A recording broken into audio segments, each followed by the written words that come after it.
Morning, everyone. Hereby convene this public hearing, the Government Administration and Elections Committee. I have a gavel again. I'm feeling very powerful, but I'm going to spare you all the experience of hearing that crack, and we will just get started. Any remarks from Senate Chair? No remarks? All right, well, let's get started. First up on our list is MJ Sear, hopefully I pronounced that correctly, followed by Linda D'Alessio, followed by Secretary of the State, Stephanie Thomas.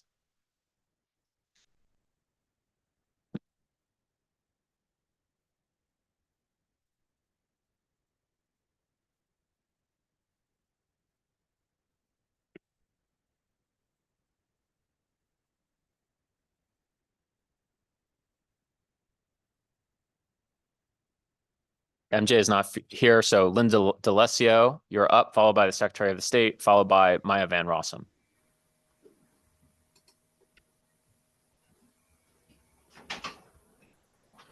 Hi. Come on in. Can you just go in there for 1 sec? Yep. Hi, I'm very sorry. I'm at work. Good afternoon, members of the GAE. My name is Dr. Linda D'Alessio. I speak in support of Senate Bill 390 with some suggestions. I also have comments in opposition to SR 193. There are several caveats missing from this SB 390. The harvesting of absentee ballot applications and fraudulent absentee ballots needs to end. Please spare me the labeling of election denier and fraudulent because that is a derogatory name intended to deflect and bully in your failure to address the gaping holes within our election system. The absurdity of not requiring voter ID insults every voter, no matter their color in this state. We require identification for everything we do. It's not racist. In fact, it's protecting our elections. I would like to tell you a story. My sister-in-law, who has mental health issues and is a client of DSS, had her vote stolen in 2020 and 2022. When she was at my house for Thanksgiving, I asked her if she had voted. She told me I've never voted. We then checked at the website, checked my ballot. She learned that someone had voted for her in the last 2 elections. When one person without authorization uses another person's personally identifying information for an illegal purpose, that is classified as identity theft, which is a Class B or C felony and is punishable for up to 20 years jail time with hefty fines. My question is, what is the value of your vote? To me, it is priceless because it is the only voice I have. I am serving notice to this body that we have evidence involving violation of administrative duties in our elections. The Secretary of State is currently allowing use of an election management system in Connecticut that is not certified by the EAC, nor has audit records, violating both state and federal law. The SEC ruled in December in 2023 that out of 500 affidavits we served alleging fraudulent votes, 221 of them were found to be fraudulent, and that is in state records. That is almost half of the affidavits served from 1,500 addresses canvassed. We are giving the majority party a chance to correct this. Comments on SR 193. The state cannot be trustee. We are a constitutional republic, and all of you work for us. This legislation is being proposed in anticipation of the World Economic Forum and the WHO pandemic treaty that could be signed in May 2024. The federal government cannot impose the WHO pandemic treaty on the states because of our constitutional republic. The majority party wants a constitutional amendment to attempt to lock us down under a climate emergency, like you did with the COVID-19 pandemic. We have grown much smarter since COVID-19, and we can clearly see your agenda. Thank you very much. I will answer any questions, and I have all evidence to the stuff that I just stated. Thank you very much for your testimony. Questions from the committee? Senator? Thank you, Mr. Chairman. Linda, thank you for being here today. I appreciate your testimony and your advocacy, and all the work that you do to try and make sure that our elections are as clean as they possibly can be. I think we're of like mind on a number of issues. If you could point to one policy that is currently in effect in our state law regarding elections that needs to be changed, can you give me an example? I mean, you don't have to limit it to one. If there's just a couple of things that you think that would improve our the confidence in our election process and the legitimacy of our elections, I'm just curious what you might say. Through you, Mr. Chairman. So the use of ERIC, which controls our election rolls, obviously there is big errors in that system. To canvass 1,500 addresses, come up with 500 affidavits, and have 221 of those be fraudulent. And I'm not saying that those voters voted for themselves. I'm saying that somebody else voted for them. Similar to what happened to my sister-in-law. She is in DSS. Somebody took her vote and voted for her. You know, I mean, Eric, you can't even FOIA Eric. We have a contract with a company that controls our voter rolls that we can't FOIA to see if these are actually people that live in this state. And they're not. Knocking on doors, we found that people had moved out 8 years prior, 8 months prior, 6 months prior, were dead, had never lived there. Okay. We went through like, does this person live here? No. Does this person live here? No. Does this person live here? No. But there was an absentee ballot that was cast for them. And we have proof of that. We also have proof that there are our election management system is not certified. There's no certification records. So how could our elections even be legal? They're not. They're absolutely not. And the Secretary of State's counsel knows this. He testified to this in a FOIA hearing that is available from April 2023. And this judgment from the SEC just came down in December of 2023. So there is proof. I am tasking this body, the majority party, to fix our elections. We have no confidence in our elections. None. I have none. Okay? I have none. And I'm a very educated person. I have 2 graduate degrees and a doctorate. I'm not stupid. I went to see if we had fraud, and the fraud I found makes me sick to my stomach. Thank you very much. No, I appreciate it. And this is your opportunity, obviously, to get your comments on the record and make this committee aware. You know, some of the things that you mentioned are more, you know, process oriented. They're things that I think are not something that we debate as, you know, policy in the legislature. They're extremely valid, and I appreciate you pursuing those.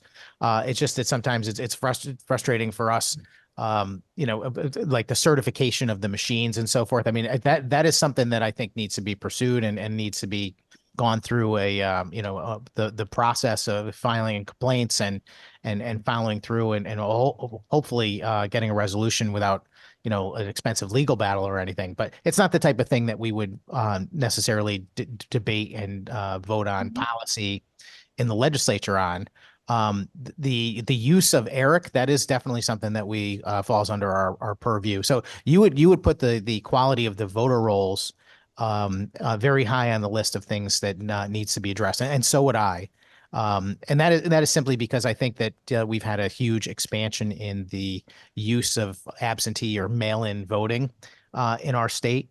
And, you know, other states that have had expansions similarly in mail-in voting, they've actually gone through the process of developing a very reliable and technologically advanced system of identifying voters and you know, having a way to identify them based on their registration, which we just don't have. We don't have a signature verification process.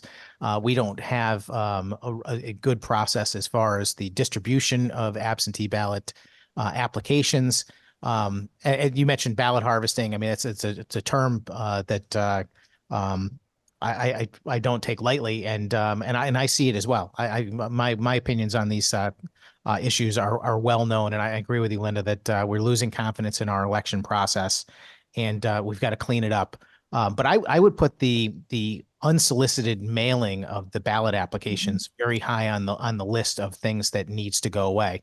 I've argued many times that what we should do is not reduce the access to voting at all, but to prohibit either political candidates or operatives or even municipalities or the state from distributing those applications. Absolutely. If you want one, you ask for it. It seems quite simple to me. How do you feel about that kind of proposal? Through you, Mr. Chairman. I also feel that that needs to be done.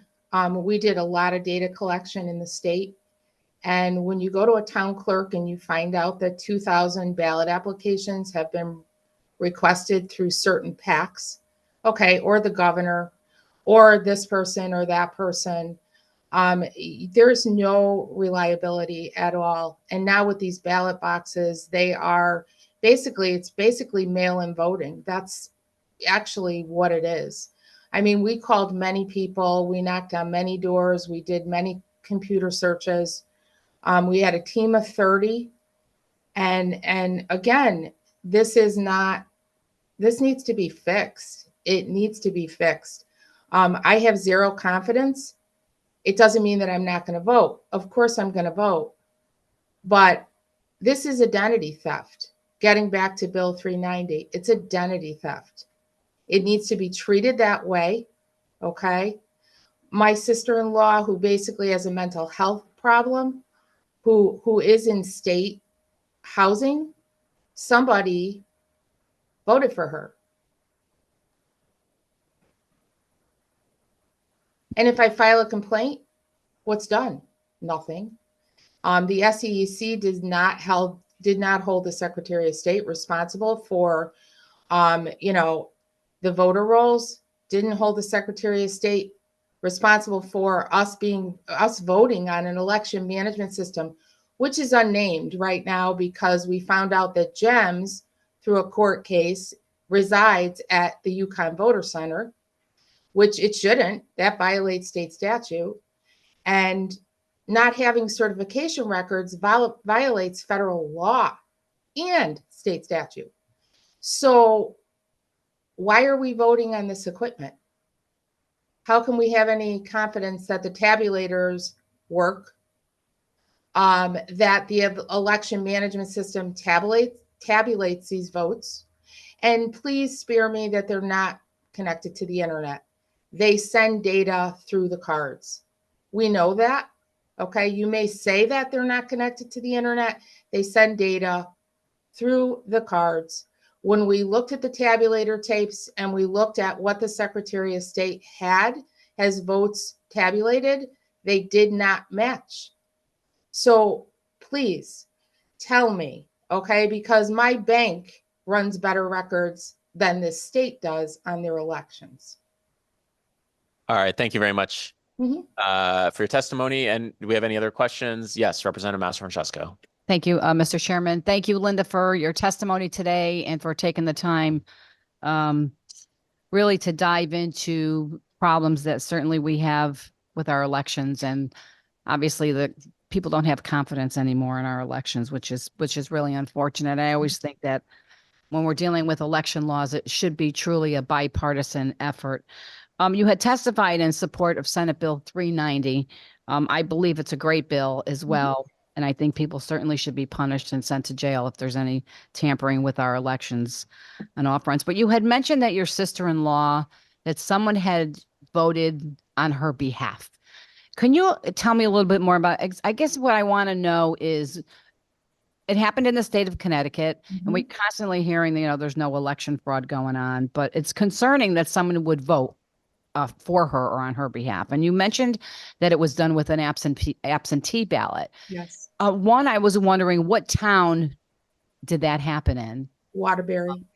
That was in Waterbury. Okay. And did she call the register of voters or the town clerk to follow up, say, hey, look, I didn't vote. Was there any communication between her and the town at that time? Through you, Mr. Chairman. No, she has schizophrenia. Okay.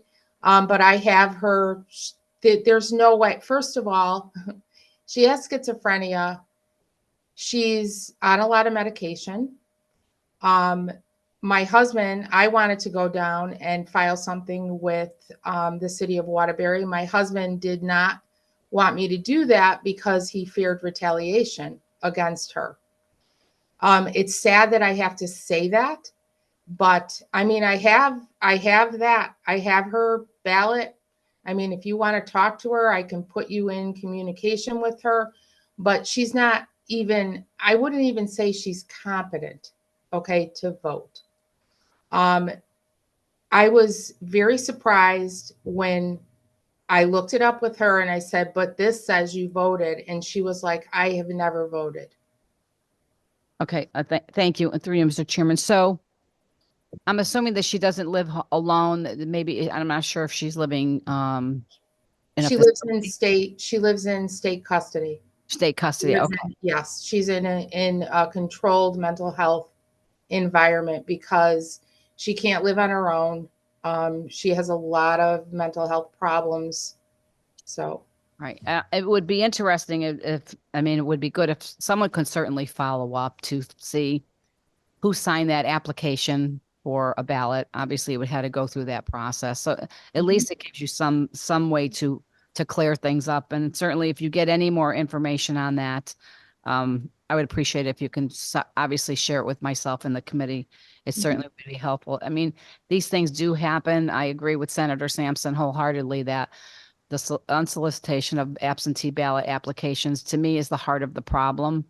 And certainly if you want a ballot and you want to vote by absentee, certainly go ahead and request an application. I think that should be the process going forward. I think that really is the heart of the problem. So you have harvesting of absentee ballots, but you have harvesting of applications as well.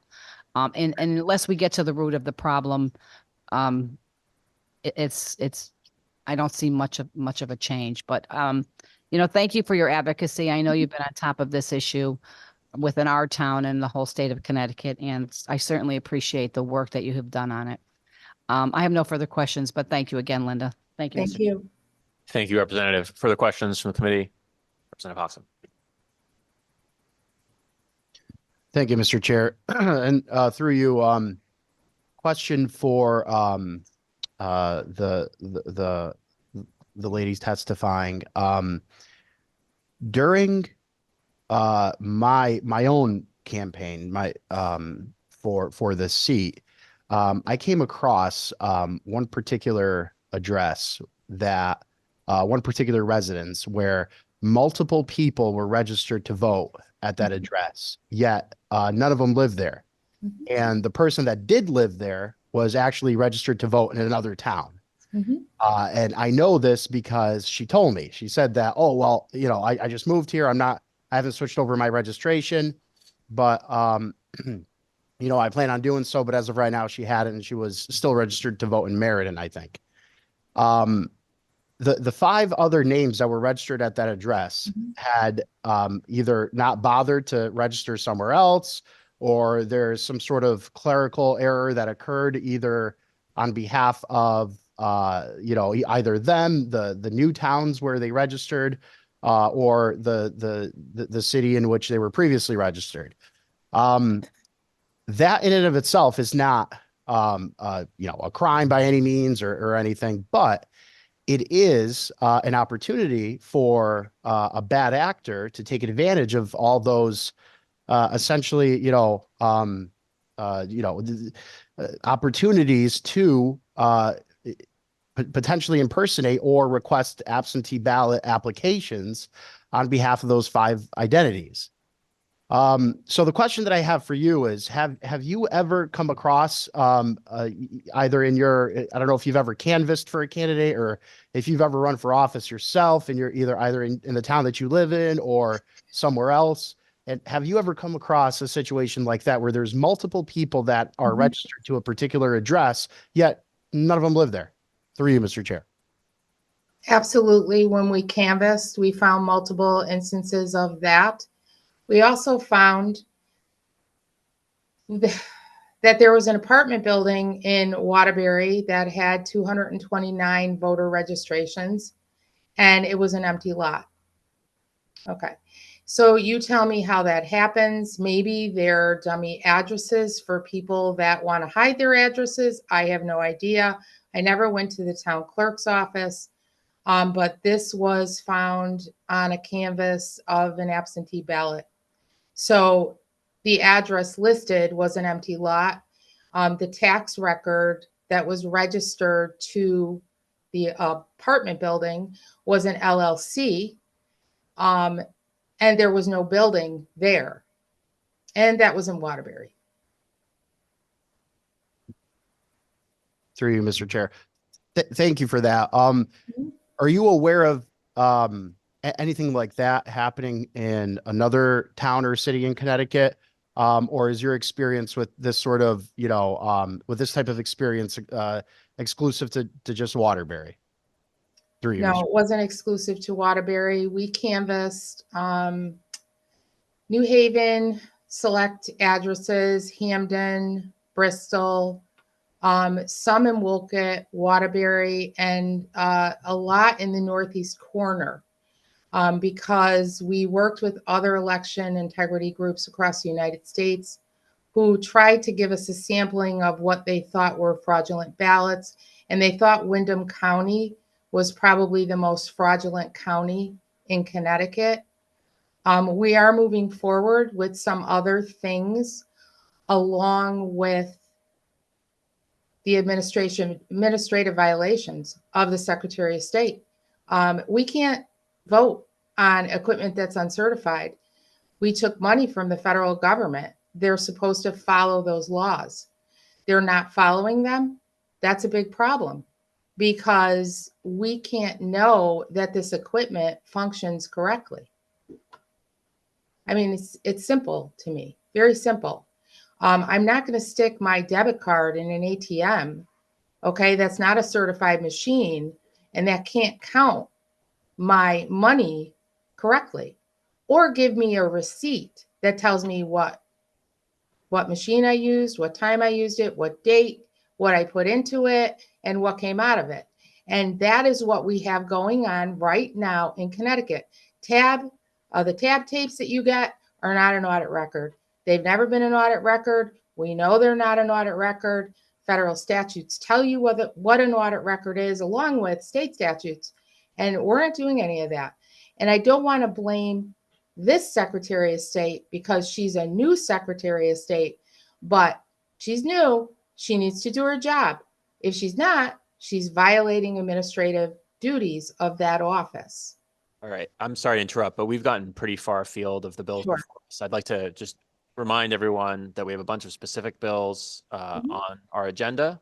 And so if there are any further questions, could they please be directed at specific bills that we are hearing today? Thank you. Thank you, Mr. Chair. That's all I have for questions.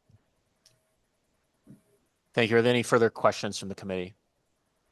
Seeing none, thank you for being with us today, Ms. DeLessio. And I would just urge, as we do whenever folks come before us with these sort of allegations, to make sure that you take these allegations to the State Elections Enforcement Commission, the police, town clerks, state's attorney's office, or another appropriate investigatory or prosecutorial authority.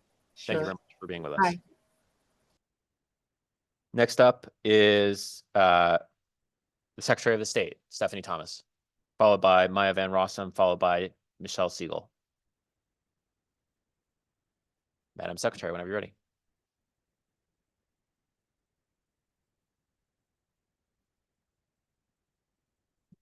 Hello, I am also joined by my Director of Elections, Kristen Sullivan. Good morning, members of the committee. I just want to testify on HB 5450, and then I will turn it over to the detailed experts to testify on SB 386, SB 390, and HB 5448, sorry. So 5450, an act concerning artificial intelligence. I really just want to commend the committee for taking this up. As was mentioned in the press conference earlier today, this SB2 is also grappling with artificial intelligence. That is a much more wide ranging bill dealing with a number of topics. So this is something that the security agencies around the country and around the world, as well as secretaries of state, regardless of party affiliation, have begun to grapple with. And I know you mentioned looking at Minnesota's law passed last year, also California's law. I've had the opportunity to convene with secretaries since some of those laws have been passed. We have also been seeing some behavior patterns happening with respect to other elections around the world that have happened since that time. So there's just a few things I'd like to raise for your consideration that you might look at broadening the language a little more.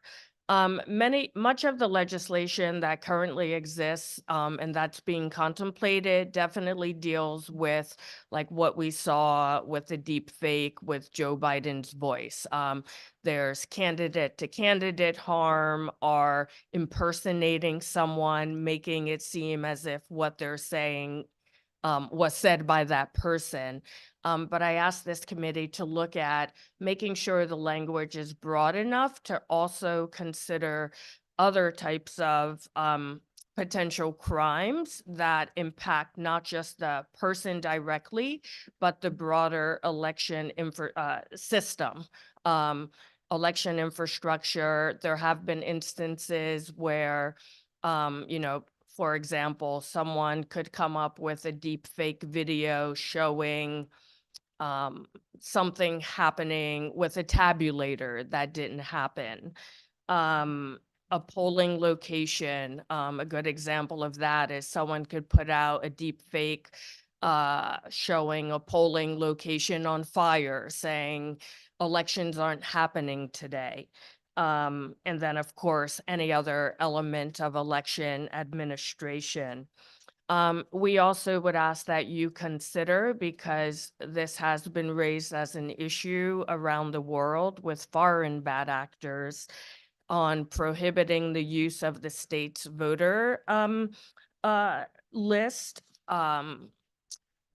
for any sort of targeted harm, because of the opportunity to amass a great amount of data and come up with very segmented and specific, perhaps false information. People are increasingly concerned, because voter rolls are publicly available, that you can take that data and market something that is very specific using artificial intelligence.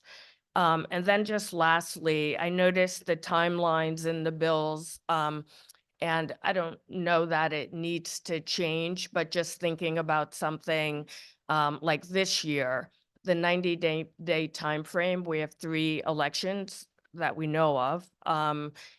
It basically would be about 2 weeks where this wasn't in effect, and that may be your desired effect. But I just want to make sure you're thinking about the time frame as it relates to the election calendar, but also making sure, are we including from the beginning of the early voting period or election day, and also thinking about when overseas ballots are available, because I assume the intent is to make sure people don't start voting while some of this harmful data is there. Thanks very much, Madam Secretary. Your time's elapsed, but I anticipate you'll have a number of questions. And I guess my first question with the committee's indulgence is, do you have additional bills that you wanted to testify on? Well, yes, we do. Thank you. Co-chairs, ranking members. I wonder if it'd be easier if I go over there. It is good and members of the committee, it's good to see you again. I had been here for many years, as you know, with OLR. I was on my way up to committee room 2B, where we usually held our hearings before Senator Sampson gave me the correct location, so thank you for that. In any event, as the secretary said, we wanted to testify on a few other bills, Senate Bill 386, 390, and House Bill 5448. Yeah, I'm sorry to interrupt, Attorney Sullivan. Could you just state your name for the record, I'm please? sorry, before you Kristen continue? Sullivan, Director of Elections. Senate Bill 386, we understand it generally seeks to establish a local public hearing process for proposed changes to polling locations that were used in the previous election or primary, and also give local legislative bodies the authority generally to change polling locations under specified circumstances rather than the registrars of voters. We are unaware of the issue these changes are meant to address, but we are unclear about some of the timelines in the bill and how they would interact with various timelines under existing law.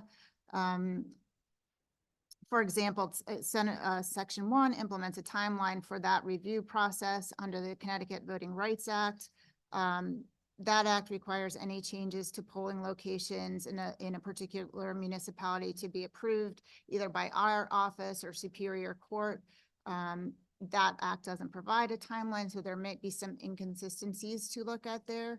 As well, under Section 2, changes to a polling place may be made within 31 days before an election or primary, except that section is still subject to the provisions of Section 1. So I think we just had some questions there.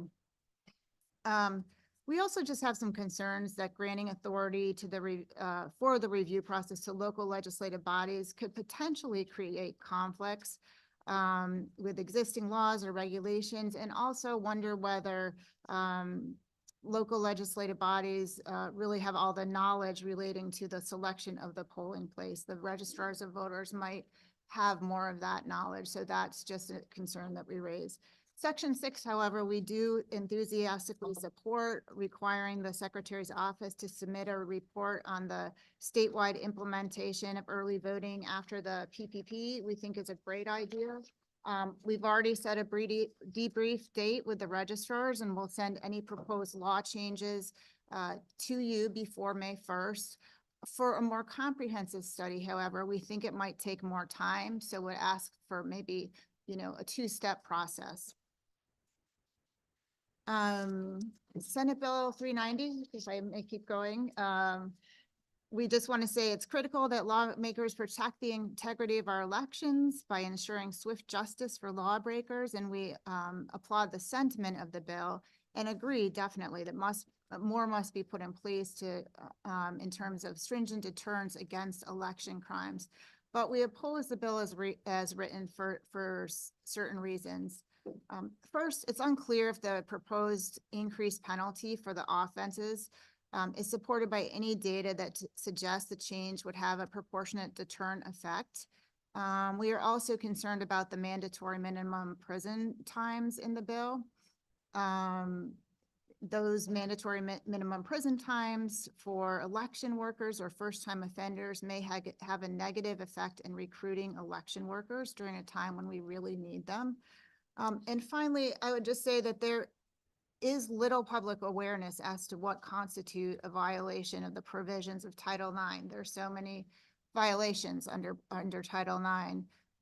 We've seen this play out in some of the confusion around the absentee ballot return process, and ignorance of the law is certainly not a sufficient excuse for breaking it. It does present a mitigating factor for a judge to consider when levying penalties. And then finally, House Bill 5448, an act concerning security of certain election workers and election-related locations. Given today's political climate, we definitely applaud the committee for their efforts to protect election workers. Section 1 would restrict a public agency or of a municipality from disclosing under FOIA the residential address of municipal clerks, registrars, election officials, primary officials, etc., who request non-disclosure. Although this measure does not preclude an election worker's private address from being found online through other sources like voter lists already out there, it does no harm, but might just provide a thin layer of support. Section 2 establishes a new Class D felony for people who possess a weapon within 1,000 feet of a polling place, early voting, or same-day registration location, etc. We definitely support the spirit of this provision, but the 1,000-foot radius might be too far and encompass, let's say, private properties. So we ask that maybe you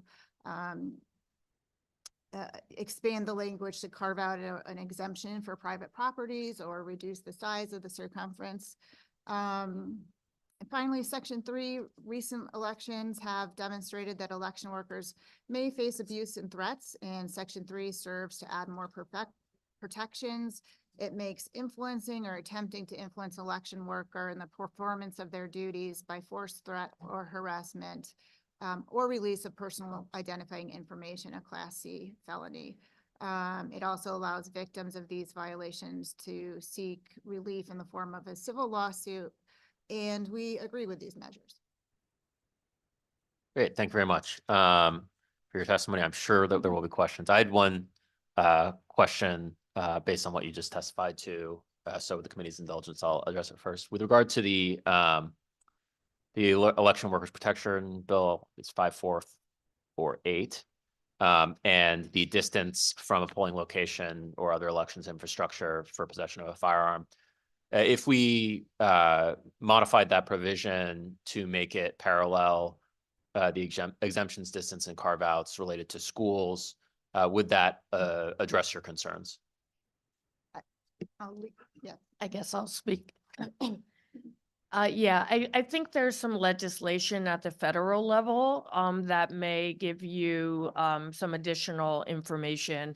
Part of the issue, once you put in drop boxes, central counting, early voting locations, etc., it's bound to encompass too broad an area. But I think in federal legislation, there are carve-outs that would, I think, get to the heart of what you're trying to accomplish.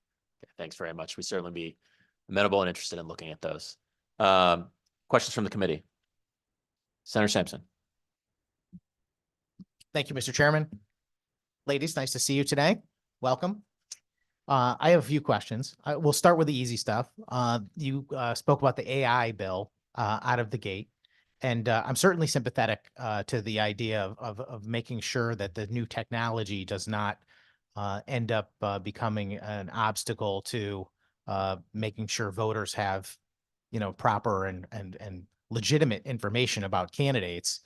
I guess that's a part of my concern too, which is that there's very little on our books now that prohibits political candidates from making outrageous claims about one another. I could point to a laundry list of things that have been said about me by political opponents over the years, and on paid for by taxpayer campaign material.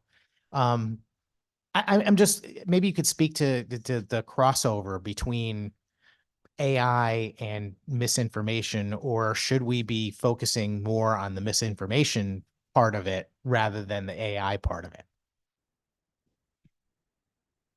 I mean, it's definitely an interesting question. I think both and, right?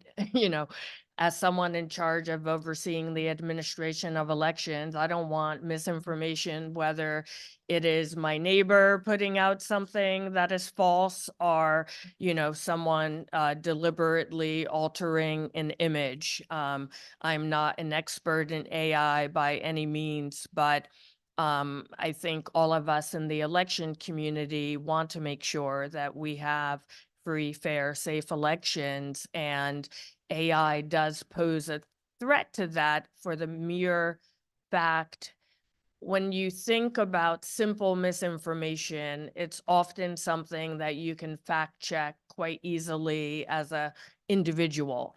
Someone says Secretary Thomas doesn't follow the law. Like, you can Google that and say like, oh, that's false. But with AI, the opportunity to put out content that seems very realistic, that employs voice cloning, all of this technology makes it something that we have to pay attention to. So I don't think we can deal with both instances the same. and we need remedies for both. Thank you. I appreciate the response. And again, it's a difficult question. I'm just hopeful that as that bill moves forward, that we concentrate less on the tool of AI, because I think AI can be used for a lot of good as well. Mhm. And it certainly is going to make, the production of certain types of materials, for advertising and marketing, simpler for some folks.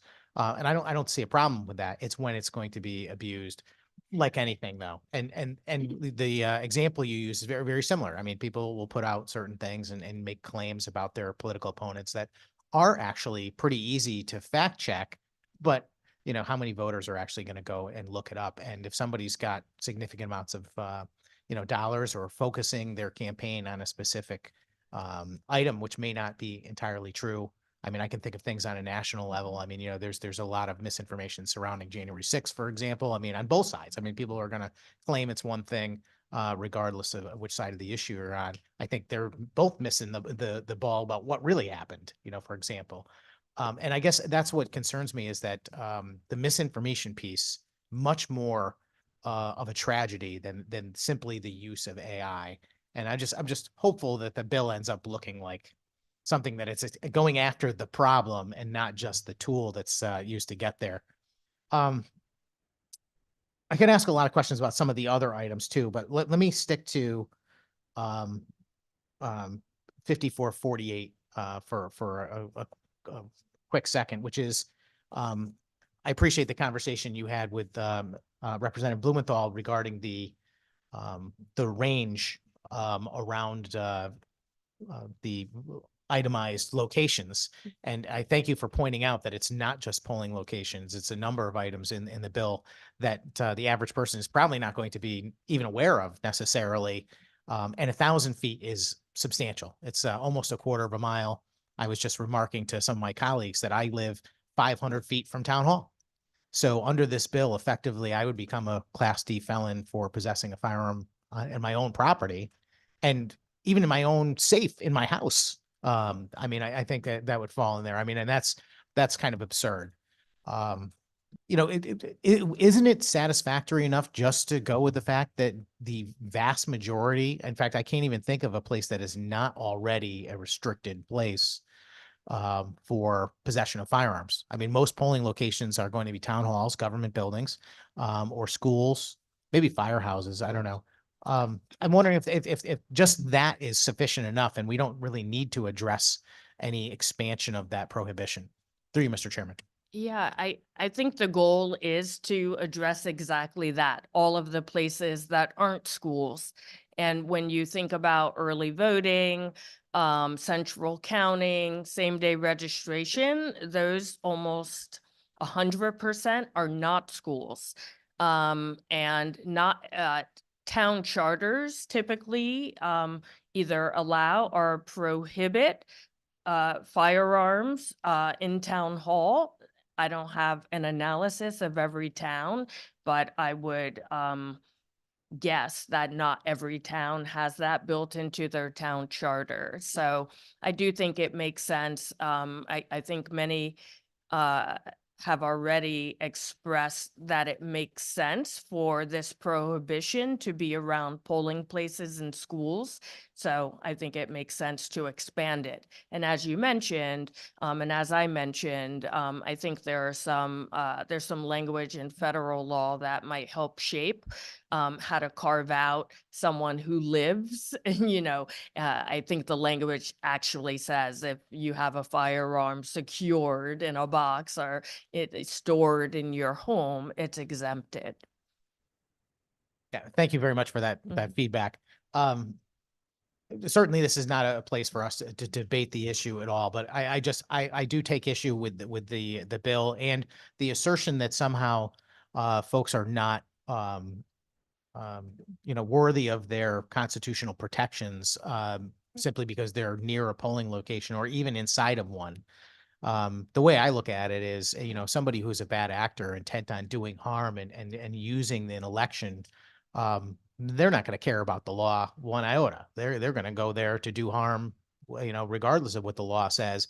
And all this can do is prohibit someone that might be in a position to protect themselves from being able to do so. But I won't engage you in a Second Amendment debate, Madam Secretary. I think you have a lot of other topics. Yeah, if I may, Mr. Chair, I was just going to say, obviously, like, I didn't write the bill, right? But I do think it's worth raising the issue where I intersect, and why I'm here today to talk about it is that I'm very interested in the protection of election workers. And when I have monthly calls with registrars, town clerks, when I travel around the state doing poll worker appreciation events, they express fear and concern. And that reminds me, I think it's in this bill as well, or maybe another bill today. And I know Rovac raised the issue.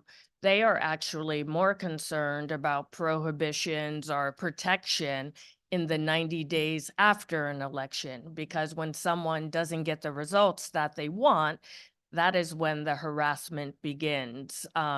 So I very much applaud anything we can do to make our election workers, who work very hard to ensure that we actually can adhere to our American right to vote. Without them, we would be nowhere. So I do applaud efforts.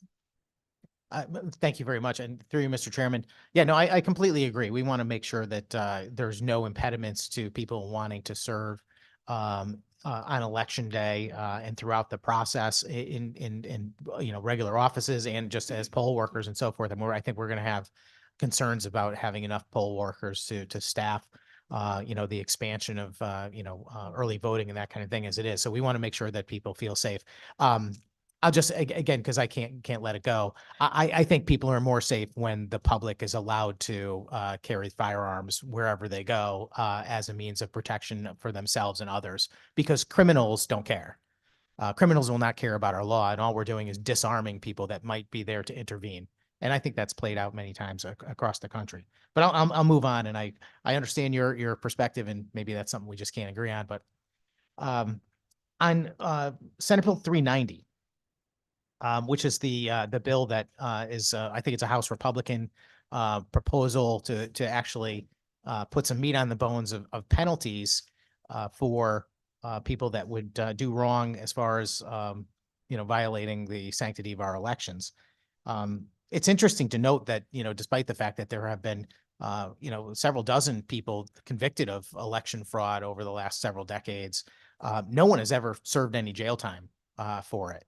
And I'm just wondering, I mean, I know you said you opposed you like the spirit of the bill, but you opposed it based on the penalty. I'm just wondering what you might offer as an alternative to what the current law is or what the proposal is. Through you, Mr. Chairman. I'm not sure I'm prepared to draft a law right here verbally, but I definitely agree. And I think I've had conversations with many members of the committee about the need for election crimes in particular to have swift justice. To still be adjudicating a case from 2019 feels harmful to me. So I definitely applaud that. When we talk about mandatory sentences, some of the language in the bill as written was overly broad, and it made no allowances for non-willful breaking of Title IX.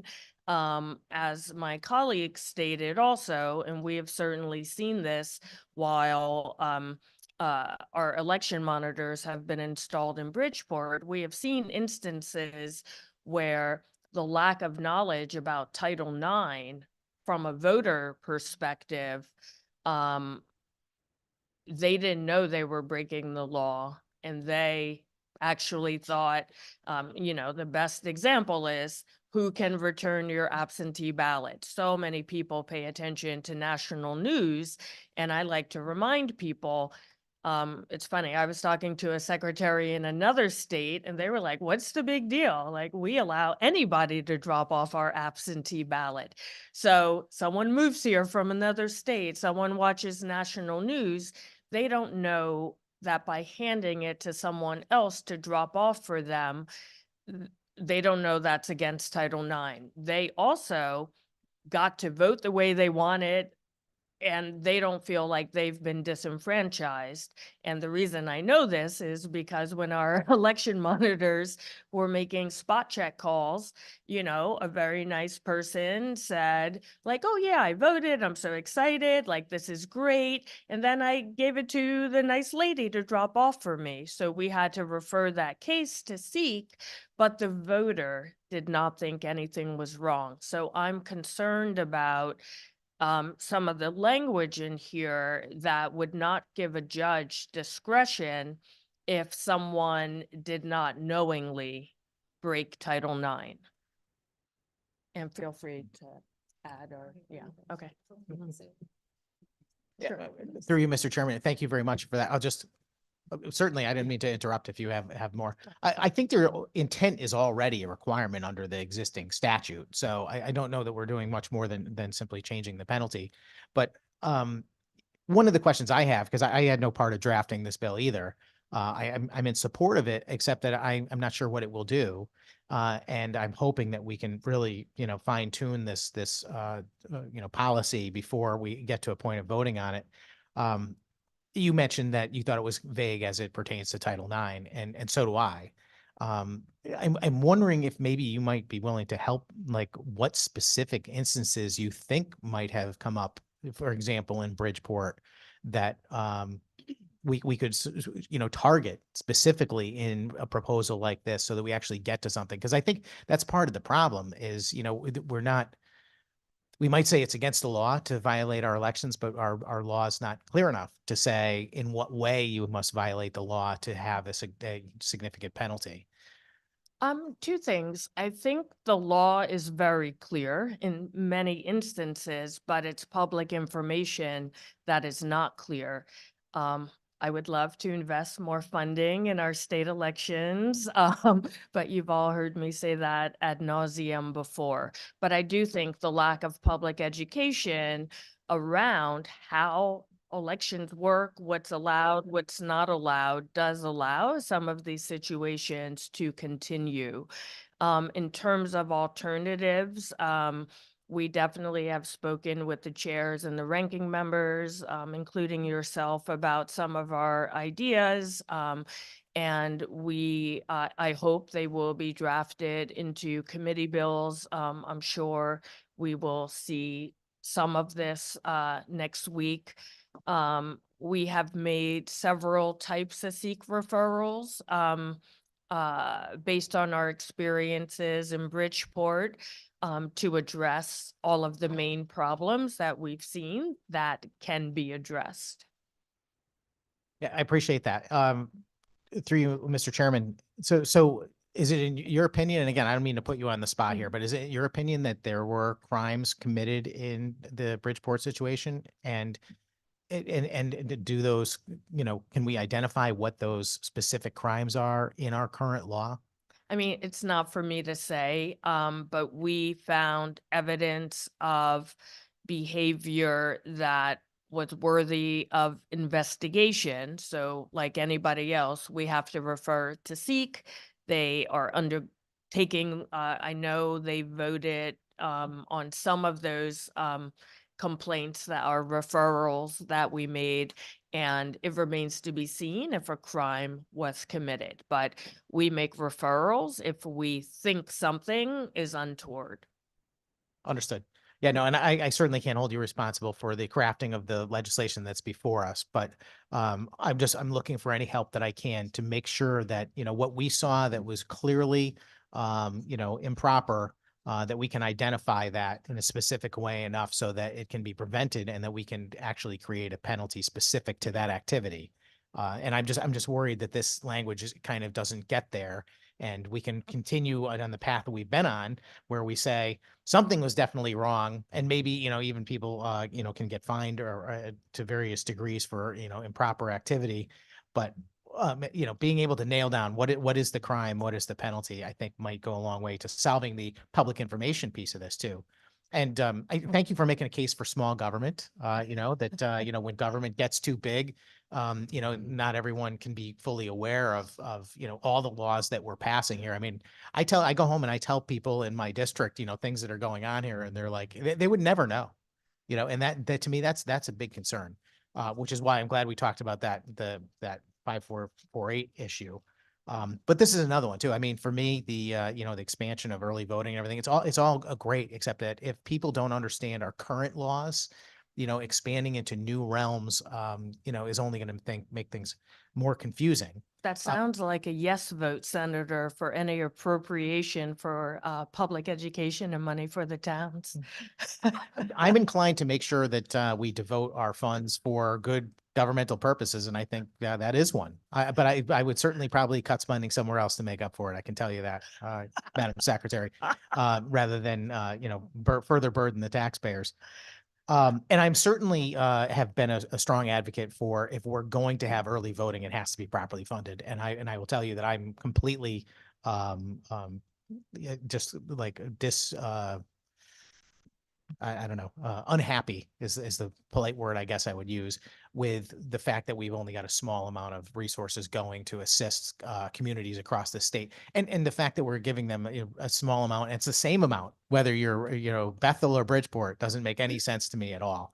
I would like to be able to make sure that these operations run smoothly, and that the folks on the ground actually have what they need to do it, so that you know, again, it all goes back to confidence in our elections, and I know you share that concern with me. The last time we talked, you know, I asked you a bunch of questions about election integrity, and raised my concerns about unsolicited mailing of ballots, and, you know, ballot security and photo ID and stuff like that. And you suggested that maybe we might not agree on the specific items, but that you had something coming. Can I just get an update on and when this committee might see some enhancements to our voter security? during this Sure. trip? I mean, it's basically what we went over. You know, we definitely have some ideas around drop boxes, some ideas around some of our existing forms, and some ideas around the gray area between where our jurisdiction ends and where the courts begin. And I'm sure there'll be some bills drafted around hopefully all, but at least some of those issues. And I'm sure I'll be back here. I believe Representative Blumenthal, I gave you a new title. I think in the press conference you mentioned that there would be some election security bills offered in next week. Thank you very much for Mhm. that, Madam Chairman. Well, I guess I will just hold my comments once again, and maybe you'll be before this committee a third time at a public hearing, so I can ask you regarding the proposals that the chairs come up with. I would like, just for the record, to my colleagues and to you, Madam Secretary, I would like to be part of that conversation, you know, about the drafting of what we do for election security. I put in a number of bill proposals every year, and I'm hopeful that those things will be included. And thank you very much for your time today. Thank you. I appreciate you being here. Thank you, No Mr. Chairman. problem. Thank you, Senator. Further questions from the committee? Representative Mazzafrancesco. Thank you, Mr. Chairman. Madam Secretary, it's very nice to see you again. Always nice to see you before this committee. Couple questions. First, the last time you came before our committee, there was no written testimony submitted. Has that been submitted yet? And I don't see any testimony online today for your testimony. Has that been filed? We definitely submitted testimony last time, I think that afternoon. And if our testimony is not posted yet, it should be soon. Okay, and then- we do have written You do. testimony. And yeah. then for today's testimony, Yeah. you did, Yeah, I think it's been submitted, but it may not have been posted yet. okay. Yeah. I unless I haven't seen it, so that's why it's, We submitted it shortly before this hearing. okay, thank you. So because I didn't see it, if I'm a little redundant, it's because I don't have the paperwork in front of me, No so. problem. But you had mentioned on Senate Bill 390, I'm referencing to, Mhm. that you had some concerns with it, that it was pretty broad, but you also mentioned, and I can't say your words exactly because I don't have the testimony in front of me, but there was no proof or evidence that this policy put in place would prevent any fraud. And I don't know what your exact words were. Can you repeat that? We actually just asked if there was any data showing that these type of penalties would have an impact. Okay, so you're not saying that they would or they wouldn't. You were just basically looking for some Exactly. data. Okay, I understand that. I always feel that the harsher the penalties, right, the more accountability the person has on them, and it's a deterrent to election fraud. And I know the maximum sentence is something certainly that I know our colleagues are on the other side of the aisle don't really agree with, but you know, I just think the harsher the penalty, if you know that you're going to get in big trouble for doing something and you're automatically going to jail, I think that would certainly make people think twice about it. And I think the people that are absolutely doing this type of activity absolutely know the laws already. They already know. They know I can go out there and I can tamper with ballots. I can do this. I can put them in drop boxes, and they know that at the end of the day, they probably would just get a slap on the hand. They absolutely, in my mind, unless somebody can convince me otherwise, that they already know the laws ahead of time before going into it. And that's why I think this is a good bill. They will know going forward, if you tamper with these ballots, there's going to be a price to pay. I mean, I do think this bill is talking about mandatory sentences. I happen to think that we already have on the books quite severe crimes for election offenses. I believe it's $5,000 and up to, is it 2 years in jail, I believe, per instance of fraud, illegal activity, etc., which I think is high. I happen to see the problem that I think needs to be addressed is the swiftness of the adjudication of these crimes. I don't know that additional levels need to be added, because if someone's going to break the law and face several years in jail and up to $5,000 per offense, like, I don't know, it's making a few more years in jail or a few more dollars. I don't know that that is enough of a deterrent. I think what I'm seeing is that, we haven't seen those days in court Yeah. yet. Yeah, I understand. And I haven't seen any that I have known, seen anyone actually serve a sentence. Unless maybe you could provide me with some data on that. Unknown to me as well. Yeah. But clearly what we're doing now isn't working. They're not intimidated by the possibility that they can be put in jail for up to 2 years. Obviously, it's the judges or the court's discretion. And they're certainly not intimidated by a $5,000 fine. So looking for data, as you had mentioned, the data right now shows that what we are doing is not working. And we certainly, in my opinion, need to do something and impose harsher penalties on them, because we have the data right now, because we've had this happen over and over again. So I mean, I appreciate your comments, and I certainly respect your opinion, although I may not agree, but I certainly respect them. You had mentioned about protecting the election workers, and certainly I agree with that. Nobody should be intimidated, obviously, just like nobody should be intimidated and be scared to walk down the street just to go, even just to go to the grocery store, right? There should be harsh penalties for that. Nobody should be afraid to do any of that.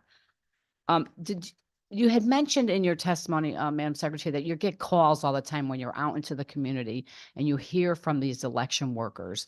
Can you give me a couple of examples of how they would have been intimidated, or has there been any police reports or anything filed, any data that you can share with us? I don't have that level of detail. These are typically like anecdotal conversations at a social event. But I will say it probably falls into 2 different categories.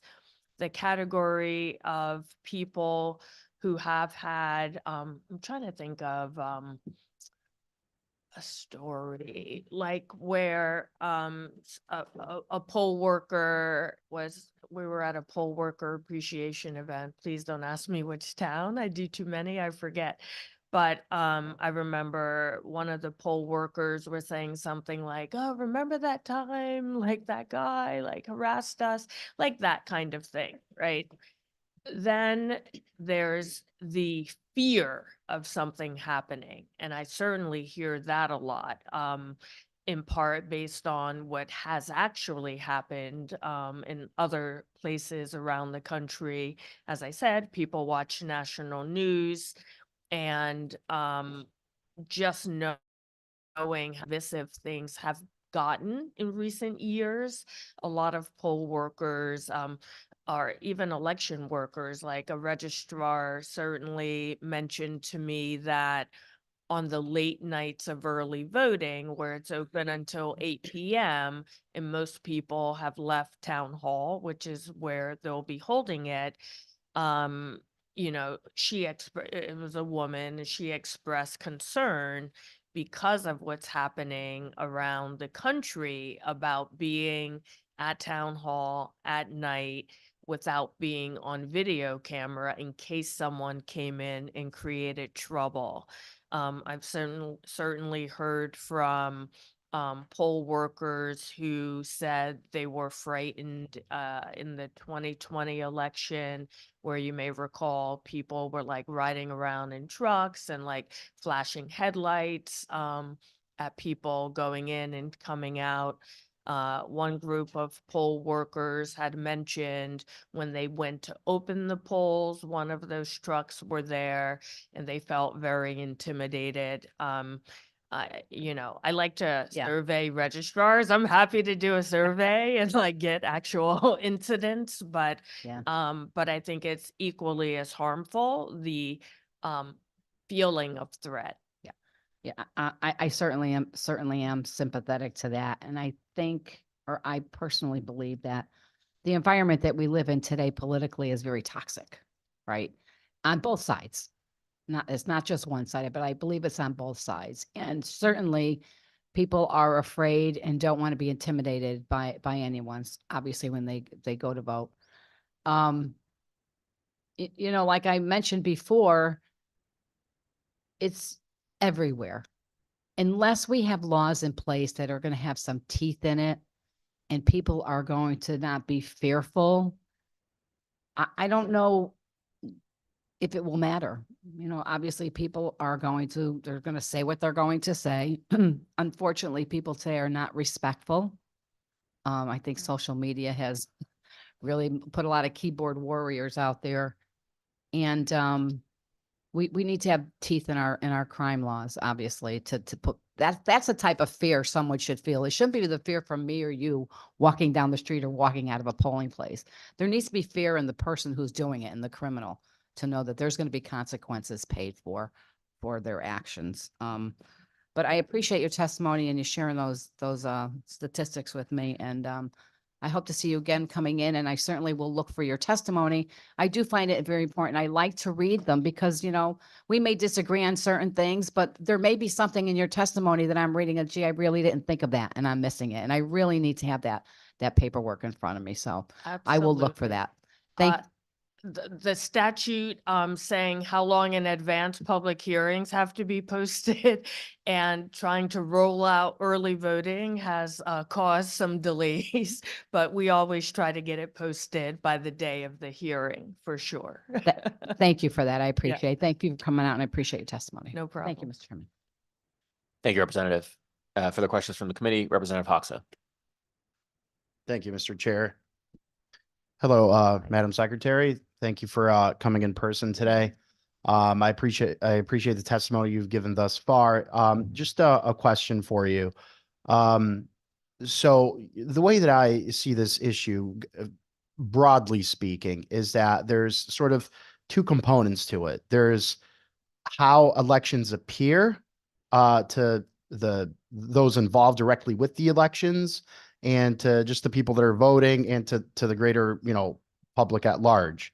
And then there's the actual results of a particular election and whether any action or inaction taken by particular individuals, parties, not necessarily just political parties, but any party with an intention to influence an election, there's that piece of it, the end result of any such action or inaction, right?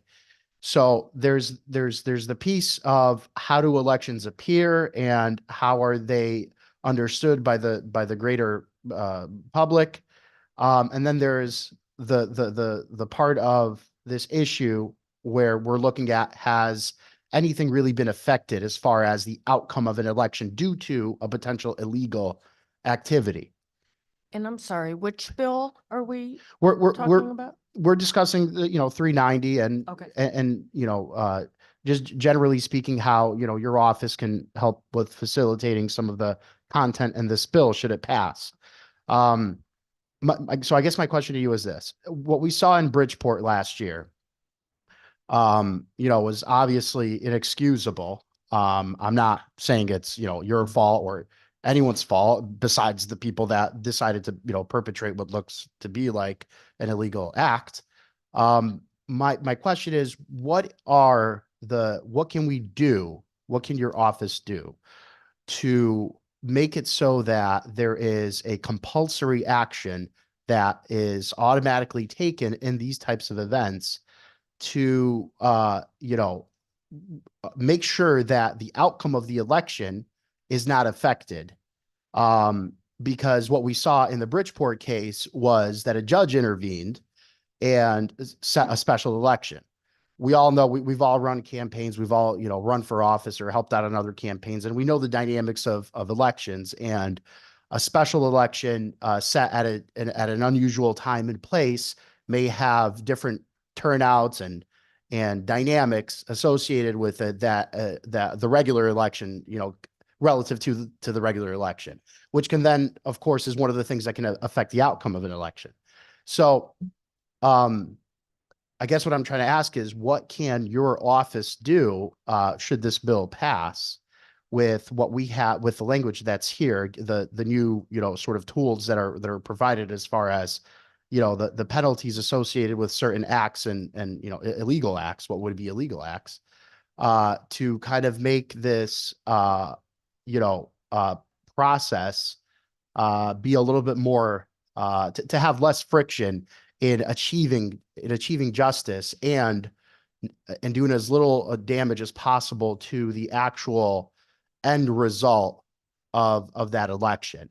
Because as going back to what I said with Bridgeport, we saw the turnout drops in a special election. So it's possible that just by virtue of the fact that a special election was held due to potential illegal votes, that in and of itself affected the outcome of an election, even though the step that was taken to rectify the issue to begin with.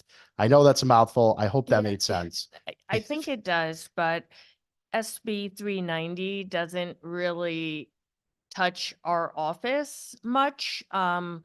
It's mainly, from what I recall, and please correct me if I'm wrong, but it's mainly addressing criminal penalties. So would impact SEEK most directly in terms of their investigations and what they are referring to the judicial system. And of course, the judicial system, I think where our office could, and the only jurisdiction that I see in the bill as written would be in whatever we could do to further understanding around Title IX, perhaps look at ways to streamline some of the paperwork and forms and whatnot to make it more clear.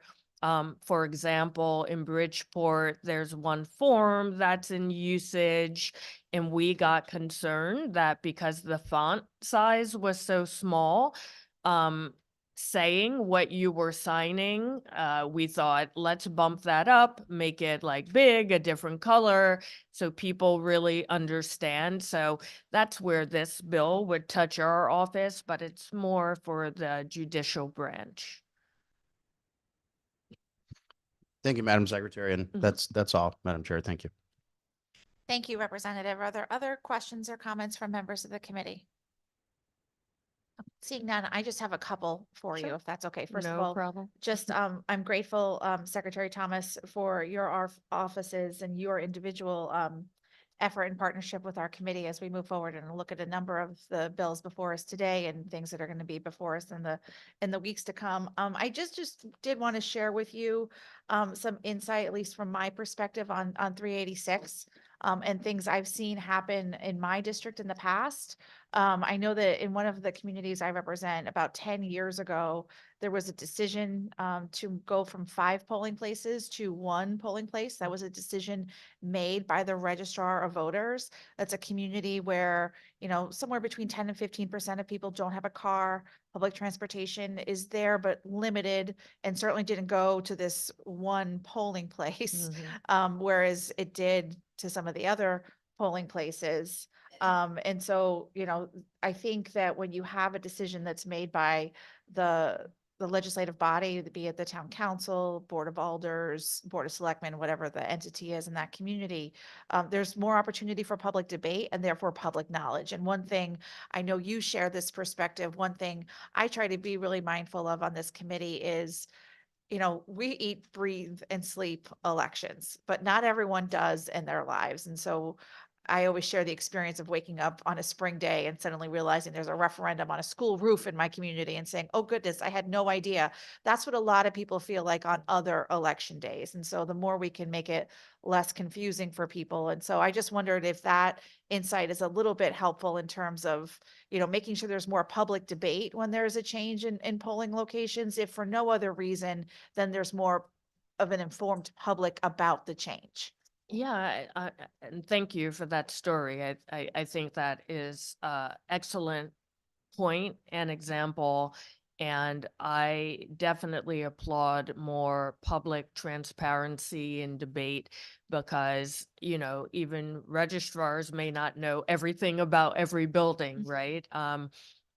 My concern was more that a legislative body might not know all of the state and federal requirements. So, working in tandem, I think definitely makes sense.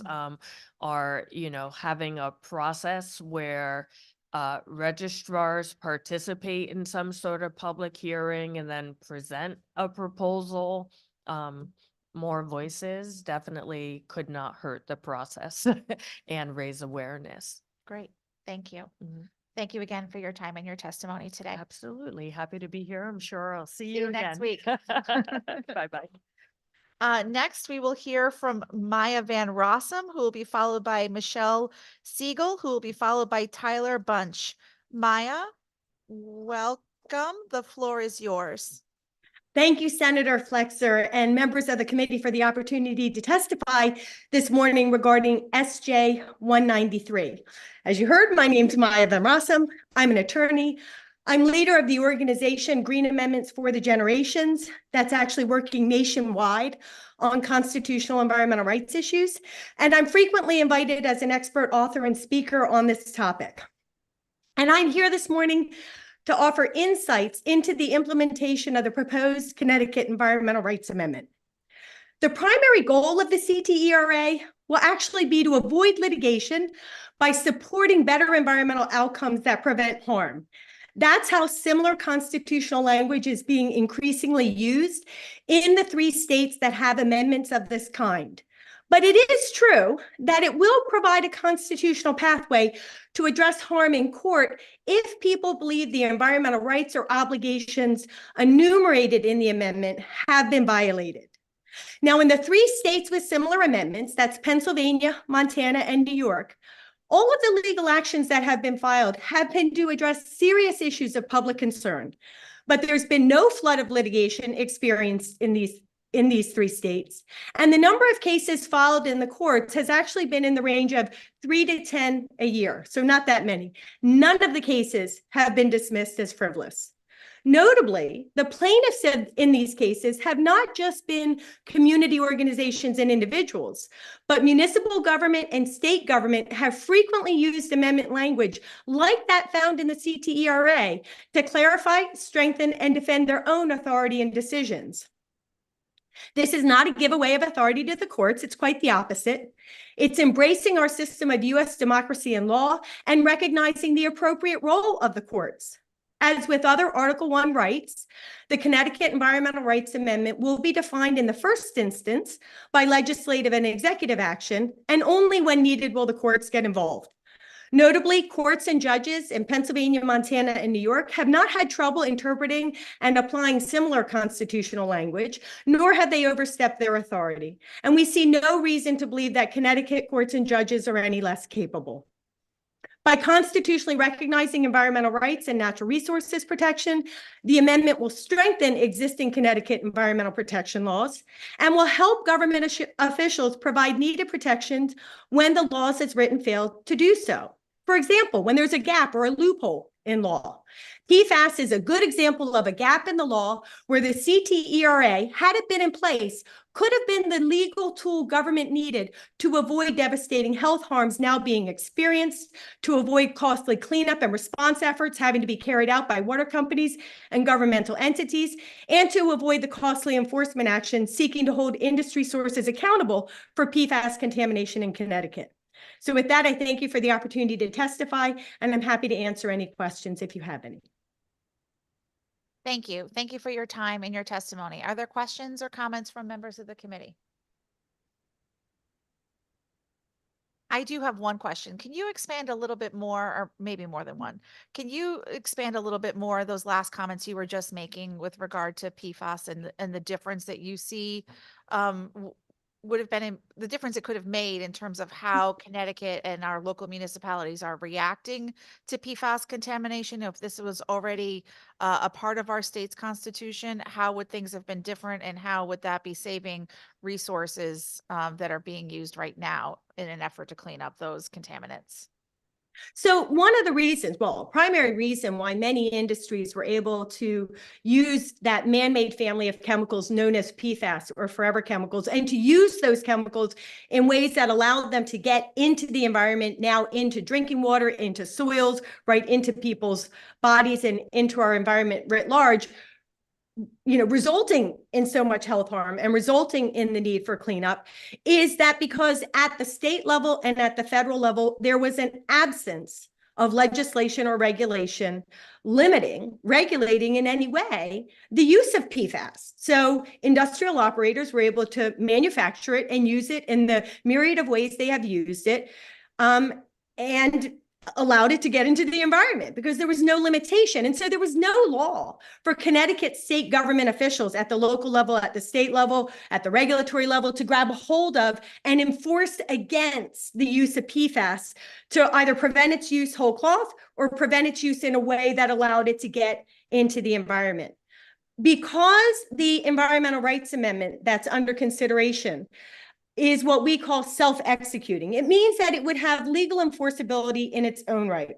So even if there wasn't a specific law implementing it in a specific context, like the context of PFAS, people who were being impacted or local government officials who were concerned could have turned to the right of the people, to their obligation to protect the right of the people to clean water, and the obligation to protect the natural resources of the state for present and future generations as the legal foundation upon which to build limitations on the use of PFAS, right? Whether that was more quick regulatory reforms, or if there was a permit for an industrial operation, putting in place a limitation in permitting, but there would have been a foundation to take action sooner, allowing legal activity to protect communities, protect natural resources, while the legislative process at the state level and or the federal level was kicking into play to put in place specific legislation, right? So the constitutional language itself could have provided the foundation for government action, or could have provided the foundation for a court challenge by impacted individuals that could have resulted in government action that could have prevented the use of PFAS in the ways it was being utilized that is now resulting in so much harm. Thank you. Thank you for that, that answer. I appreciate it. And seeing no other questions or comments from members of the committee, thank you again for your time and your testimony today. Thank you for the opportunity. Next, we will hear from Michelle Siegel, who will be followed by Tyler Bunch, who will be followed by Alan Trotta. Welcome, Michelle. The floor is yours. Thank you. Good afternoon, Senator Flexer, Representative Mastro Francesco, and the other members of the Government Administration and Elections Committee. I'm Michelle Siegel. I'm an assistant treasurer and oversee the unclaimed property division among some other parts of the treasurer's office. Appreciate the opportunity to be here to testify in support of Senate Bill 393. This is an act implementing the treasurer's recommendations concerning unclaimed property. Treasurer Russell had hoped to be here today. Unfortunately, he had an investment advisory council meeting, but definitely, wants to work in partnership with you on this part of our mission. I'll give a really brief summary of what our bill or what this bill is proposing, and then I'm happy to answer any questions. So it's trying to accomplish a few different things. First, to be very explicitly including virtual currency as property that should be turned over to us if it hasn't been claimed, and then providing some details on how that would be dealt with.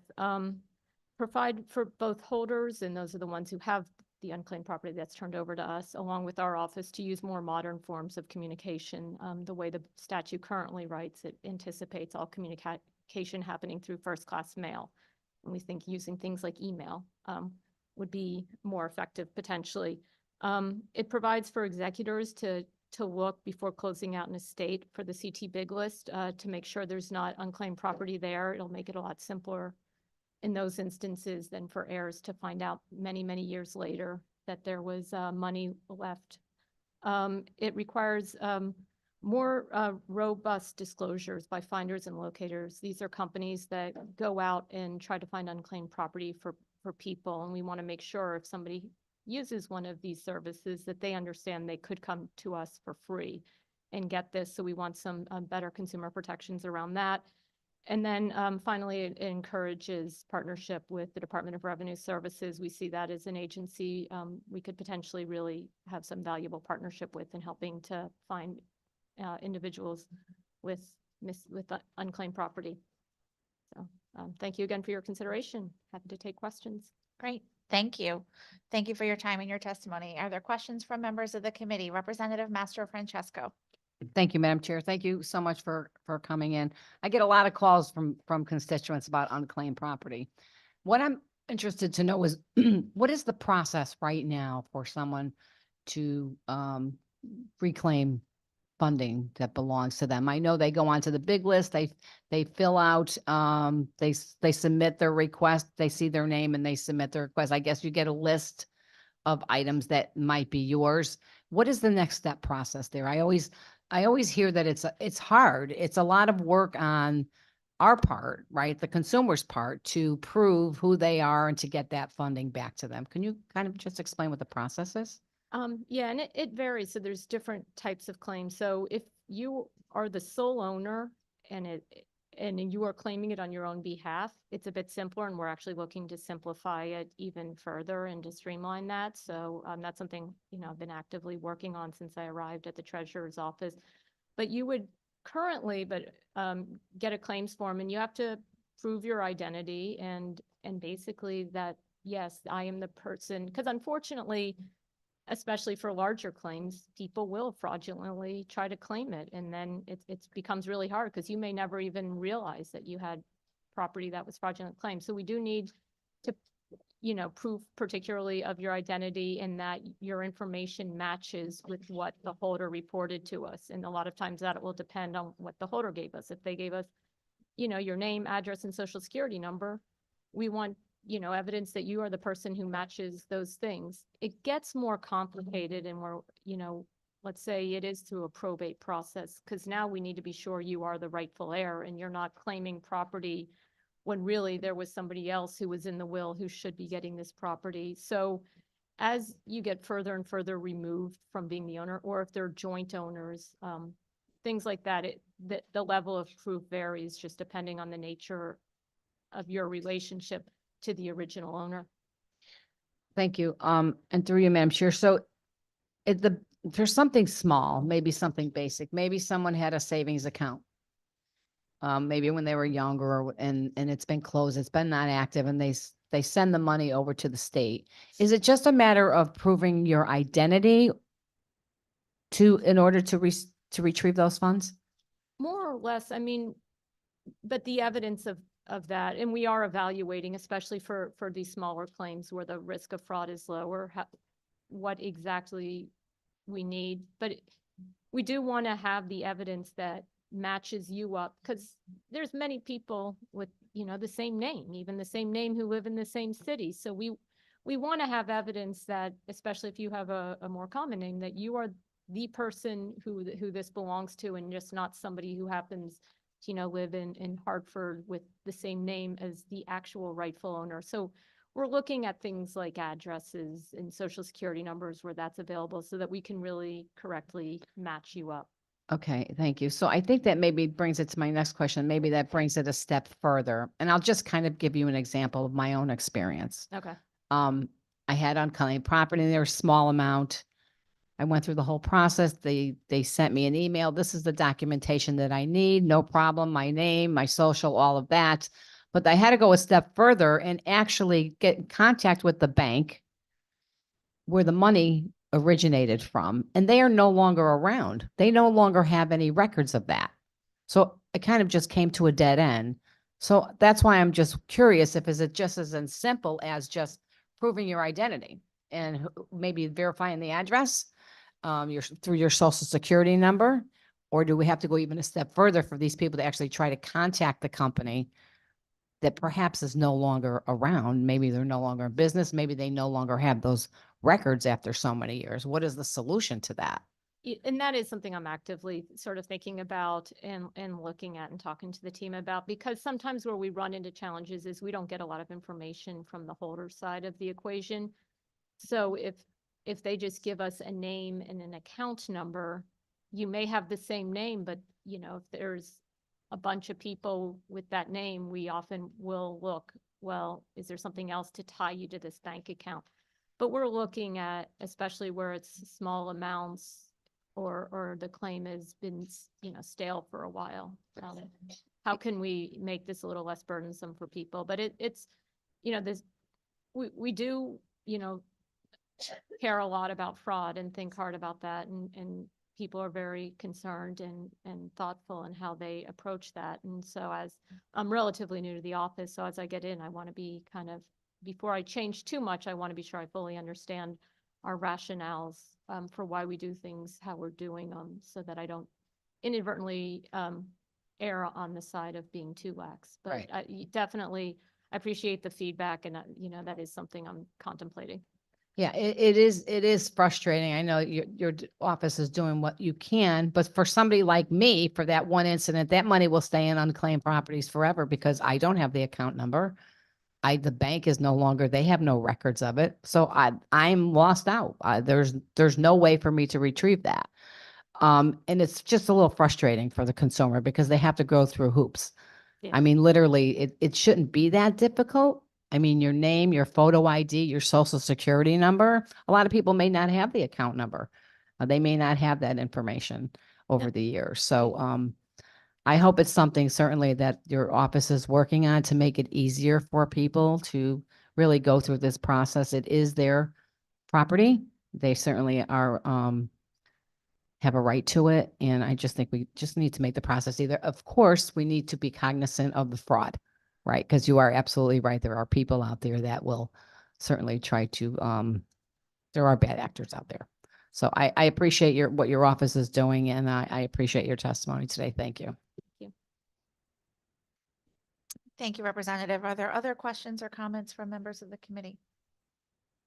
Well, seeing none, thank you again for your time and your testimony today, and congratulations on your new role. As you probably know, this is a perennial issue in this committee, so we look forward and are grateful for the opportunity to work with you in the weeks to come. Thank you. Thank you. Next we will hear from Tyler Bunch, who will be followed by Alan Trotta, who will be followed by Brian Stewart. Welcome, Tyler. The floor is yours. Greetings. My name is indeed Tyler Bunch, and I am a resident of Stratford, Connecticut. Thank you to the members of this distinguished body for the opportunity to testify today on two subjects. I'm going to speak about implementation of artificial intelligence and its impact But I'd like to begin with SJ 193, the Connecticut Environmental Rights Amendment, and my support thereof. Connecticut and its residents need to be able to make their own rules. It is an established fact that ecosystems exist in circular chains. Microscopic all the way to the tallest oak tree, the air, the water, reach a level of cleanliness for the local flora and fauna, and indeed ourselves, to subsist on because the local environment cleans said air and water, if we don't overwhelm it with pollutants. In every localized area on the planet, all local flora, all local fauna participate in those local systems and are faced with local impediments. Nature developed a process. We keep finding ways to disrupt that process all the way down to the neighborhood cul-de-sac. I've lived here in Connecticut for 25 years. I've noticed how much we in our local system have impacted our local environment. First few years I lived here, I used to have to clean my windshield a lot because of all the bugs. I also used to play a game entering my front door on the porch to see how quickly I could open and shut the door to keep the June bugs out. There were so many tip-tapping on the glass and the door, it's hard to keep them out of the house. Last year, I saw 2 June bugs. I don't remember the last time I had to clean bugs off of my windshield. These are indicators that our local system has been, indeed currently is, in decline. The environment, flora, fauna, air, water need to be protected. Additionally, Connecticutians should be given the right to decide what is best for Connecticutians. Nationwide edicts may not always be appropriate. Problems that impact landlocked states may not be relevant to a state with coastlines and vice versa. There are those that say that the state should not be in charge of a possible established trust. It is my hope that this republic would allow decisions concerning said trust and its disbursements to be open to public debate. Residents of the state of Connecticut should have the right to clean air and water and should have the right to fight for the existence of our localized ecosystems and participate in decisions about the future of said local systems. I urge you to support the Connecticut Environmental Rights Amendment. Second subject. The use of artificial intelligence is already decimating creative careers. I'm a puppeteer, voice artist, and actor. I subsist financially as part of the gig economy and can point to work opportunities now that have disappeared now because of the implementation of artificial intelligence. Please keep in mind when deciding your stance on the use of artificial intelligence, how much it is impacting not only employment, future employment, and future career possibilities. There are animated programs that are taking advantage of using artificial intelligence, both for their creation of their visual content as well as the oral content. Voices that would have otherwise been done by actors, performers, your neighbors, that can no longer subsist because they don't have those financial opportunities. Careers are being decimated by artificial intelligence. Thank you for your time. Thank you. Thank you for your time and your testimony today and your great adherence to the 3-minute limitation. Are there questions or comments from members of the committee? Seeing none, thank you again for your time and your testimony. And I would also just direct you to look at Senate Bill 2 that's before the General Law Committee, which touches in much more detail on the aspects of the second part of your testimony. Thank you again. Next, we will hear from Alan Trotta, who will be followed by Brian Stewart, who will be followed by Greg Daniels. Alan, welcome. Hi, The floor is yours. good afternoon, members of the GAE committee. I'm Alan Trotta, Senior Director of Transmission Policy for UI, and with me is Todd Berman, Director of Environmental Permitting for UI, and Jim Cole, Vice President of Projects for UI. UI, as you mostly know, is a electric distribution and transmission utility in southern Connecticut with 341,000 customers in 17 municipalities. UI opposes House Bill 5453 for 3 reasons. First, rights for municipalities are well protected within existing authorities and procedures. Second, the provisions for ad hoc membership will change the balance of decision-making in ways that are inconsistent with the mission of the Siting Council. And third, cost and benefit analysis will be highly subjective and difficult to quantify. And with further detail on that is Todd Berman. Hey, greetings, everybody. It's important to mention that the municipal consultation filing is an important tool that already exists within the Siting Council procedures. And it's basically a draft of the application that's shared with the host municipality including municipalities within 2,500 feet, no less than 2 months prior to the filing of an application. And this procedure gives the municipality a kind of a unique and dedicated opportunity to work with UI and or hold public hearings in order to provide input on the design of the project. In addition, the existing statutes and regs allow for robust municipal engagement.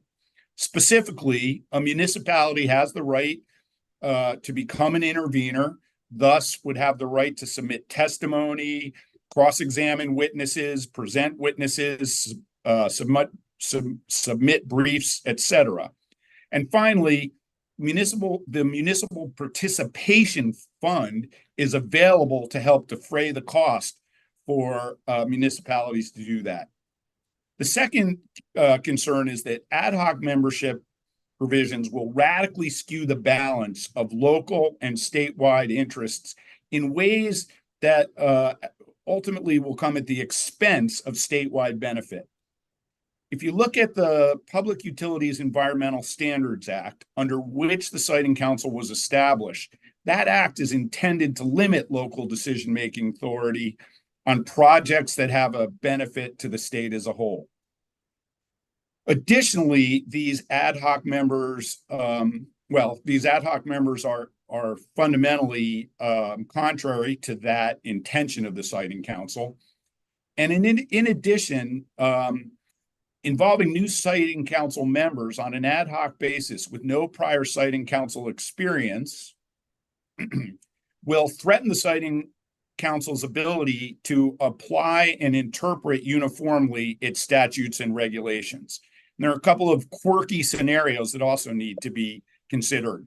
One is you could easily have a situation where a chief elected official would be asked to testify in front of an ad hoc member that they had recently appointed.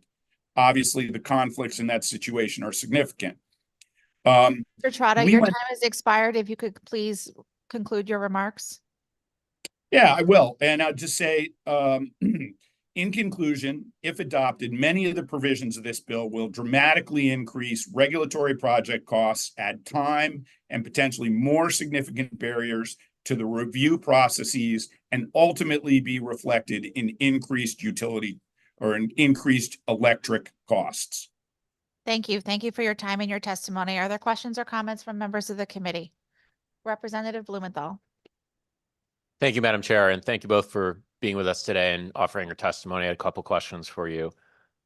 First off, is there any provision in this bill that you would agree with?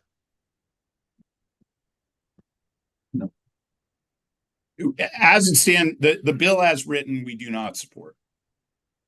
Is there any specific provision contained in the bill that you would support? I think we'd probably take that question back internally and submit something written. Okay, but it sounds like as of today, you can't offer to us any specific provision in the bill that you would support. That's correct. All right, and so we'll look forward to hearing from you further in written form on that. And are there any changes to the Siting Council's organization processes or structure that you would support that are not contained in this bill? Oh, there could be, and I think United Illuminating would be welcome to that dialogue, but that's a pretty broad discussion. Okay, but you're not prepared to offer any as you sit here today. That's correct. And you mentioned, you indicated that there were potential problems with cost-benefit analyses and review of how the benefits or costs may be spread to Connecticut ratepayers as opposed to ratepayers in other states.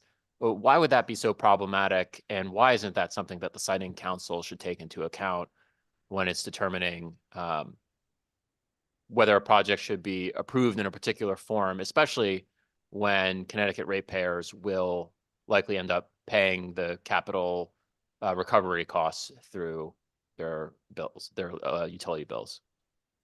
Yeah, so I would confirm that through ISO New England Planning Procedure 4, Connecticut customers would clearly bear the incremental cost of any incremental project scope above and beyond what's needed to solve the issues, kind of the lowest cost solution. And that's not only codified in the ISO planning procedures, but it's also there's several years or decades of precedent and many decisions by ISO New England and the NEPA Reliability Committee that do that. Can I add? Yeah. The one thing I would add to that too is there's a sequencing nuance, which is that often we are before the siting council before ISO New England is made at any kind of final determination. So the cost allocations are typically unknown at the time we're in front of the siting council. Excuse the interruption, Representative Blumenthal, but just for our clarity, I want to make sure that both parties who are testifying have been identified by name. So if the person who is not Alan Trotta could identify themselves. Hi, my name is Todd Berman. I'm the Director of Environmental Permitting at United Illuminating. Okay, and the other person is Alan Trotta? That's correct. Alan Trotta here, Senior Director, Transmission Policy for UI. Okay, thank you. It's important that we have it accurately reflected both for the great coverage we get from CTN and for the long-term records of this public hearing. Sorry for the interruption, Representative Blumenthal. Thank you, Madam Chair. I appreciate those answers. I think certainly you won't be shocked to hear that there is profound frustration, both in terms of local communities, especially related to recent projects, and also in this body with the way certain inquiries have unfolded in the Siting Council in recent memory. I think it's vital that we ensure that all Siting Council proceedings, which deal with very serious potential costs to the ratepayers, that deal with a very serious power of condemnation and eminent domain, that these proceedings are not only fair and well vetted and deal with expertise at a high level, but also that they're perceived to do all those things. And so I'm very interested in hearing any suggestions you may have for improving this bill or other measures that you think could either improve the process or improve the perception of fairness in the process as we go forward. Obviously, projects that improve our infrastructure have to happen, have to be built somewhere, but it's very important that local communities both be heard and feel that they're being heard in that process. So I thank you for your testimony today. I look forward to seeing additional comment and insight in written form, and obviously glad to meet with you to shape any legislation going forward. Thank you, Madam Chair. Thank you. Representative, seeing no further comments or questions, thank you again for your time and your testimony. Next, we'll hear from Senator Kathy Austin. Senator Austin, I apologize. I was given a list that your name was not on. So the floor will be yours momentarily. And after Senator Austin, we will hear from Brian Stewart. And then we will hear from Greg Daniels. Welcome, Senator Austin. The floor is yours. Thank you very much. No apologies necessary. We all run long meetings. And before I start on and sticking within the 3 minutes, I'm very much in support of anything that holds the Siting Council responsible to the public that seems to often get left without, and testified on a bill that was in energy and technology relative to the Siting Council, and would be happy to talk about that in greater detail. I'm here today to thank you for holding a public hearing on Indigenous Peoples Day. I really appreciate having the opportunity to talk about this issue. I talk about this issue as a result of someone who represents and has worked with two of the federally recognized tribes, also state recognized tribes, and have done a lot of work with the state recognized, the other three that are only state recognized. And this movement is not just a movement here in the state of Connecticut. This is something that's been happening across our country. There are as many states today that recognize Indigenous Peoples' Day as the states that recognize Columbus Day. Indigenous Peoples' Day nationally has been on the second Monday in October. There is also another day that is called Native American Heritage Day, which is the Friday after Thanksgiving. There is a difference between the two, and without getting into all the detail, Indigenous Peoples' Day, if it were not recognized on that second Monday, in my conversations with many of the Native American communities, they would prefer that we not interfere with the national movement and let it continue moving through its process. The president himself has recognized Indigenous Peoples' Day, but would prefer that if that is not where the committee ends up, that we look at Native American Heritage Day that Friday after Thanksgiving, which does not conflict with any of the other holidays that are already recognized in Connecticut. And what that would do would bring forward the history related to Thanksgiving and have more robust conversation about that. And again, I do appreciate having you actually hear the issue, and thank you for your consideration. And I'm speaking less and less because I'm supposed to go and deal with one of the subcommittees in the budget. Thank you. Thank you for your time and your testimony. Are there questions or comments from members of the committee? All right. Thank you Seeing very that, I much. guess we're going to let you get to that subcommittee. Okay. Thank you again. It's about legislative management, so I think we need to make sure we get elevators fixed. Yes, please get the elevators fixed. Thank you. Next, we will hear from Brian Stewart, who will be followed by Greg Daniels, who will be followed by Sarah Foreman. Welcome, Brian. The floor is yours. Thank you. Good afternoon, members of the Government Administration and Elections Committee, and thank you for this opportunity to speak. My name is Brian Stewart. I'm a resident of Middletown, where I have lived and worked for just under 35 years. I have spoken on environmental issues at Wesleyan University and elsewhere in the area for the past 16 of those years. I am speaking today to register my strong support of SJ 193, a resolution to put the Connecticut Environmental Rights Amendment on the ballot. And I have just a few points I would like to make. Excuse me. My first point is that as a state, the onus is upon us to guarantee that the environment will be protected. It is my understanding that the letter and interpretation of federal statutes defer to the states as the primary protectors of the environment. Massachusetts and Pennsylvania have adopted environmental protections into their constitutions. Connecticut should join them, and it should do so because we have a strong interest as a people in a healthy environment. Our own health depends upon environmental health. Where I live in the Connecticut River Valley, air quality is occasionally poor and has a negative impact on both myself and my spouse, who live with chronic respiratory conditions. In fact, the existence of these conditions can sometimes be traced to the low levels of ozone and other pollutants that are ever present in our surroundings.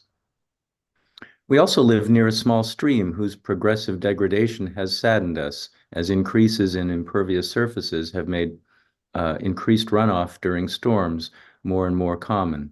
The stream banks have eroded significantly from the resulting flash floods, and a stream bank collapse in our neighborhood reminds us that the security of our homes themselves in the future is not guaranteed. Beyond my own immediate life, I can see the impacts that growth has imposed throughout the state, not just in my own town. We need every tool possible to steer development so as to minimize the impacts.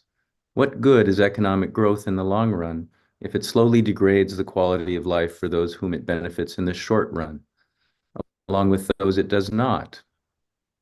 Here, the amendment touches on questions of equity. No resident of the state should find themselves in a sacrifice zone when it comes to air, water, or soil quality, or ecosystem integrity. Development must be steered in the most environmentally benign direction possible if we are to preserve the environmental quality that makes life here in Connecticut special. guaranteeing protections for soil, ecosystems, and environment strikes me as a minimum baseline to declare that the integrity of our environment is important to us in the state of Connecticut. Finally, but this is by no means the least important thing, I would like to point out that we share our state with others who have no legal rights whatsoever, but who will benefit greatly from protections afforded to humans. The more than 800 species of insects that I have documented in my urban quarter acre will benefit. The migratory birds that need those insects will benefit. And this is important because their decline in recent years is very well documented. The many animals we share our yards and open spaces with will also benefit. For all these reasons, I strongly support putting environmental rights into the Connecticut Constitution and urge you to let the public consider such an amendment. I strongly support SJ 193. Thank you for your time and attention. Thank you. Thank you for your time and your testimony today. Are there questions or comments from members of the committee? Seeing none, thank you again for your testimony. Next, we will hear from Greg Daniels, who will be followed by Sarah Foreman, who will be followed by Colleen Murphy. Welcome, Greg. The floor will be yours. Can you hear me? Not especially. Is that better? Yes, thank you. Great.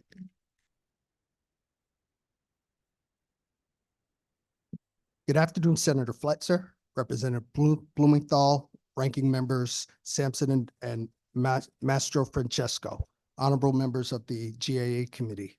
My name is Greg Daniels, Executive Director of the State Contracting Standards Board. Joining me is Jonathan Longman, my Chief Procurement Officer for the State Contracting Standards Board.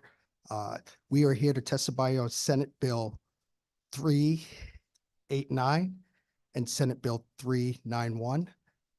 We'd like to share with you the importance of the bills, but also some important considerations if this bill should leave committee and move forward, voted out. Presently, the board has oversight over approximately 36 state contracting agencies. We're doing a very good job at that. However, over the last 6 weeks, we've just become fully staffed, which is surprising. We appreciate the funding from the legislature, but unfortunately, it's been a challenge hiring. With that, the bill adds numerous statutory duties to our responsibilities. And while we are appreciative of that, we do recognize that it would add some fiscal funding concerns for us in terms of operational funding as well as staffing funding that would need to be addressed. Assuming that those responsibilities fell into our purview, we're concerned that both bills, if passed, would be problematic for us if funding is not provided. Particularly Senate Bill 389 attempts to address the funding concern, addresses that funding concern by setting a minimum of about 5 employees for the board, which is a positive thing. But again, absent some type of floor for our funding, it would be problematic. And we're concerned that without doing so, we would struggle. We think that that's important. Likewise, Senate Bill 391 also, which was recommended by our board, also addresses the funding issue by making our funding process similar to the other state watchdog agencies like the State FOI Commission, as well as the Office of State Ethics and SEEK as well, where we would submit our budget proposal as executive directors to the Office of Policy, the Secretary of Office of Policy and Management. Likewise, Senate Bills 391 and Senate Bill 389 also would add quasi-publics, which I'm sure many are here today to testify under our purview. We anticipate that that would add about 35% increase to the staffing as well as our operational functions. And we, again, implore the committee to take that into consideration as you deliberate on this matter. Happy to answer any questions that you may have. Thank you. Thank you for your time and your testimony. Are there questions or comments from members of the committee? Representative Mastro Francesco. Thank you, Madam Chair. Thank you so much for coming in today. You mentioned in Senate Bill 391 that it adds the quasi agencies. That's not an agency currently that the board oversees right now. Is that correct? Now, we have one quasi under our jurisdiction, which is the Connecticut Port Authority. So you have what would this particular bill do? Would it add more? Yes, it would add all quasis. Okay, and would that require obviously more staff? Yes, it would. And what type of funding would be required for that? Currently, it would require staffing as well as operational funds. Okay, thank you. And you had mentioned that you're just fully staffed. I think you mentioned at 36, you just fully staffed the department 6 weeks ago. for the past 6 weeks. What was the reason that it was understaffed? We had some open positions that we were working with we were just having difficulty like other state agencies filling. And how many employees are there in that particular department? We currently have 7 full-time employees. 7 full-time employees. Okay. Is there anything else that you wanted to add to that? Either of those bills that you had a concern about? I'm trying to understand what your concern is. It's basically just more funding. There's going to be more agencies in the We're in support, oversight. but It's just, again, there has to be that consideration. okay, it's just the financial aspect of it for your Correct. department. We to be able can't do it to be able to with the handle, resources we have now. to handle work. Okay, good. Thank you very much. I appreciate you coming in. Thank you, Madam Chair. Thank you, Representative. Are there other questions or comments?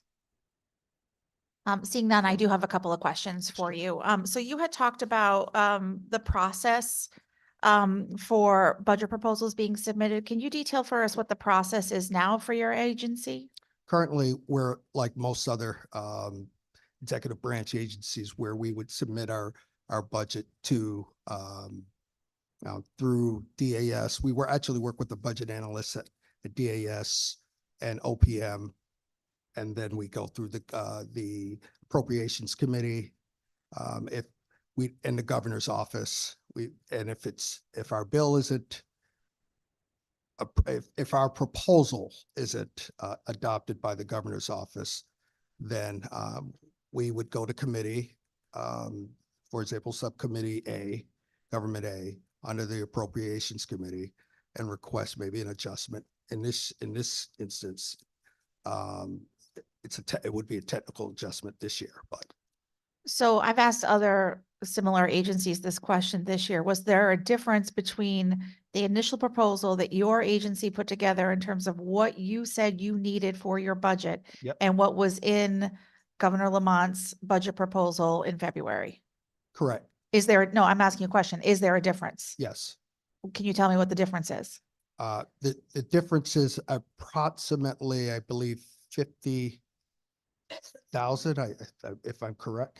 50 or And what will 55,000. that loss potentially, if the governor's budget proposal went through, what would that $50,000 loss due to the operation of your agency? It would create a challenge for fiscal year 25 because we did not contemplate some of the operational costs related to hiring seven full-time staff members. You're saying it costs more to hire 7 staff people No. than you anticipated it would? It costs more now that we have 7 full-time staff members When we all started a year ago, we didn't put in we didn't submit the budget. That preceded us. Got it. Uh, Okay. Okay. So there was no way to anticipate, at Okay. least from our perspective, what the cost would be for running a staff of 7. This was the unprecedented first time in history that the agency had 7 employees. And is it fully functioning? Yes, because 2 years ago you had 1 employee, Correct. right? And that was not you. It was not Correct. anyone who's currently at the agency. There's been a Correct. complete changeover and an increase in the staffing levels. Yes. Okay. And then I just have a question, with regard to your testimony on the addition of the quasi-public agencies to your oversight. And just to be clear, I'm a huge supporter of the work of your agency, was one of the many legislators who was fighting for your agency to have the capability that you have now to be fully staffed and fully functioning and fully exercising your oversight authority. And I'm thrilled that you're finally able to do that. So I don't come at this from a negative perspective, if you will, but I do find it a little hard to understand why it would be a 35% increase in your work to have oversight of a handful of quasi-public agencies when you are now doing the work of overseeing the contracting for all of the traditional state agencies. Why is it that big of an increase? And again, I'm just trying to look at it from a perspective of you had 1 staff person for many years, and now you have 7, and this small addition, you wouldn't have the capacity to do? I think that's a fair question. And I can help explain that. One is, the agency wasn't actually carrying out all of its statutory duties in prior years. And that's no fault of the prior director. It's just the reality. One person cannot do it all. So the reality is all of our statutory duties we're really trying to ratchet that up. We've built out our education program. We have a learning management system, which we're deploying as we speak. We conduct a triennial audit. We're approaching the first year, ending our first year of our triennial, I'm sorry, a little dry, but triennial audit. That's going very well.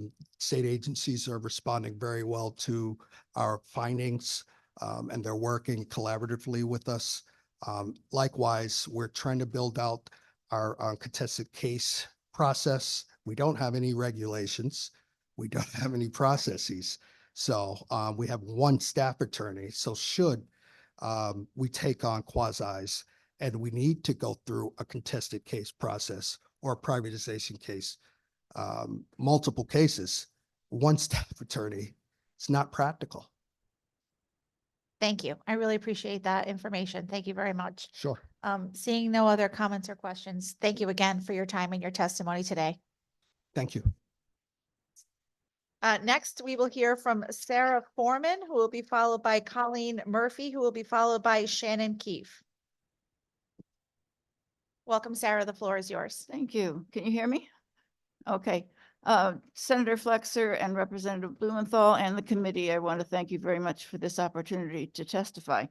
I'm working with the Connecticut Environmental Rights Amendment Group that is trying to get this amendment passed. Right now, we're in the stage of just trying to get the original amendment in the up for general voting in November. And when I first heard about this, I began to wonder, well, I thought Connecticut was really in good shape. You know, it's supposed to be such a beautiful state. And then I found out that in terms of health issues, we're very far behind, that New Haven is the number 5 in the country in terms of having poor air and asthma cases. Hartford is number 17, Bridgeport is number 29. And we have not met our federal air quality standards for ozone for 45 years. And the other thing is that 40% of Connecticut rivers do not meet the standard for quality, fully supporting aquatic life. So our water supply is in big trouble. And we also have a lot of abandoned industrial sites. I don't know if you know about the Six Lakes site in Hamden where I live, but That is a site where Olin was supposed to clean up those the lakes where they dump their chemicals for many, many years, has not done it. And now we're faced with getting that done. So in the past, we have relied on the Environmental Protection Agency, the EPA, to set standards for clean air and water. But recently those have been undermined by the executive action and by the Supreme Court. And there is no recognition in the US Constitution for government environmental rights. And also Connecticut is among the states that does not have any mention of environmental rights in our Constitution. So what we would like to do is see the Environmental Rights Amendment added to our Constitution, voted on by the public as an environmental amendment to the Constitution. So it would no longer be a law, it would be in the Constitution.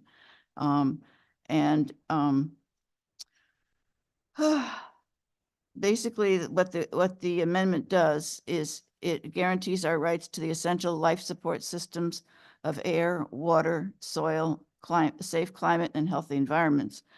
As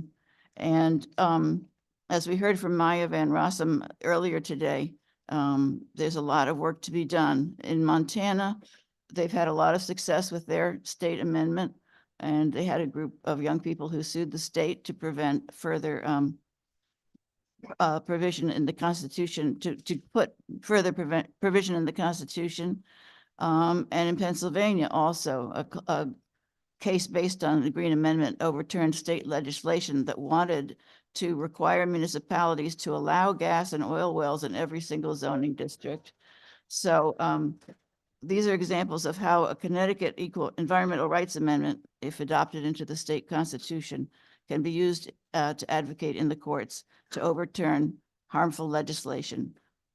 Any questions at all? Thank you. Thank you for your time and your testimony today. You're welcome. Are there questions or comments from members of the committee? Seeing none, thank you again for your testimony. Next, we will hear from Colleen Murphy, who will be followed by Shannon Keefe, who will be followed by Margaret Keyser. Welcome, Colleen. The floor is yours.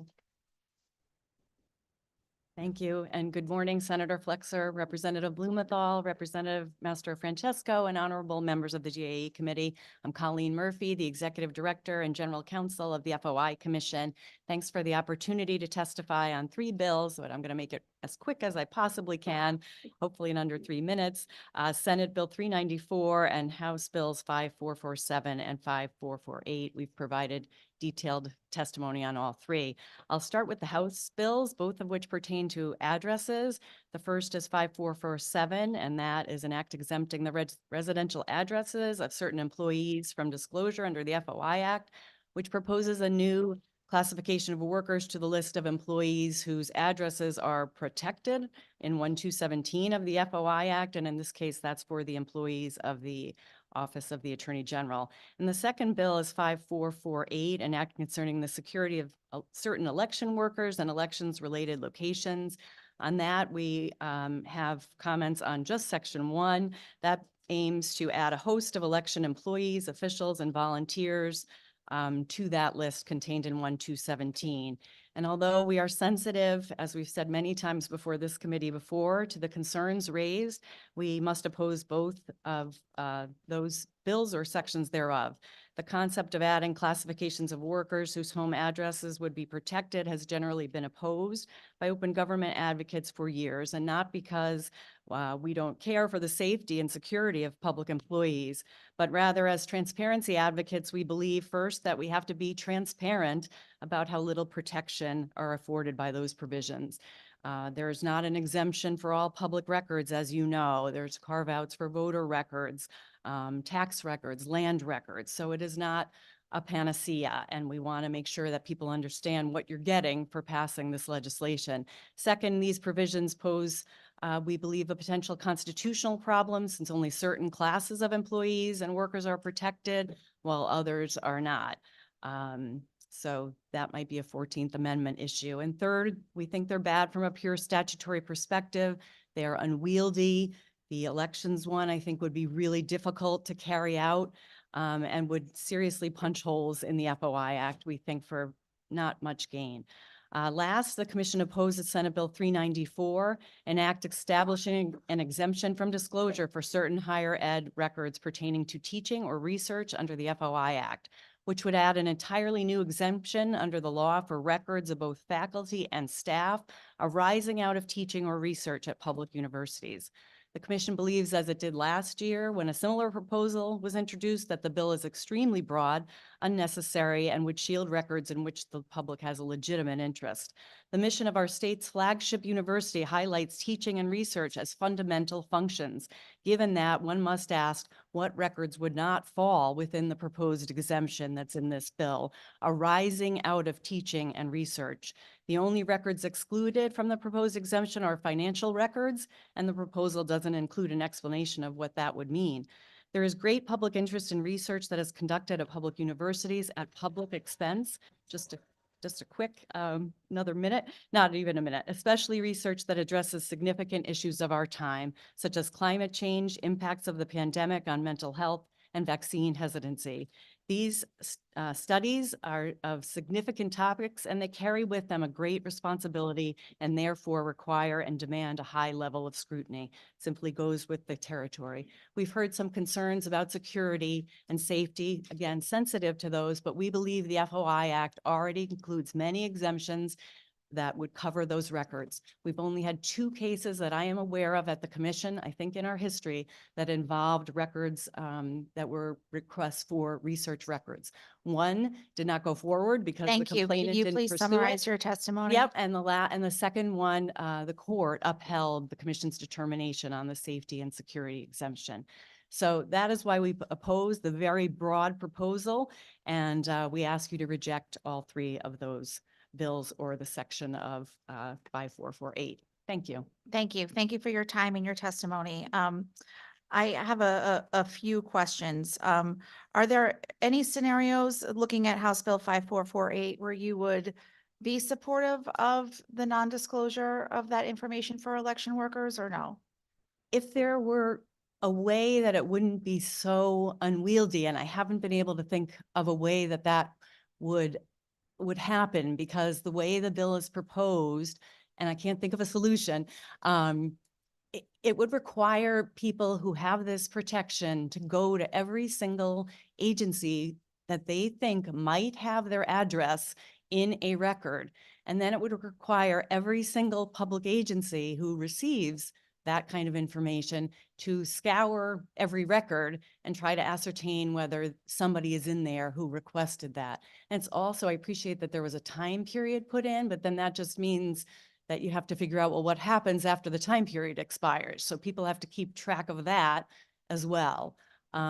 So I guess that's my answer. I haven't been able to think of a way that it would be better. So if there were one, we're certainly open to discussing that. And is that the same as your concern for 5447?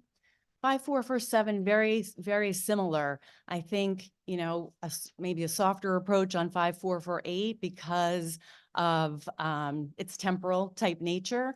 But we believe that there's a definite issue when not everybody has these so-called protections, and that it's, again, a very unwieldy process and doesn't afford the protections that people think it does. We get many calls at the commission where people are like, hey, how did somebody get my voter record?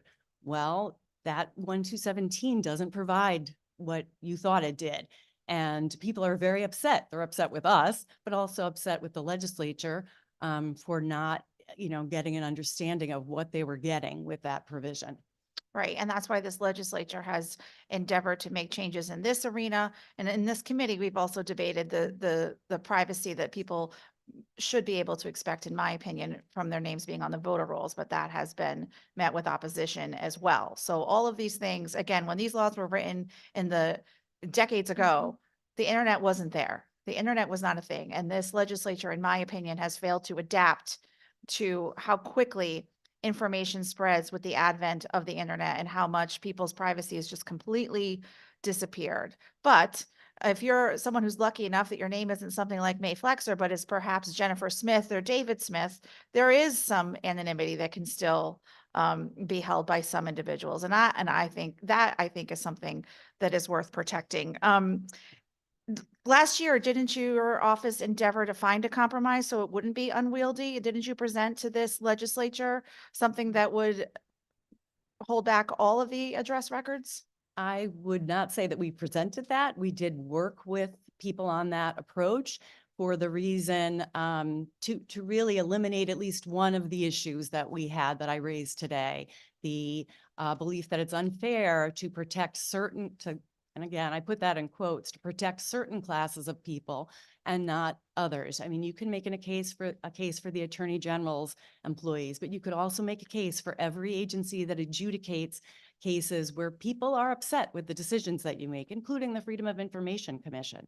So we did get behind that proposal to a degree because we felt that at least it would eliminate that issue, and it would eliminate us and legislators having to continue to discuss this matter over and over when there are really many, as you know, many other significant issues that we should be talking about. And are you supportive of that again this year or no? I think we would not lend our support to that this year. We believed after hearing some of the debate that it was not the will of the legislature to have that happen. So Is that for you to determine? I'm sorry? Is that for you to determine? Well, from the perspective of the Freedom of Information Commission, yes. So as I said, we tried to be helpful last time and tried to eliminate that one issue, but it didn't work out. So I think we're going to have to revert to our previous position. So let me get this straight. Last year you agreed to something, then you changed your mind, and now you've still changed your mind. So moving forward, how are we to negotiate with your office to know where you truly stand? What will cause you to change your mind on the future, both on the bills we're debating here today and other measures in the future? Okay, I've been presenting before this body for almost 30 years now, and never has there been a question about not believing in the representations that we make. So I don't think that that's something to be concerned about. And I don't think I changed, or the commission changed their minds.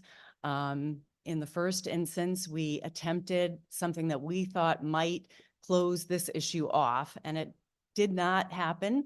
And there were issues raised that were essentially the issues that we had raised many, many times before. So in this instance, we are going to, I think, revert to our previous position that we had for years and years and years. So I think that's where we're at. Again, though, how are we in the future to know when your attempt at compromising is to be trusted? Well, there hasn't been an instance where I haven't upheld what I've committed to on behalf of the agency. And last year, we committed to that, and that's the position that we took. This year, I'm telling you what the commission's position is. So last year, the commission didn't change their stance No, on the compromise that you put forward? no. No, So and it we only did not changed. advance that proposal. That was a proposal that we discussed and said that we would not oppose. I did not come here and testify on that. That was something that occurred after the public hearings on this. So we did get on board. We were not advancing that proposal, and we did not step away from saying that we were not opposing it either last year. So we didn't change anything. You know, you referenced earlier, and I'm not going to actually ask you this question because I don't want to be that adversarial. But you referenced earlier, people looking for the addresses of the people who work at the commission.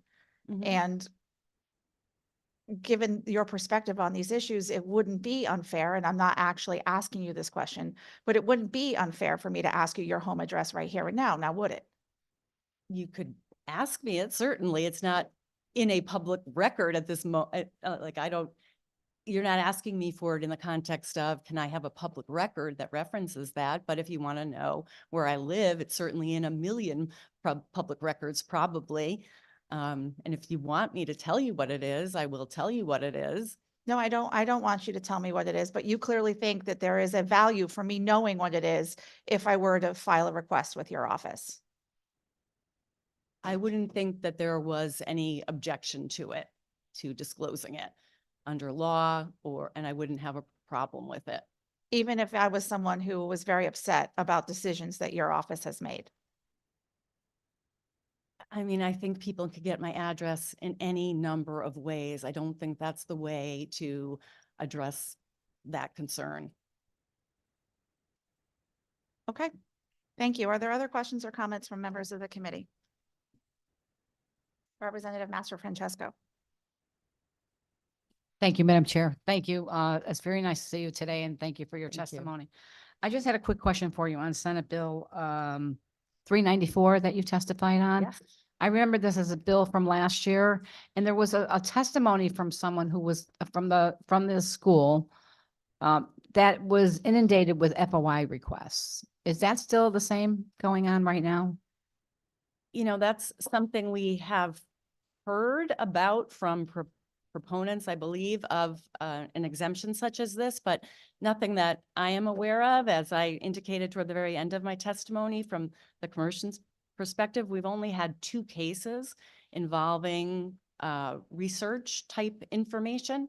And one was dismissed by the commission on the basis of the security exemption, and the other, the complainant chose not to pursue the matter. So from an administrative perspective, those are the cases that I'm familiar with.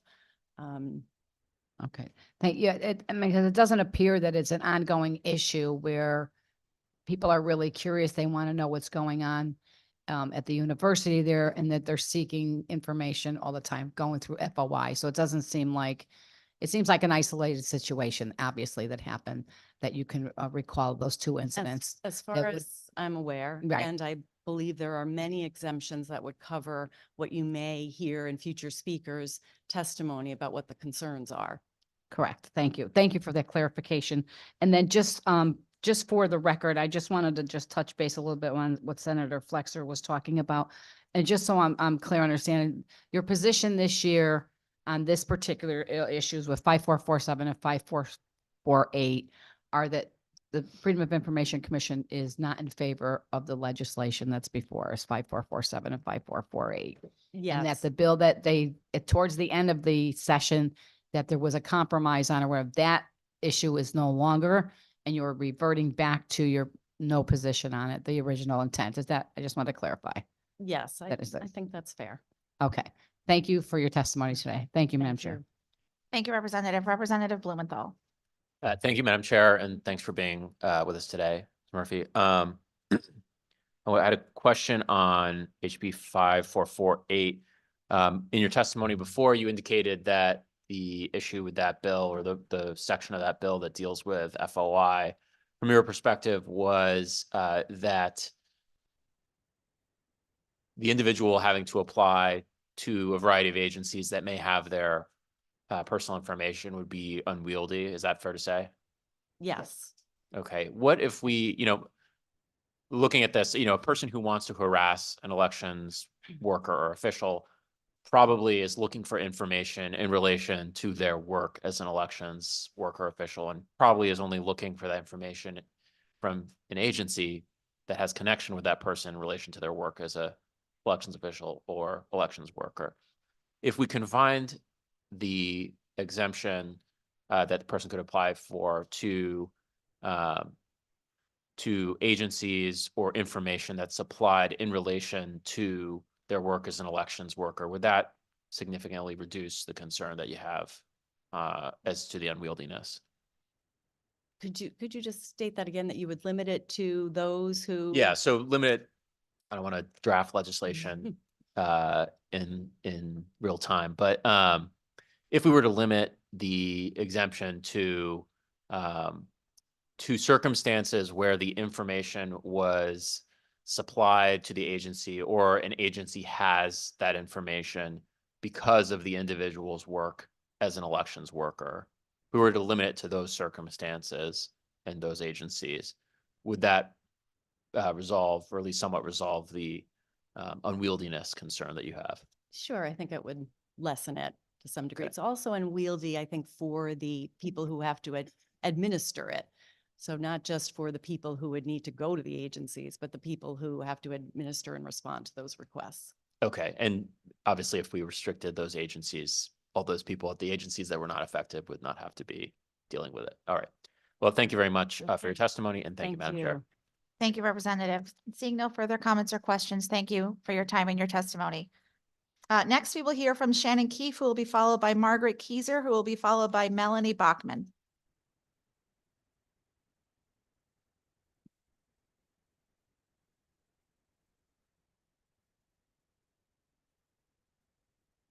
I'm sorry. Welcome, Shannon. The floor is yours.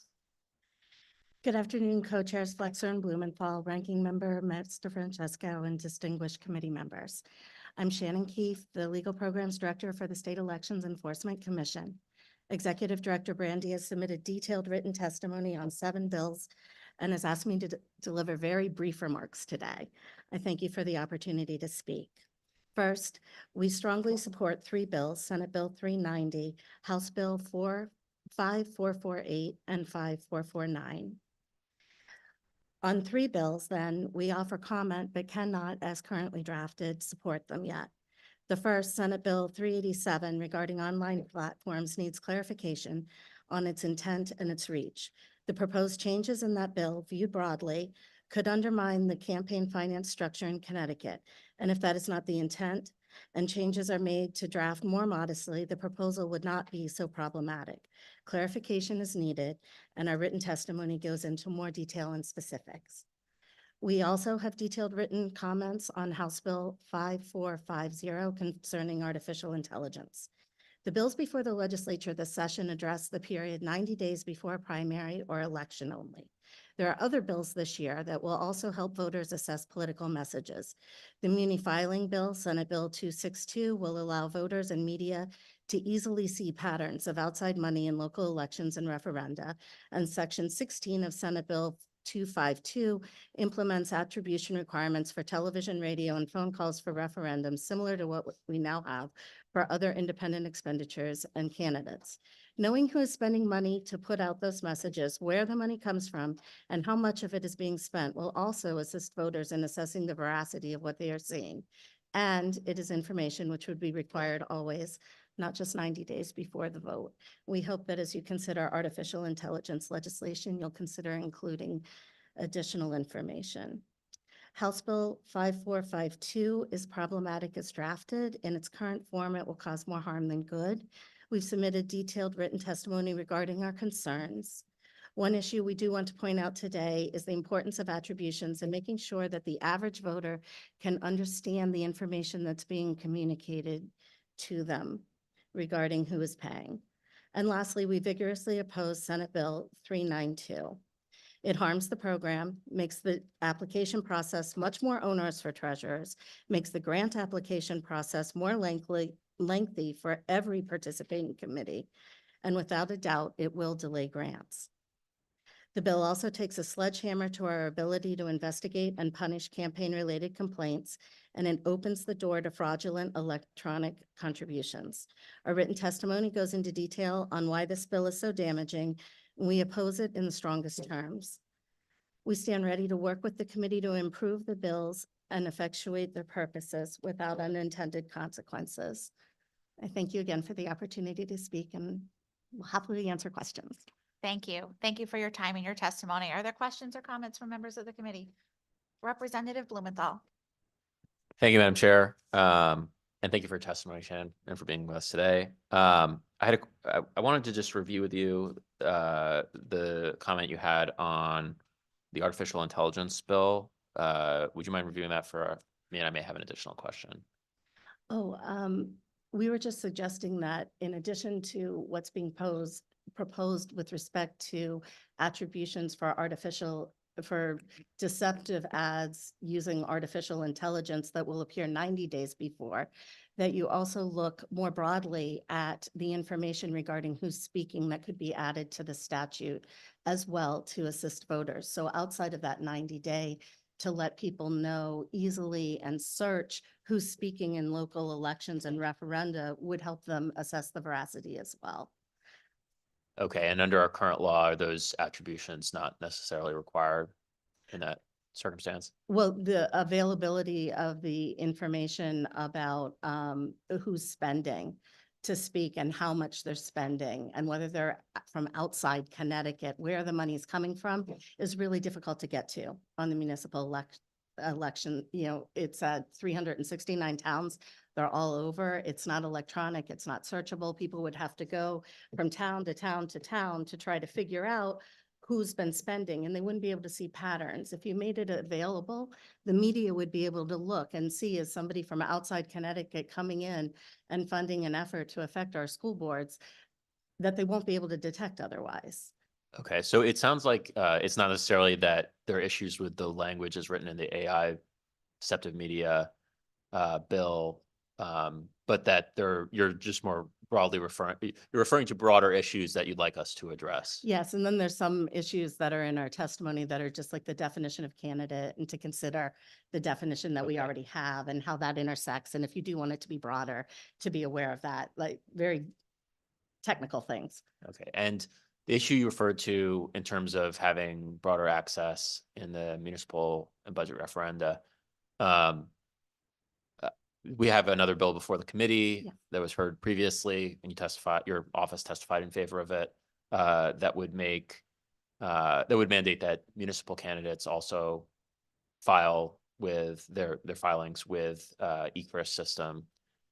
Would that significantly resolve that concern? Yes. Okay. And did you offer testimony on 5448?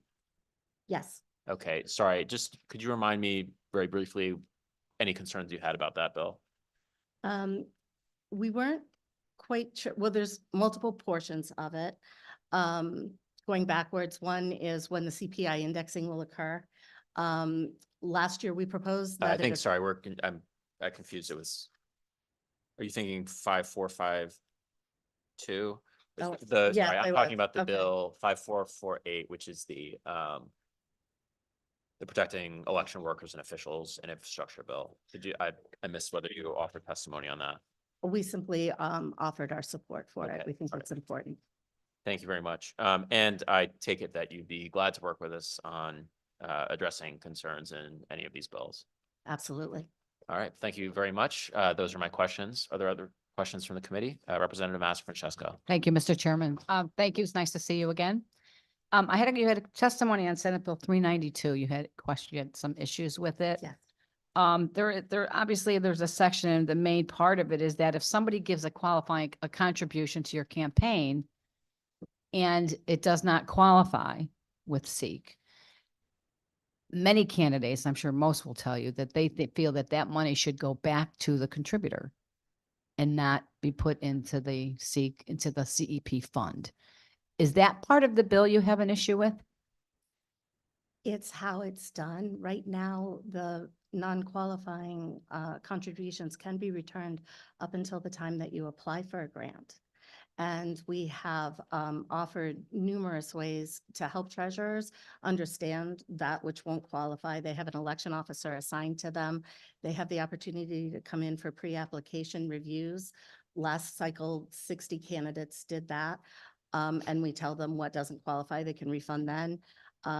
We have numerous trainings showing them how to figure out what won't qualify and how to fix it in response to these proposals that were made in 2020 and 2021.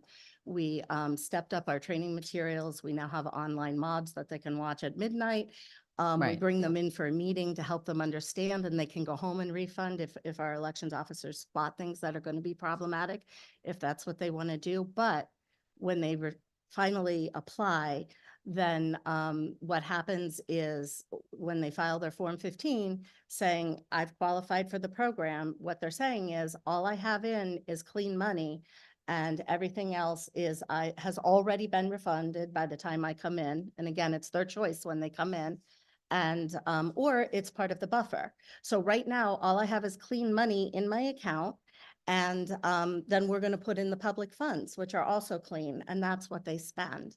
This bill proposes that we bring everything to a screeching halt in the middle of the grant application period, explain to them what didn't qualify, and then have the treasurer be responsible for returning it all before they get the grant. Or I'm not sure, is the intent that the unclean money stay in there to see if the refund is actually made? Because that's another problem. A lot of people don't cash checks anymore. And so even when people like the statewides are closing down because they're not running for statewide anymore, they're switching to another office, they have the ability to either disgorge their funds to a charity or they have to return them.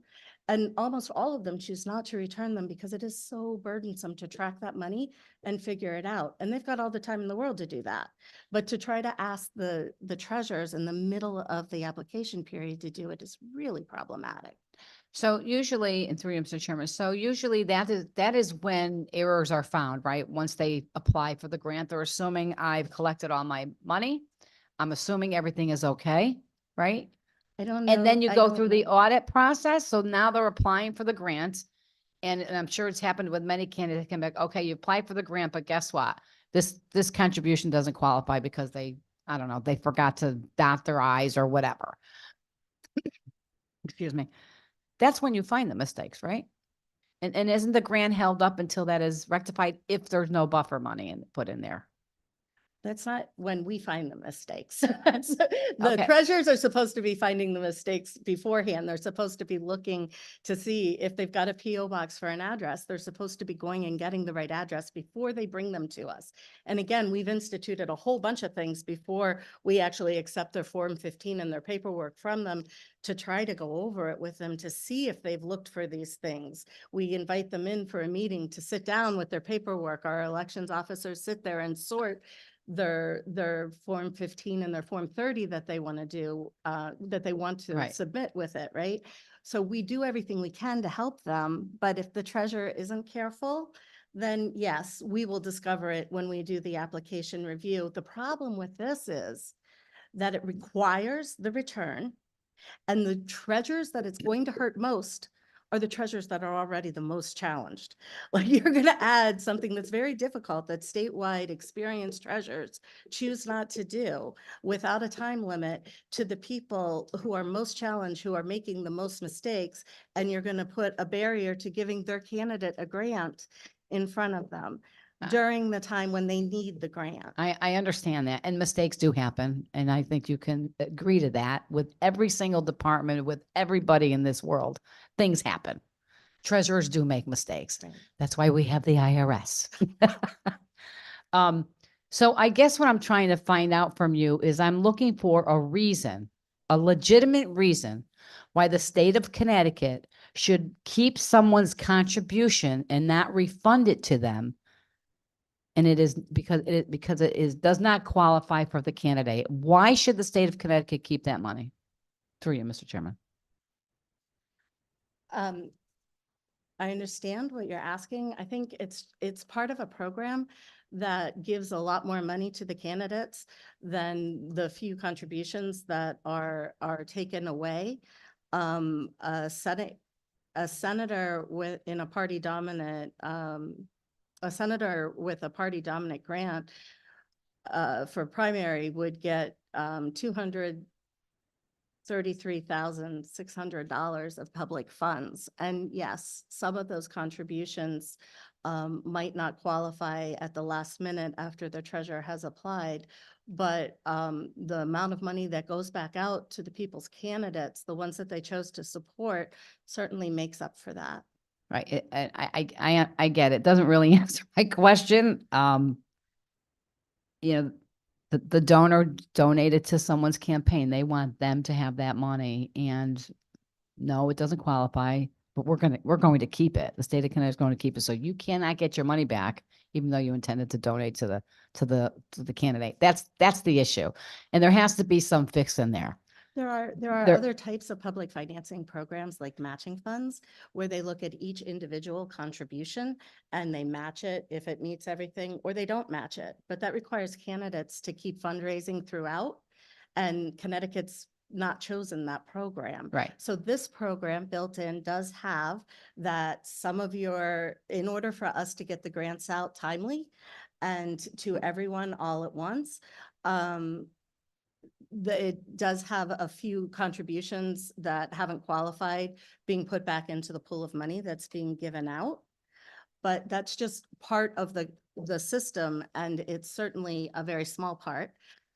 But if excuse me, through you, Mr. Chairman. So if the candidate filed for the grant, did not submit a buffer enough, and during that process, SEEK found out that, look at all of these contributions don't qualify. Now you don't have enough funding, not enough donations collected to meet that threshold to get your grant. Obviously, you're going to hold the grant back, right? And you're telling me still at that point, that money cannot be refunded to the donor, Right. even if the money is held. See, that is where there should be no reason why they, in my opinion, that they can't have their funding back, because the candidate has to go out anyway and collect new donations. The treasurer still has additional work to do because they did not meet the threshold now. But yet at that moment, the state of Connecticut is keeping the donor's money. I think that's the stop button for me. Like you said, you're trying to create more, it's creating more work for the treasurer, but yet they're doing the work anyway. And I think that your argument or your testimony was that, well, they've already applied for the grant.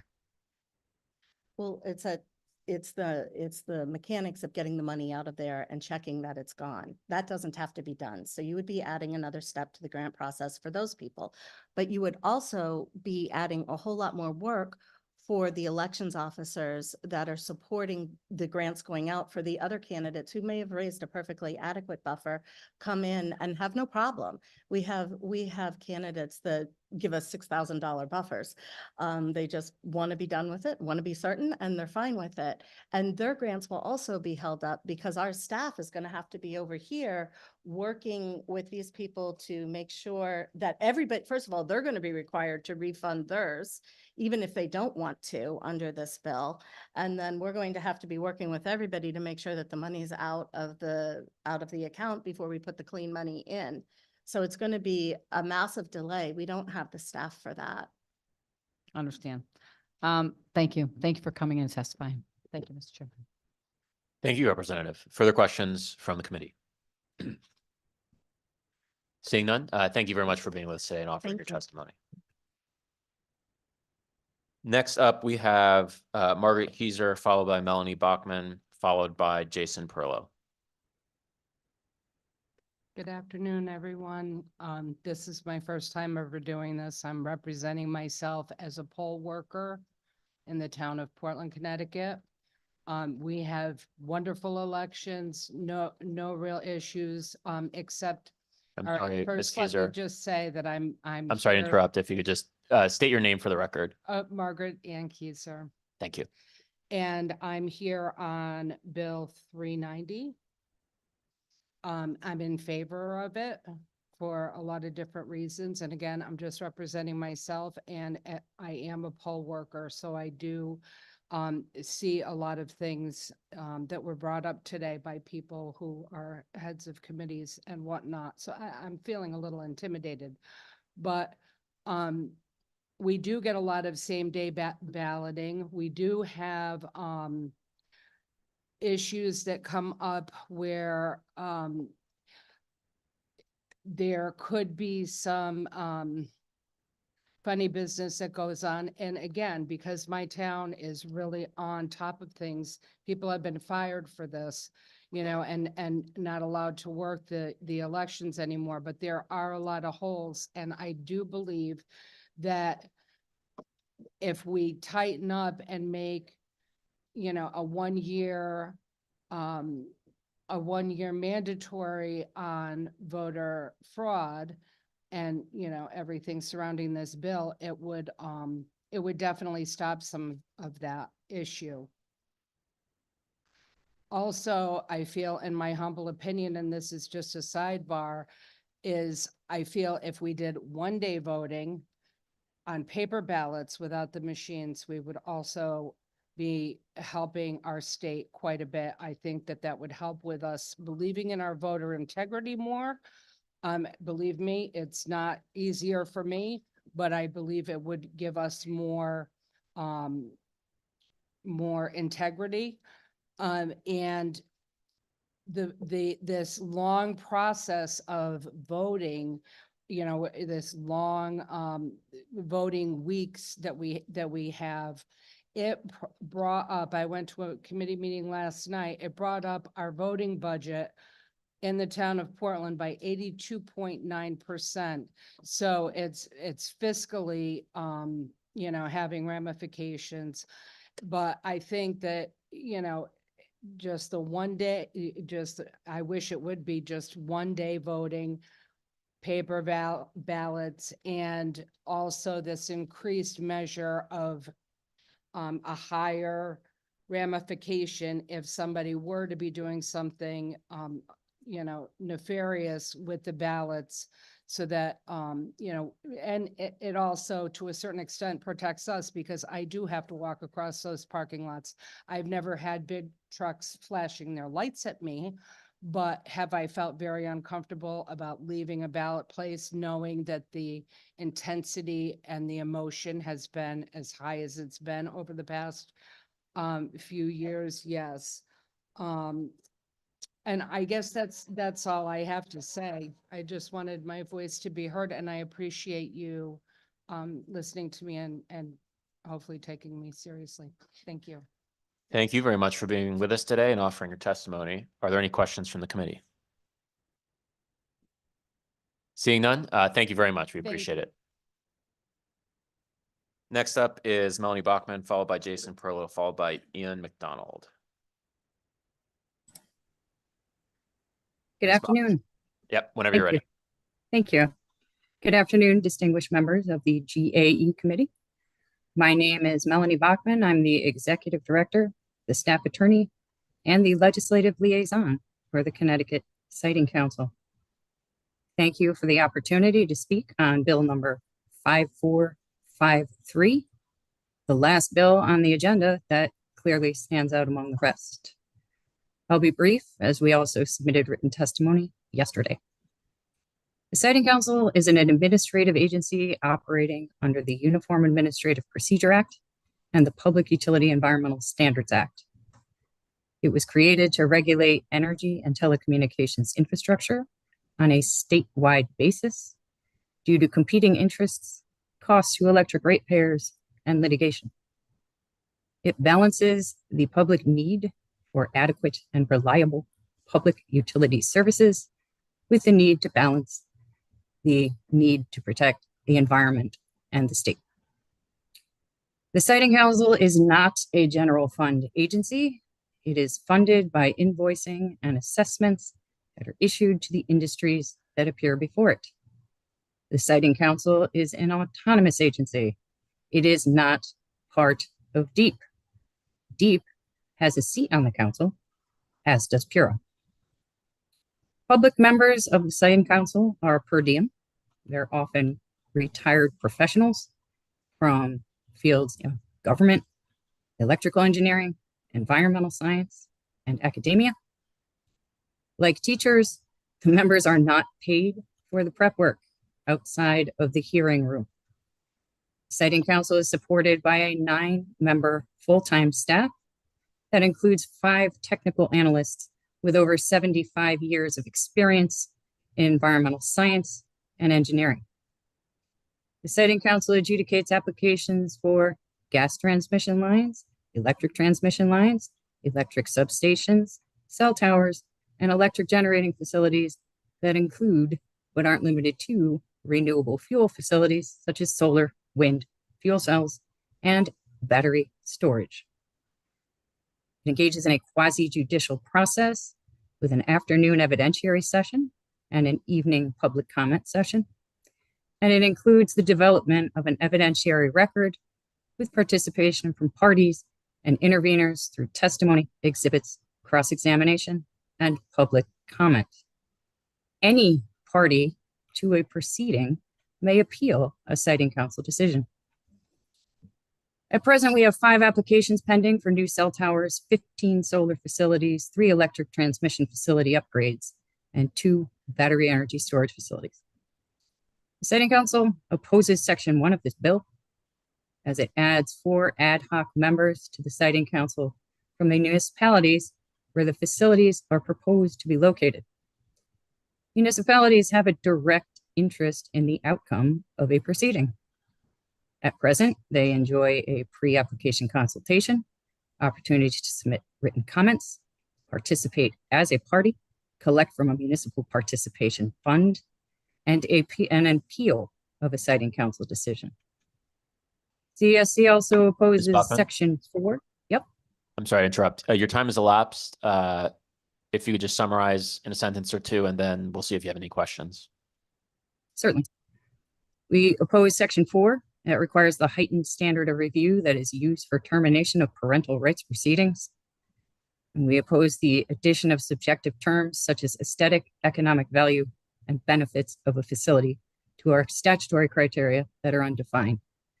And finally, we oppose Section 5 of the bill that requires non-discretionary adoption of municipal conditions on certain solar facilities, as municipalities already enjoy a right to regulate and restrict the location of proposed utility scale solar facilities under current law.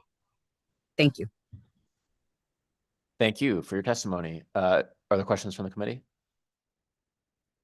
I had a couple. You mentioned that you have 9 full-time analysts, or excuse me, 9 full-time staff. I'm assuming that's including you, correct?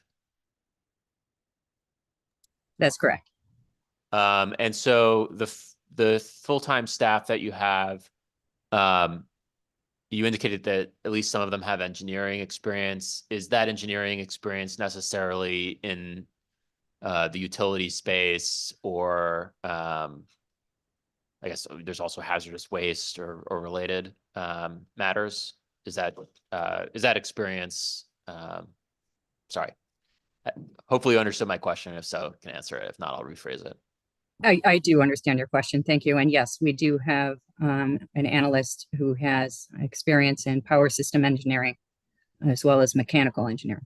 Okay. So as I'm hearing you have 1 staff member who's an analyst who has experience in the areas of power engineering. Did I get that correctly? He has a degree in power engineering. However, all of our analysts, all 5 of them, work on, applications for each type of jurisdictional facility. And so the sharing of knowledge among the analysts is it's important, and it works for us, given the fact that the facilities over which we have jurisdiction are variable, but they all do require some sort of electrical interconnection. Okay, thank you. And do any of the full-time staff the council has, do any of them have kind of a financial analyst background or experience? I wouldn't consider it a financial analyst background in the Securities and Exchange Commission sense. However, we have an analyst who has experience as a project manager for telecommunications facilities. And certainly his experience with cost allocations for those types of projects plays into his experience here at the council. Okay, thank you. And do you currently have the ability to obtain consulting services where they may be necessary or appropriate to evaluate a project that's been proposed? Yes, we do. We have a reserve in our budget specifically for any occasion that may deem a consultant necessary for any type of jurisdictional facility, not necessarily just electric transmission. Okay. And I'm assuming you wouldn't object to any additional staffing or consulting availability that might be intended to give you a greater ability to vet proposals, either for their financial reasonableness or their advisability related to engineering compared to other reasonable proposals? I would certainly not object to additional staff, but I do caution that our staff and our operations are financed by the electric ratepayers as the utilities pass those costs on to the ratepayers. Okay. Um,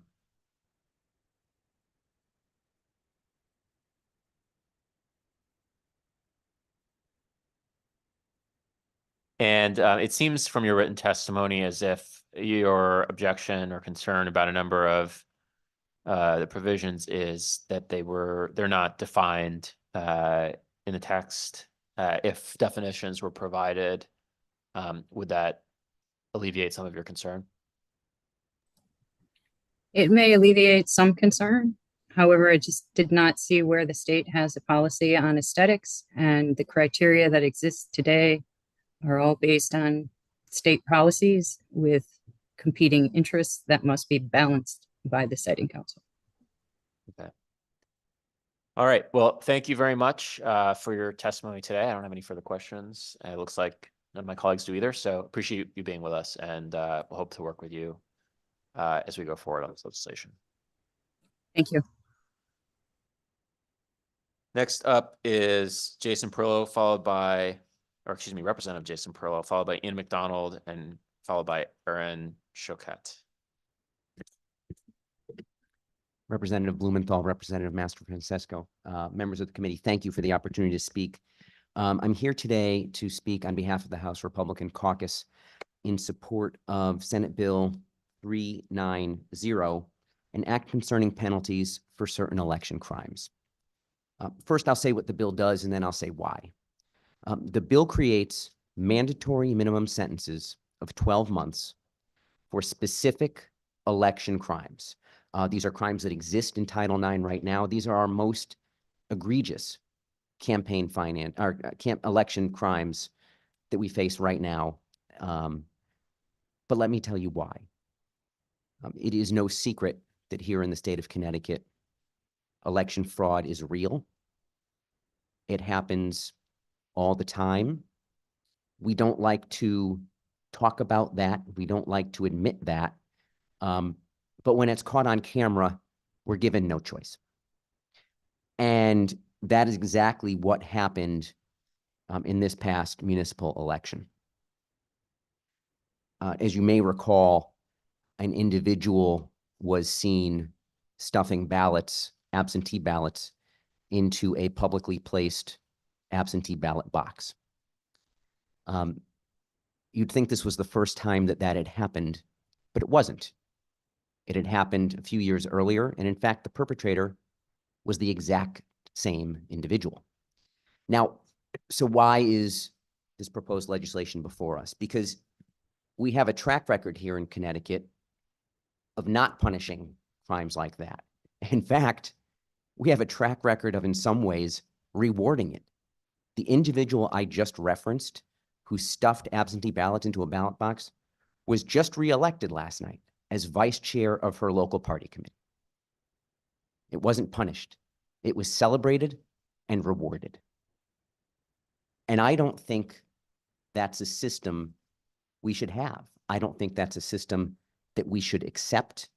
And that is what this bill is intended to do. We have a situation right now where it is almost better to commit the crime and pay the small fine than to not commit the crime in the first place. In the last 25 years, not one person in Connecticut has received a prison sentence for election fraud. Yet we know there are multiple instances of it happening. And that is what the bill that is before you is intended to do, to correct that situation, to right that wrong. And if at the end of the day, the bill before you deters election fraud, ensures that even one election is honest, especially in a legislature like ours where people win by 1 or 2 or lose by 1 or 2 votes, that really matters. So that is why the bill is before you. That is why I am before you to speak in favor of it. I know you have a busy schedule, so I'll end my remarks there, but I'm happy to entertain any questions you may have. Thank you very much, Representative, for your testimony. Are there any questions? Representative Mastro Francesco. Thank you, Mr. Chair. Thank you, Representative Perillo. Appreciate your testimony today. I had a conversation earlier with the Secretary of State, and you made the exact point that I was trying to make, as well as that the laws that we have in the books right now aren't doing anything. certainly the person who is committing the ballot fraud or the election fraud knows our laws and knows that they are going to just get a slap on the wrist, and certainly they will not go to jail. And it is always my belief that there has to be fair and there has to be ramifications for any election fraud. But you did mention that in 25 years, and I asked this question to the Secretary of State and they didn't have the answer. Nobody has went to jail, although it is an option that they can go to jail for committing election fraud. Nobody in Connecticut has gone to jail for any election fraud. Is that correct? That is correct. That is unbelievable. So obviously our laws on the books are not working.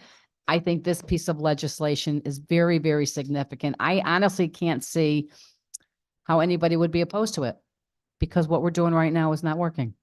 This is the perfect solution. Is there anything else that you want to add to your testimony on this particular bill? No, I think I've said what needs to be said. I just would reiterate that. Look, let me say it this way. Following the election laws, it's pretty simple, generally speaking. Yeah. Generally speaking, nobody's perfect. It is, and it proves that when you talked about the person in Bridgeport who committed the fraud with the ballots, that they just got reelected. It proves the case that our laws are not working. And to be clear, nobody is saying that, okay, we saw the video, therefore you automatically should do time in prison. There's still a process. There's still due process. There's a court system. You have to be convicted. So that doesn't go away, nor should it. But if that process validates that indeed a law was broken, then there has to be some sort of consequence. I agree. Thank you for your testimony and your support on this bill. Thank you. Thank you, Mr. Chairman. Thank you, Representative. Are there further questions from the committee? Seeing none, thank you very much for being with us Thank today. you, sir. Next up is Ian McDonald, followed by Aaron Shakat, followed by Kimberly Stoner. Mr. McDonald, see you on Zoom whenever you're ready. Can you hear me? Yep. Okay. Yeah. Good afternoon, distinguished members of the GAE. Thank you for this opportunity to testify. My name is Ian McDonald. I'm from Killingly. First, I'd like to note my support of SB 388, an act designating Indigenous Peoples Day. You know, amid a local mascot controversy we had in Killingly, which some of you may or may not be aware of. But one thing that came out was that there was a real felt need from all quarters to have better education around issues relating to our local tribes and their presence and their history. And I think this day would be a great opportunity to do that. And so I would certainly support that. And I think we have a lot of resources in the state to support those efforts. Secondly, I strongly support SJ 193, the Connecticut Environmental Rights Amendment. Back in 2016, when a second power plant was proposed in Killingly, we already had an 840 megawatt facility, which is one of the couple largest ones in the state. We had a second 650 megawatt facility proposed. And, you know, at the time I had a lot more faith in, you know, the fact of siting two very large facilities in one village of our community where most of our schools are. My son goes and he deals with asthma like a lot of other kids in our town. You know, I thought there would be a lot more checks, either from, you know, DEEP or the Siting Council. And, you know, I had some anger at those institutions probably at the time.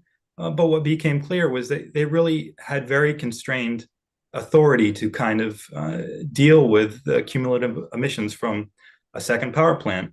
And, you know, as you go up the chain, you know, FERC and ISO New England, you know, who make, you know, substantial decisions which impact public health and the environment, you know, along with, you know, the EPA could be very constrained depending on what happens with the Chevron doctrine, the court case.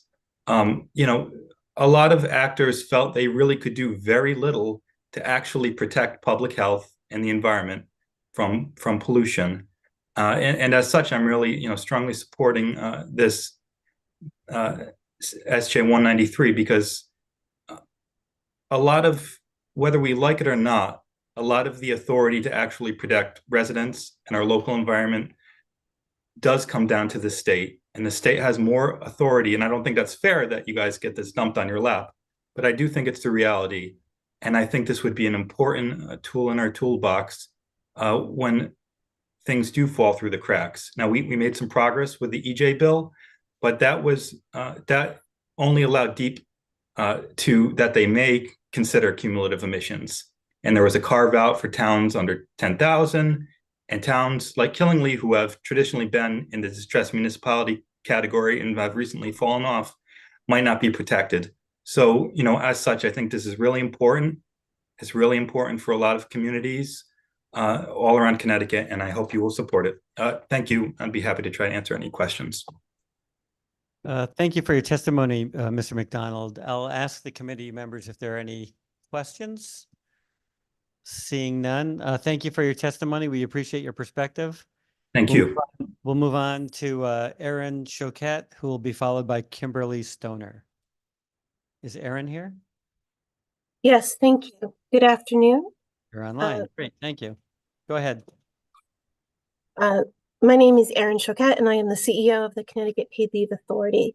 Thank you for the opportunity to explain our concerns about Senate Bill 389, an act concerning the State Contracting Standards Board, and Senate Bill 391, an act implementing the recommendations of the State Contracting Standards Board. Senate Bill 389 and Senate Bill 391 significantly undermine the ability of quasi-public agencies to fulfill their legislatively established missions. By making quasi-public agencies contracting agencies under Title 4E, these bills eviscerate the flexibility and responsiveness that quasi-public agencies were created by the legislature to have. Under Title 4E, the Contracting Standards Board has extraordinary authority, including the right to terminate contracts entered into by agencies, the right to restrict or terminate the ability of an agency to even enter into contracts, and the ability to countermand an agency's decision as to whether to enter into a particular contract and the scope of work of such contract. These bills divorce the authority to make decisions from the responsibility for the outcome of those decisions. Quasi-public agencies are responsible for carrying out their statutory missions efficiently and effectively. They are led by boards of directors, many of whom are appointed by the legislature. At the CT Paid Leave Authority, for example, each of our directors is required to have knowledge or experience in specific legislatively established areas of expertise. The board members owe a fiduciary duty to our program and are charged with balancing many factors, including budgetary constraints, legislative mandates, and the needs of Connecticut workers and employers when making and approving procurement decisions for our program. The Standards Board, on the other hand, does not possess such expertise, owes no such fiduciary duty, and has no responsibility for ensuring that we fill the mission for which we were created. This creates an untenable conflict. Finally, Senate Bill 389 and Senate Bill 391 are unnecessary for their stated purpose of oversight and transparency. Quasi-public agencies are already required to comply with FOIA, the Code of Ethics, and the Comptroller's open checkbook requirements.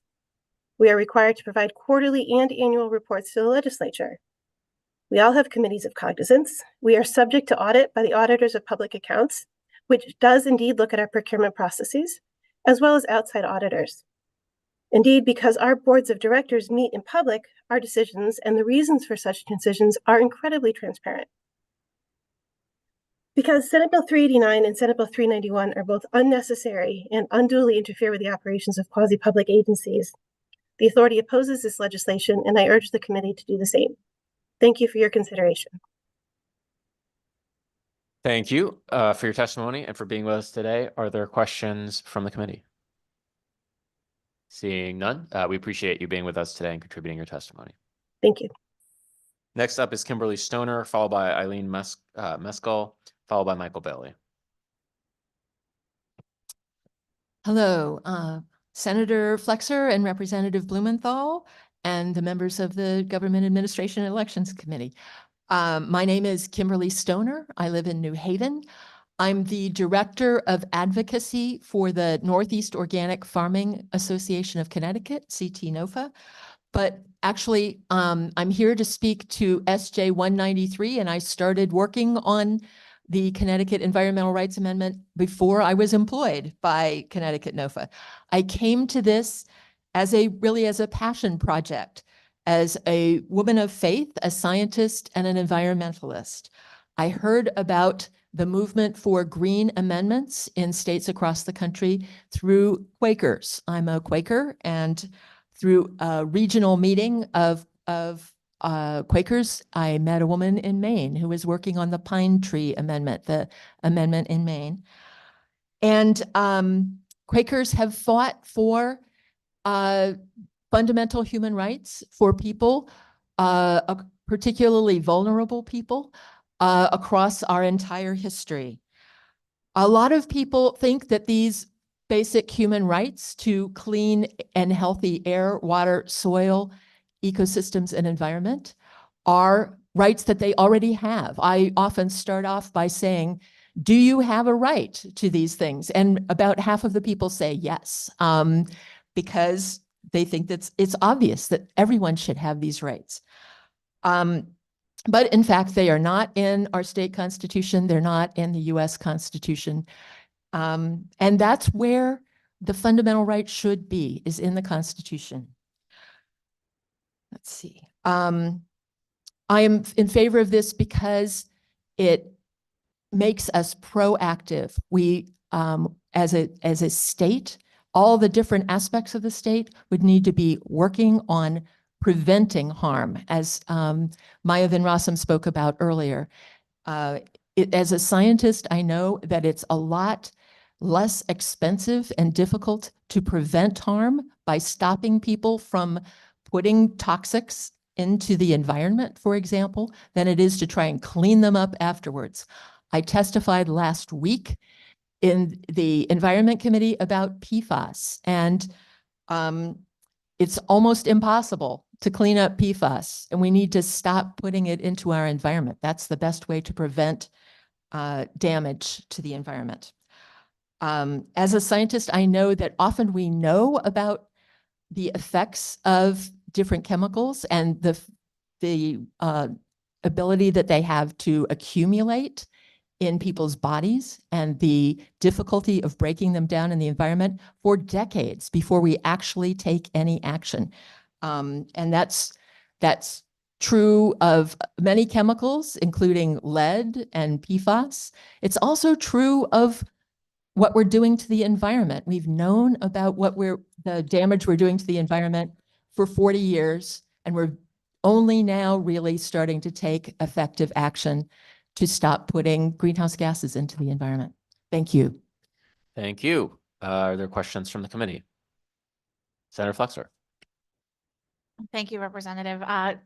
Good afternoon. Thank you for your time and your testimony today and your time in advocating for this. I just have one question. I appreciated the anecdote that you shared about the effort in Maine, and I think maybe we should have a similar good name or Connecticut-based name. So I wondered if you have any thoughts. If Maine is doing the Pine Tree Amendment, is there something is there an equivalent name that would be Connecticut-based for this effort? Well, I'm not all that keen on the nutmeg thing. Yeah, the history of that is a little questionable. So yeah. So if you have a suggestion for a good name, I'd be happy to consider that. Okay, I can give it some thought. Thank you. Mm-hmm. Thank you, Madam Co-Chair. Further questions from the committee? Seeing none, thank you very much for being with us today. Next up is Eileen Meskel.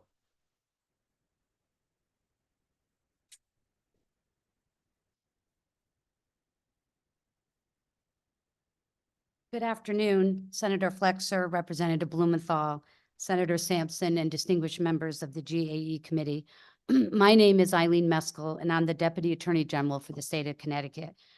The Attorney General has submitted written testimony in support of House Bill 5447, an act exempting the residential addresses of certain employees from disclosure under the Freedom of Information Act. I appreciate the opportunity to testify today in support of that testimony and to support all of our staff at the Attorney General's office. I have had the privilege of working for the Attorney General's office for 27 years. When I first started at the office, I would occasionally hear about staff receiving threats or harassment, but it was not a regular occurrence. Today, unfortunately, harassment and threats are a much more common occurrence. We regularly provide the security in our building with names of individuals who should not be allowed access to our offices. All of our employees, not just our attorneys, but our paralegals, administrative assistants, investigators, and all of our staff are dedicated to public service. Just doing their jobs should not subject them to intimidation and harassment. Our written testimony provides specific examples of what the staff have to endure, and I'm not going to go through them all, but I want to highlight a couple of things. For example, in a recent situation when we received a lawsuit, we had one assistant attorney general who agreed to volunteer to handle that case because he knew he would be the subject of harassing calls and social media posts, because that had already happened in a previous lawsuit. And he did that because of other colleagues' concerns about appearing in that case, and he did it to spare them. And that's what I fear is going to continue to happen more and more. And this doesn't just affect our attorneys. As the Attorney General noted, one of our investigators doing certain type of enforcement work was outed in social media and has been the subject of harassment since then. Exempting the residential addresses of our staff is important, and therefore the attorney and I urge the committee to support this bill, and I thank you very much. Thank you, Madam Deputy Attorney General. Are there questions from the committee? I have one. Were you here earlier? Were you listening earlier when we heard from the Freedom of Information Commission? I wasn't here. I did hear part of it online when I was back at the office.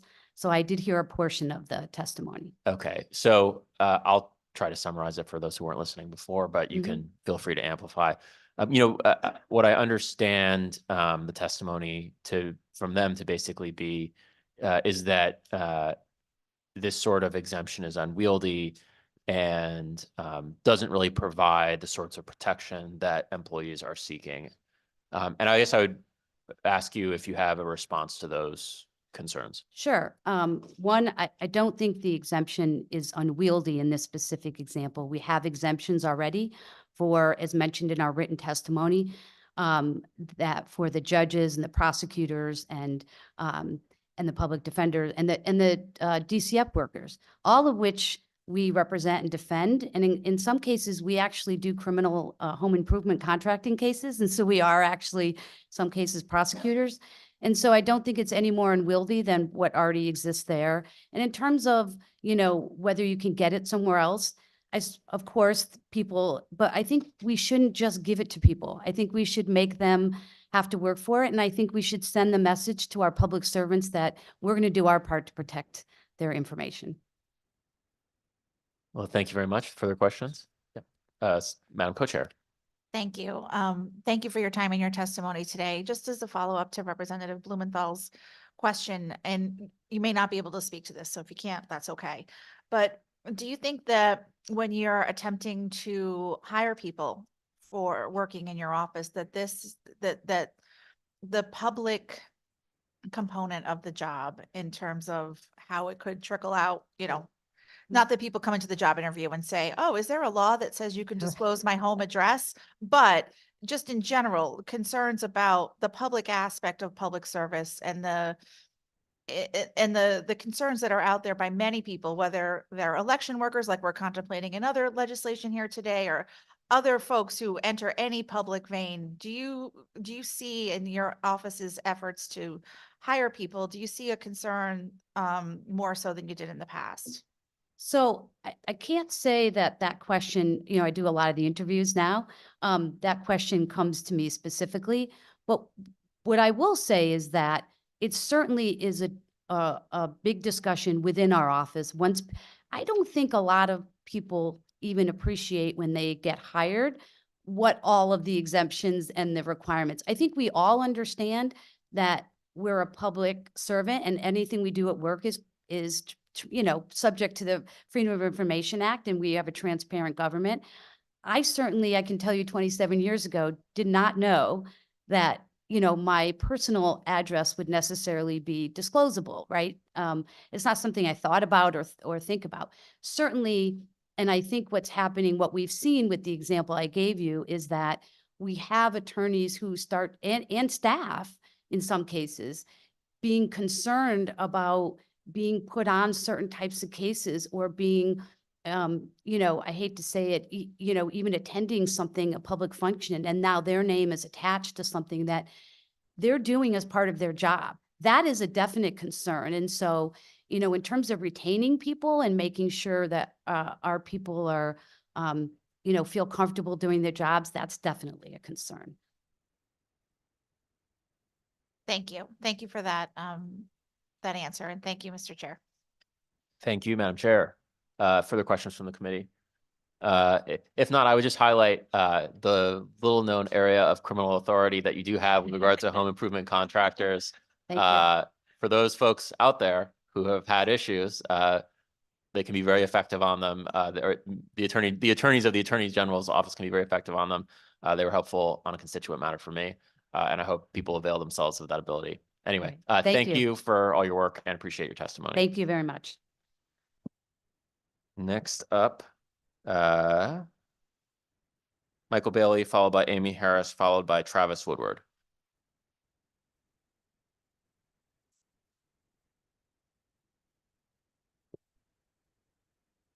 Good afternoon, everyone. Co-chairs Flexer and Representative Blumenthal and esteemed members of the Government and Administration and Elections Committee. My name is Michael Bailey, and I am the Executive Director of UConn AAUP, the union that represents the faculty and coaches in collective bargaining at the University of Connecticut. And I'm here to testify in support of Bill SB 794. UConn AAUP supports open records laws that encourage government transparency and allow for the general public to access copies of administrative records. When those open records requests are abused and used as weapons to simply harass and interfere with faculty research, teaching, and scholarship, or used to threaten or chill faculty from their right to academic freedom and unfettered reporting of research, UConn AAUP must rely on open record laws to protect faculty. The most widely known interference with scientific research has been in the politically charged climate change, stem cell, vaccination, and abortion areas. But abuse of open records requests has impacted a broad spectrum of fields, including the research by professors who exposed the Camel cigarette marketing campaign in the 1990s to the publishing of how foreign governments are weaponizing their history to gain a political advantage by a UConn faculty member. SB 5 increases that level of, SB 394 increases that level of protection, and we encourage its passage. And if you were here last year, you heard from Professor Alexa Dudden, who's not able to be here today. She's studying abroad again, but she testified on her traumatic and exhaustive experience with the request for her research. And other instances of requests have been brought forward and compelled me to pursue improvements to the FOIA laws. There are several reasons why I support this amendment to the FOIA Act. First, the proposed language gives the university administration the necessary tools to immediately deny malicious requests that only intend to harass, intimidate, or discredit scientists whose research or teaching they simply don't like. The increased use of university email communications that create public records are often sought in public information requests. Discussions between faculty in the early stages of research and exploration can be misinterpreted and used to discredit or defame faculty. There is evidence that abusive requests target the most vulnerable and easily intimidated faculty, junior faculty, women, and people of color. There is potential loss of competitiveness with our peer institutions whose states have better protections for their faculty and can advance their research without time-consuming unnecessary delays.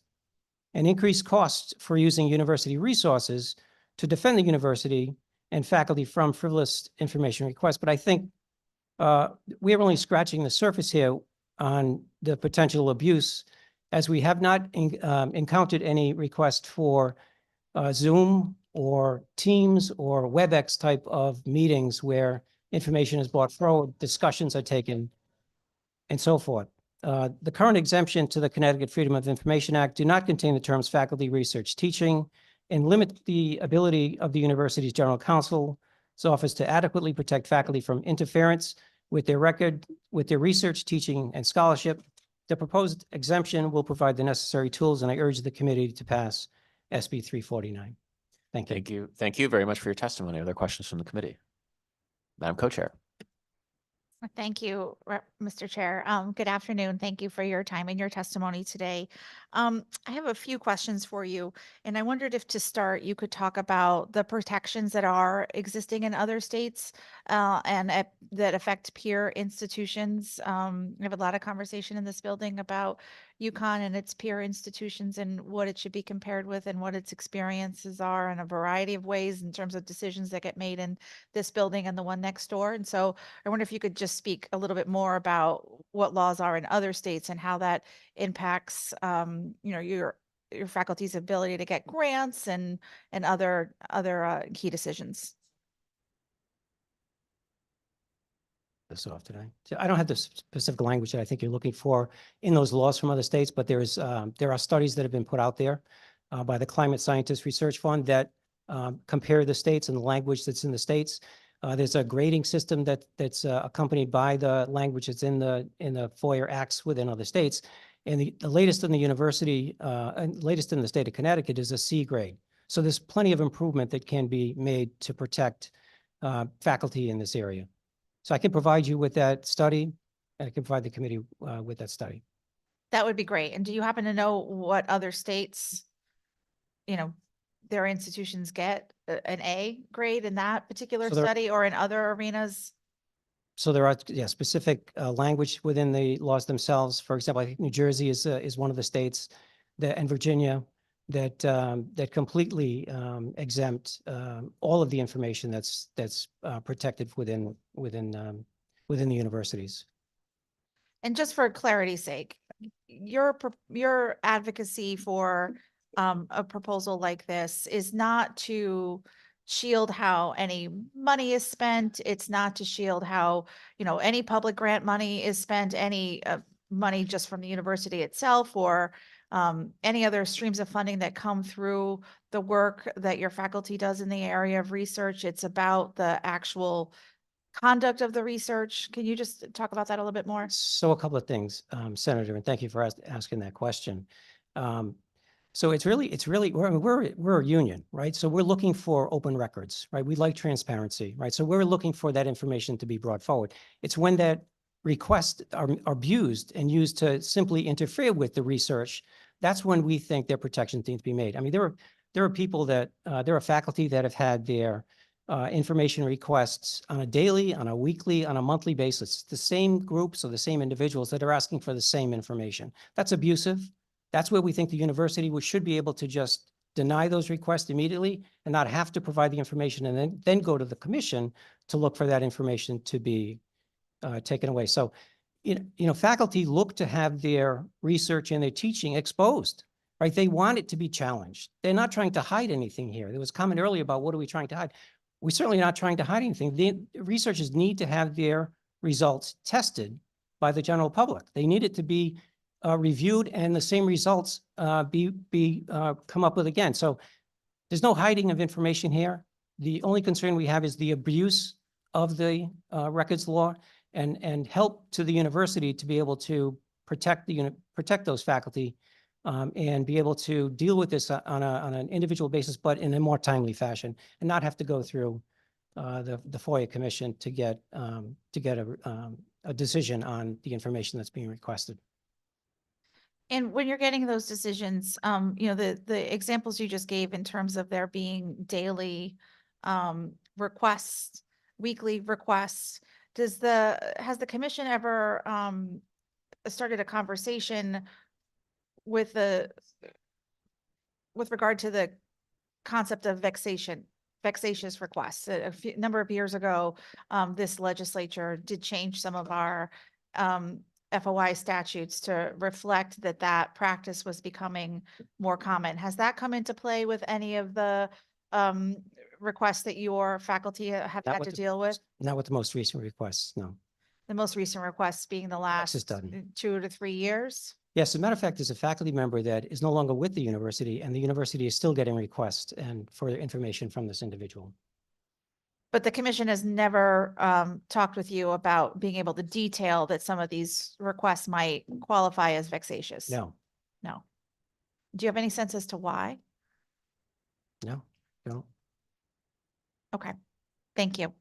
Thank you again for your testimony. Thank you, Mr. Chair. Thank you, Madam Chair, and thank you for your testimony. Are there any further questions from the committee? Seeing none, we appreciate you being here with us today and your Thank you advocacy. very much. Next up, Amy Harris, followed by Travis Woodward, followed by Walt Cupson.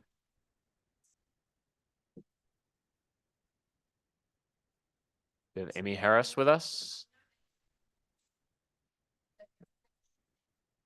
Oh, Not here. yeah, I don't see her. So we'll move on to Travis Woodward, followed by Walt Cupson, followed by Sachin Pandya.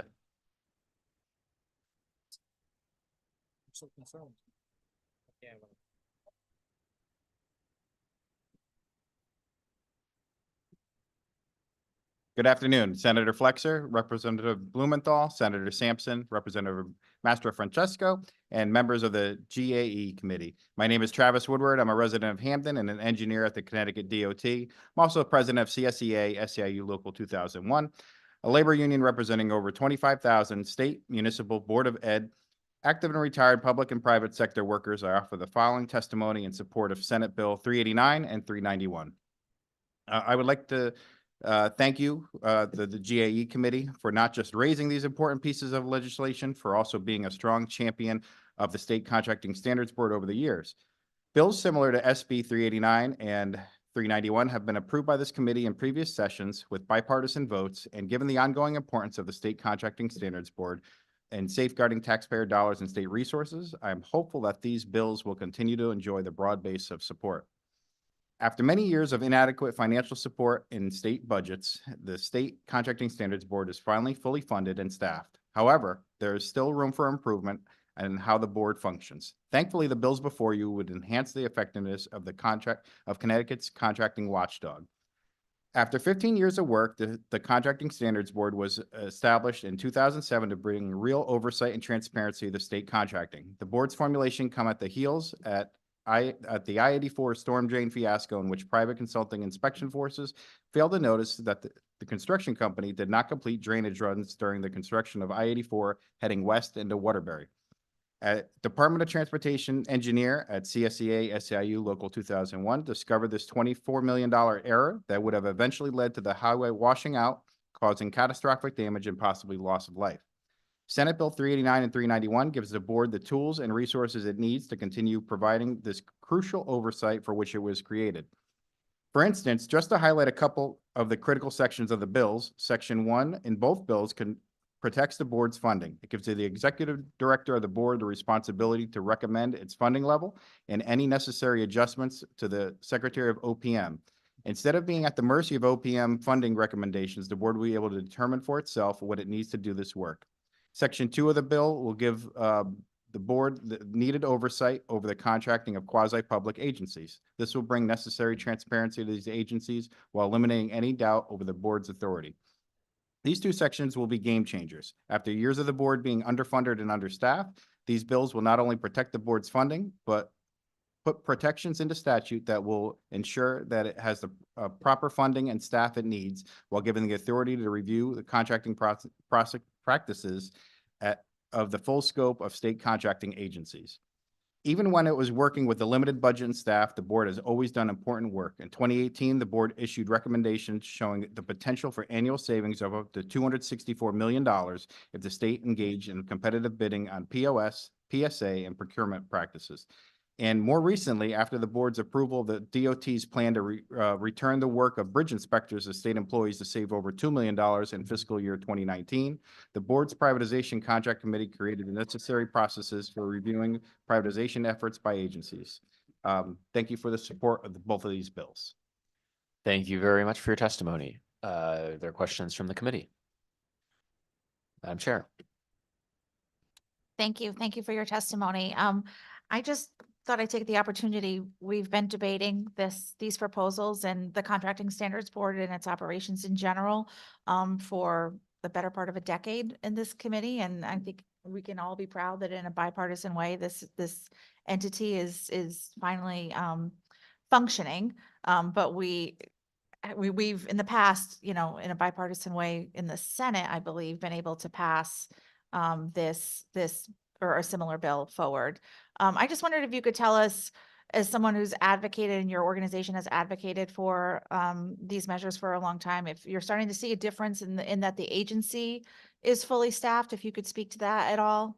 It hasn't really affected our agency because right now at DOT, we're in a very large deficit in engineers. So we currently have 15% vacancies. We think we should have a lot more positions available, and that's a low number, but it has been effective for our bridge safety inspectors.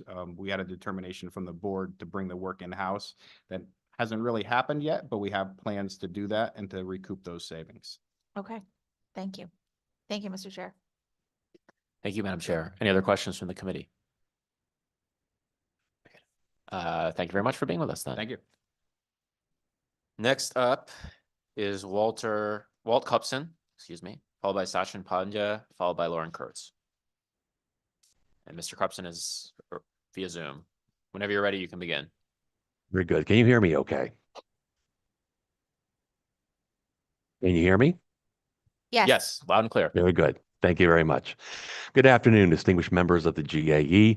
I am Dr. Walt Cupson. I am the outreach coordinator for the Connecticut Citizens Defense League, or CCDL, and I'm here to testify in opposition of HB 5448. What problem are we trying to solve here? If it's to make poll workers feel safe, and they should be safe, this bill would not keep any bad actors away any more than declaring a school a gun-free zone would keep students safe. When asked about the actual threats to election workers, I did hear Secretary of State Thomas speak of anecdotal conversations at social events. That to me seems to hardly constitute any evidence of harm. She did speak, again, anecdotally, about poll workers feeling intimidated by trucks. I will leave that comparison of trucks and guns as relates to this bill here. The plain fact of this matter is that this proposed bill would do nothing but unknowingly make felons out of peaceful, lawful gun owners by declaring virtually all of the state a gun-free zone. I thank you for the opportunity to speak.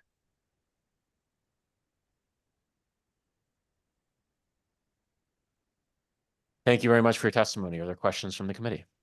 Senator Sampson. Thank you, Mr. Chairman, and thank you, Walt, for being here.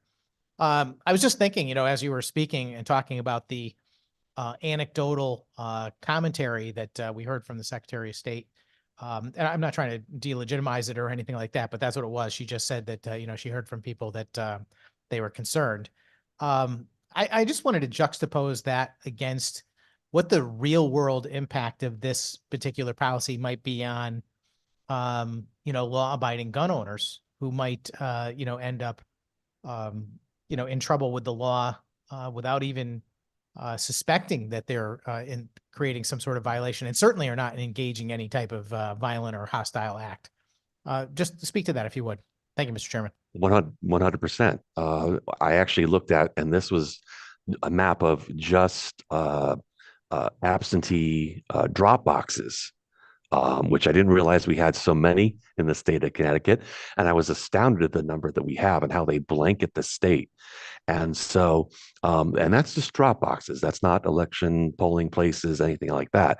So literally just driving past one of these drop boxes, stopping into Dunkin' Donuts while armed would instantly and unknowingly make me a felon.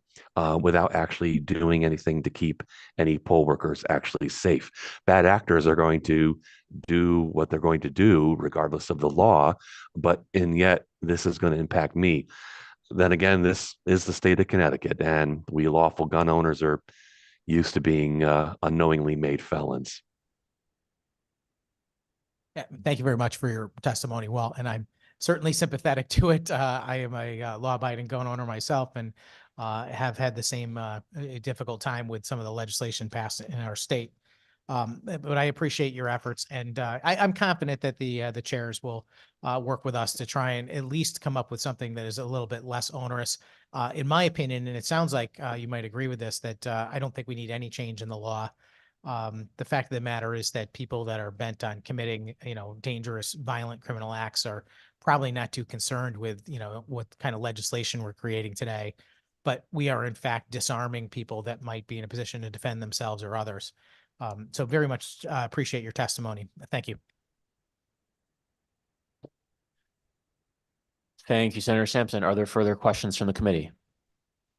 Seeing none, thanks very much for being with us, Mr. Clepson. Have a good day. Thank you. Next up is Sachin Pandya. I hope I pronounced it correctly, followed by Lauren Kurtz, followed by Douglas O'Donnell. Professor Pandya, whenever you're ready, you may begin. Can you hear me okay? Yes. Great. Good afternoon. My name is Sachin Pandya. I'm a professor of law at the University of Connecticut, and I'm here to testify in support of SB 394, which exempts from the state's FOIA law records arising from university teaching and research. I support this bill because it reduces the risk of people using FOIA requests as weapons to harass faculty in order to discourage research and teaching about topics they don't like. FOIA harassment risk is real, and it threatens the high quality of our state's public universities. Other states already exempt faculty research and teaching records, including Rhode Island, Maryland, Virginia, even New Jersey, which did this decades ago. Meanwhile, Connecticut lags behind. I've submitted written testimony which goes into more detail about this. In particular, when the commission says that the existing exemptions do the work just fine, the written testimony in the appendix has a site-by-site refutation of that assertion. I ask you to take a look at it. Here in my oral testimony, I just want to make one simple point. Since the Fromer decision by the Connecticut Court of Appeals in 2005, it is undisputed that our FOIA law was never intended to cover an instructor's research and teaching records. Repeat, not intended to cover an instructor's own research and teaching records. Why? Because while public universities count as public agencies under the FOIA law, individual faculty members do not. That's Fromer, and that's governing law. And even the FOIA Commission's Colleen Murphy admits as much by citing to the Fromer decision in page 2 of her written testimony to this committee. Here's the problem. Records arising from faculty research and teaching are routinely and often inescapably transmitted or stored on university information technology, its servers, its equipment, the cloud storage that gets from a third party. And to that extent, those records become arguably maintained or kept on file by the university. As a result, with rising online harassment, the risk of FOIA-based harassment rises too. That's something the original drafters of the FOIA statute could not have anticipated in 1975, almost over half a century ago, where there was no internet and I was in elementary school. And that's what this bill fixes. To repeat, given Fromer, this bill fixes a serious problem for a set of records that the FOIA law was never intended to cover in the first place. No bill opponent here, not one, and I've been here throughout the beginning of this hearing, not one has addressed this head on. So I urge you, don't let them dodge this with recycled talking points, ask them to address it. Meanwhile, just to finish up, without the fix of SB 394, faculty face a lot of exposure and legal uncertainty if a FOIA request comes in. It's hard to know how to respond to that to reduce the risk of FOIA-based harassments, and that makes our public universities less attractive and therefore less competitive than in other states like New Jersey, which don't have that problem. This bill closes that gap. That's why I support it. Thank you very much. Thank you, Professor. Are there questions from the committee? Madam Chair. Thank you, Mr. Chair. Good afternoon. Thank you for your testimony. I know that you, in your comments, just said to look at your written testimony, and I am doing that in terms of the documents in the appendix with regard to correspondence from the FOI Commission, but I wondered if you could just detail that orally. I really want to understand the Yeah, point sure. you're trying to make there. And you had a conversation with them in the spring of last year, and I'd like to understand it because frankly, this has been a very public debate. And I really appreciate that you put it in writing, but I think it's important for us to have a public conversation here in this meeting about Right. it as well. So as you know, last year, SB 1159 proposed something similar to this. The FOIA Commission testified, and in that testimony and in subsequent conversations with the AAUP director who you've just heard from, they made repeatedly the point that we don't need an exemption like this because the panoply of existing exemptions cover the same terrain. And they cited specific exemptions in the FOIA statute in support of that proposition, including one about safety risk, including one about trade secrets, including one about preliminary documents and the like. And so in May of last year, the AAUP director asked me, would you take a look at the provisions that they cited and see whether or not they actually do the work of covering the same terrain, that we don't need a version of this bill. And so that's what I did.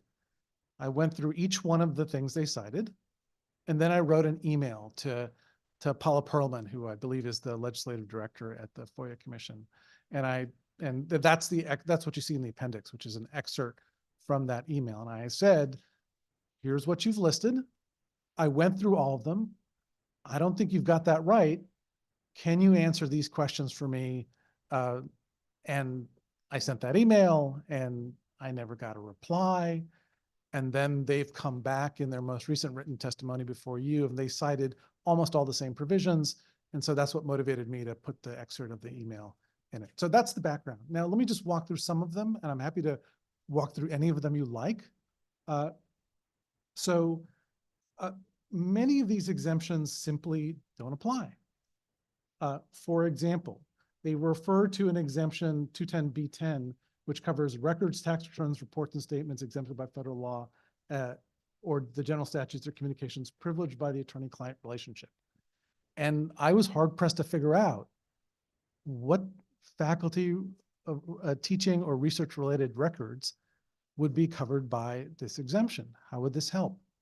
I still don't know. Another exemption covers, this is 210B17, covers educational records which are not subject to disclosure under the Family Educational Rights and Privacy Act, or FERPA, which, as I'm sure you know, covers educational records held by public schools and universities, particularly personally identifiable information about students.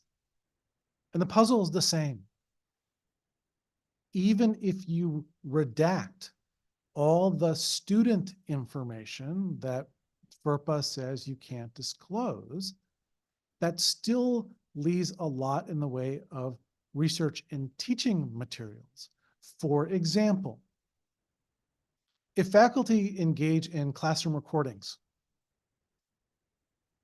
FERPA arguably may require redacting any identifiable information about the student in those class recordings. But nothing in FERPA requires redacting or refusing to disclose identifying information about the teacher, right? So again, a question to the commission: how exactly does this do the work that the exemption that the bill is supposed to do? No response. A final, I'll say one more, and then I'm happy to address any of them you like. There is an exemption in 210B19, which exempts disclosure of records when there are reasonable grounds to believe the disclosure may result in a safety risk. And the way that's set up is that in that kind of situation, you have to identify the specific safety risk records. You have to, as a faculty member, go to your university and persuade them to go to the Commissioner of Administrative Services and petition that commissioner for a determination as to whether or not there's a safety risk. The commissioner then has to make a determination, right?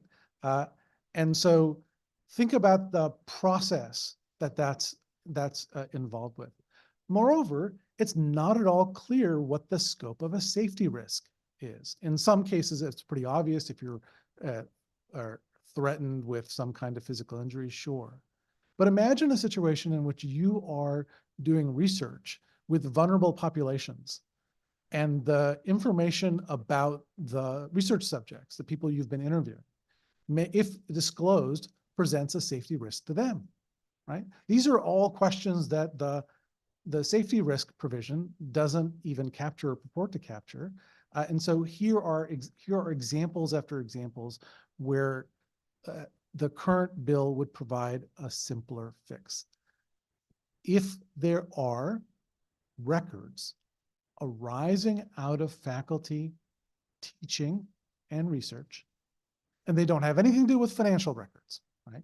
You can still follow the money. The only determination the university has to make is whether or not they are research related or teaching related.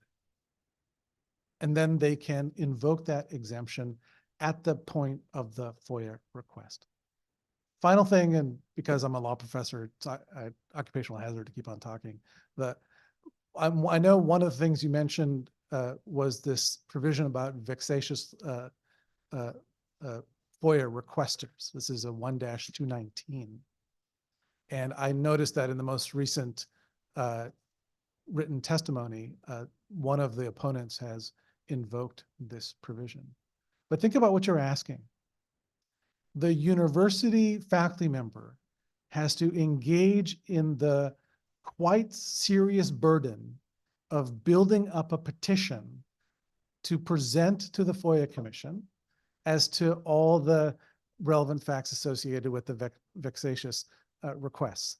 Then the executive director of the commission has discretion to grant or deny. And even if they grant,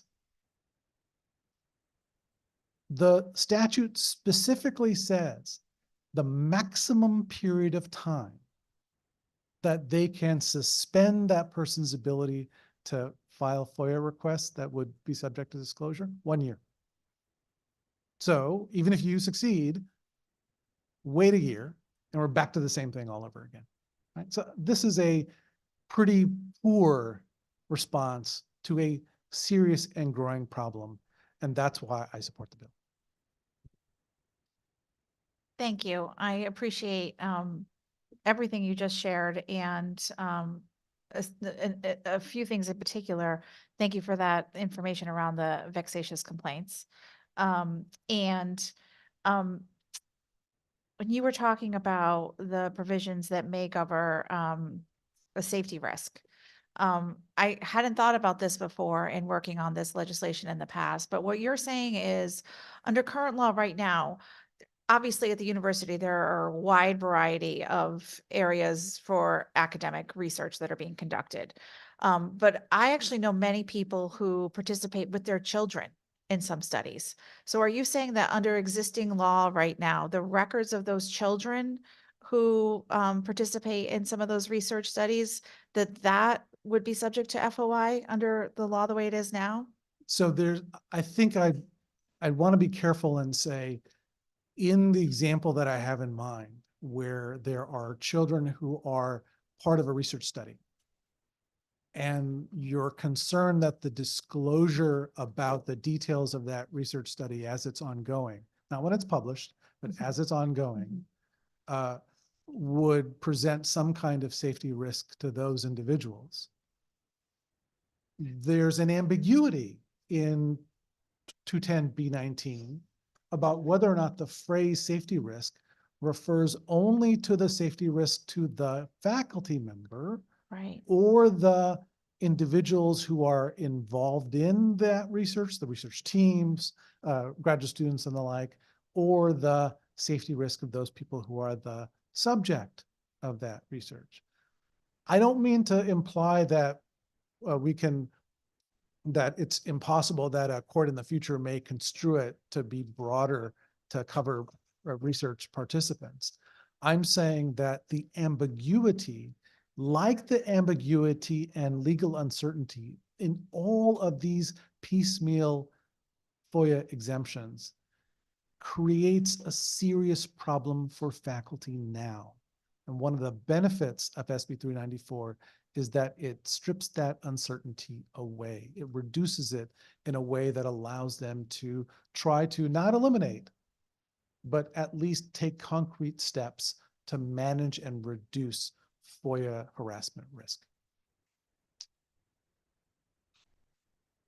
But you're saying that right now, it is not clear whether or not minor subjects who participate in research, whether their information would be protected under existing law. It is not clear that they would be obviously be covered under 210B19. Well, that just is a whole new area of concern. I think we should take very seriously. There are a lot of people who live, at least where I live, which is close to the university and stores, who actively choose to let their children participate in some of these studies. I believe there's an early childhood program that's run at the university where studies are being conducted all the time with the permission of the families. But the idea that these FOI laws would not protect their privacy is really disconcerting. And I think we have to look at it in the lens of that if the exact same research was being conducted at Yale, those records would be private. Is that correct? Yale's not subject to FOIA. Indeed, if the same exact research were being conducted at Rutgers, because their state law has an exemption, they would not be subject to the same kinds of concerns that we have here. Or the University of Maryland, or the University of Virginia, or the University of Rhode Island, correct? That's correct. Okay.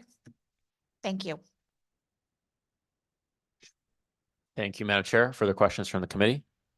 Seeing none, I had one question, which was, I just wanted to clarify, based on your testimony, it seemed like under the Frommer decision, which I was just reviewing while you were speaking, it's pretty clear that if the individual faculty member just has possession of materials related to research or teaching in their own possession, those documents aren't FOIable.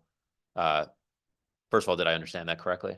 Yes, the ruling of Frommer stands for the proposition that when an instructor generates their own, let's say, teaching notes or research materials, that they are not necessarily in that capacity acting as an agent of the university.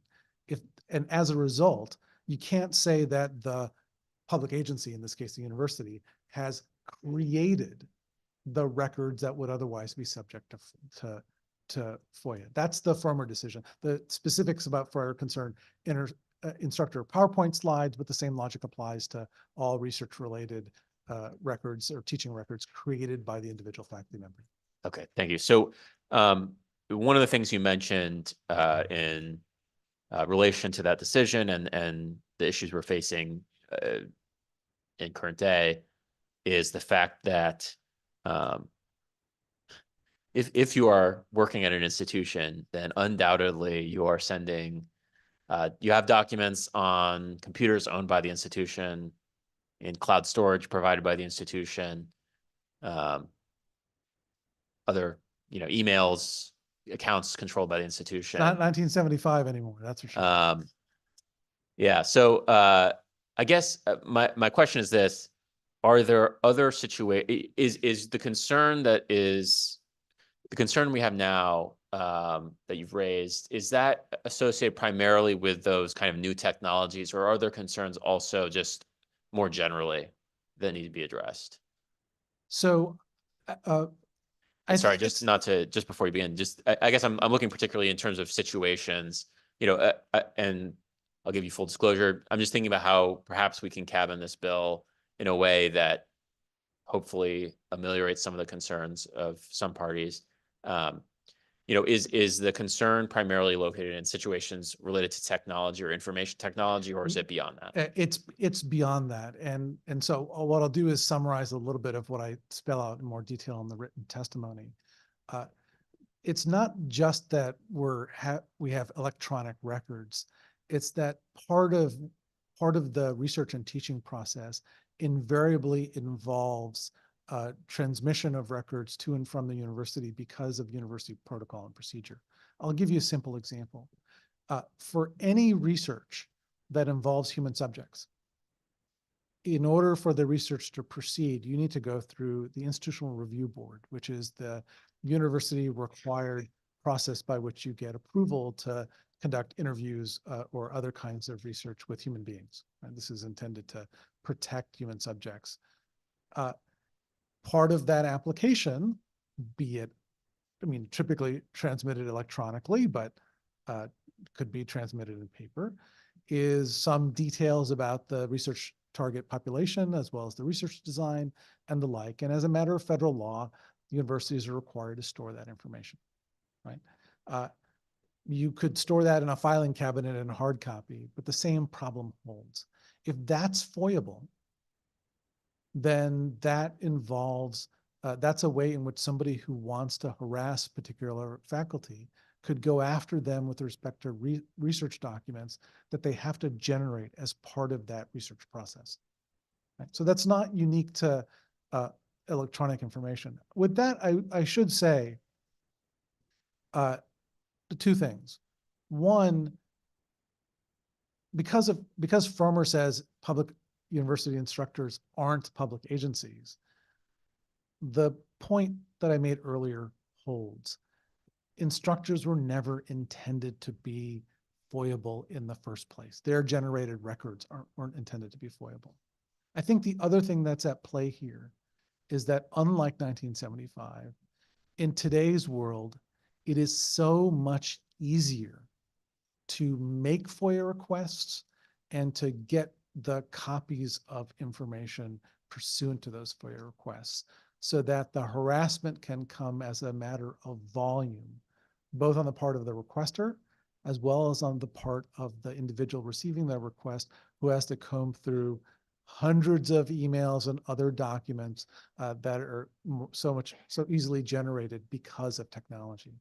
So I appreciate your thought process in trying to cabin this to only the technology-inflected ways in which FOIA harassment occurs. But I'm afraid the problem, even though exacerbated by technology, I would find it hard to figure out how to thread that needle. Okay, well, I appreciate your answer. Are there any further questions from the committee? Seeing none, thank you very much for being with us today and contributing your testimony. Next up is Lauren Kurtz, followed by Douglas O'Donnell, followed by Joan Andrews. Hi, can you hear me? Loud and clear, whenever you're ready. Great, thank you. Thank you. My name is Lauren Kurtz, and I'm the Executive Director of the Climate Science Legal Defense Fund. I testify today in support of Bill 394 to protect certain higher education records. I don't want to repeat the testimony of the previous speakers, but I will say that the increasing and aggressive use of open records laws to target public university professors is a really pervasive issue that affects virtually all disciplines, from climate scientists to cattle researchers in red and blue states alike. Since 2011, my organization, the Climate Science Legal Defense Fund, we've assisted dozens of climate and environmental researchers facing open records abuses. As noted by Michael Bailey in his testimony a few minutes ago, we've also graded the research provisions of the open records laws of all 50 states. Connecticut's FOIA laws has consistently gotten a C due to being vulnerable to misuse. I am actually a proud graduate of the Connecticut public school system, and Connecticut can do better than a C. In fact, many other states around the country have A's and B's, including other states that have recently implemented reforms like Rhode Island. The language of Bill 394 is actually very similar to the laws that other states have successfully had for years: New Jersey, Virginia, South Carolina, and Georgia, for example. Unfortunately, without safeguards in place, we've seen these laws be manipulated in an attempt to trawl for gotcha emails containing, for example, academic jargon that could be taken out of context. Responding to open records inquiries, which can cover decades of materials, consumes tens of thousands of hours to legal review by professors who would universally prefer to be doing research, while their universities simultaneously drown in legal fees that subtract from the public education budget. It's hard to blame the scientists who, following experiences like this, leave public universities for other institutions or exit research altogether. This really does happen, I assure you. And if you were involved in a 5 or 7 year lawsuit over tens of thousands of your own private drafts and records, you might feel the same. There is no real downside to protecting researchers from open records abuse. Unlike the bureaucratic government information generally revealed by public records laws, public academic research work, by definition, is already publicly available. Under the scientific method, valid debate, whether over climate change, biomedicine, or any other field, should involve reviewing and replicating, or not, peer-reviewed research, published work, and not using open records laws. If anyone thinks that reading academic literature is too burdensome, it's not clear how reviewing thousands or tens of thousands of academic email exchanges would be any easier. This bill appropriately recognizes that certain information, such as funding information, which can uncover important conflicts of interest, should be disclosed. As previous testimony noted, some have argued that existing legal protections are sufficient, and that's not exactly true, and even when they do, actually implementing them under the current regime is wildly time-consuming and inefficient. Codifying these protections helps safeguard critical scientific research, promote and protect academic freedom, and last but not least, save real taxpayer money. I urge the legislature to vote yes on this bill. Thank you. Thank you very much for your testimony. Are there questions from the committee? Seeing none, we appreciate you being here today and contributing your voice to these proceedings. Thank you. Next up is Douglas O'Donnell, followed by Joan Andrews, followed by Ann Godwa. Good afternoon. Thank you for having me today. Doug O'Donnell from Avon, Connecticut resident, and I'm here to support SB 390. As a way of perspective in my background, I've been in the military for 36 years in the Army Reserves. 30 of those years is in Army Special Forces, and I've had many deployments, but 2 of those to countries that had elections going on during that time. 95 in Haiti and in 2009 in Afghanistan.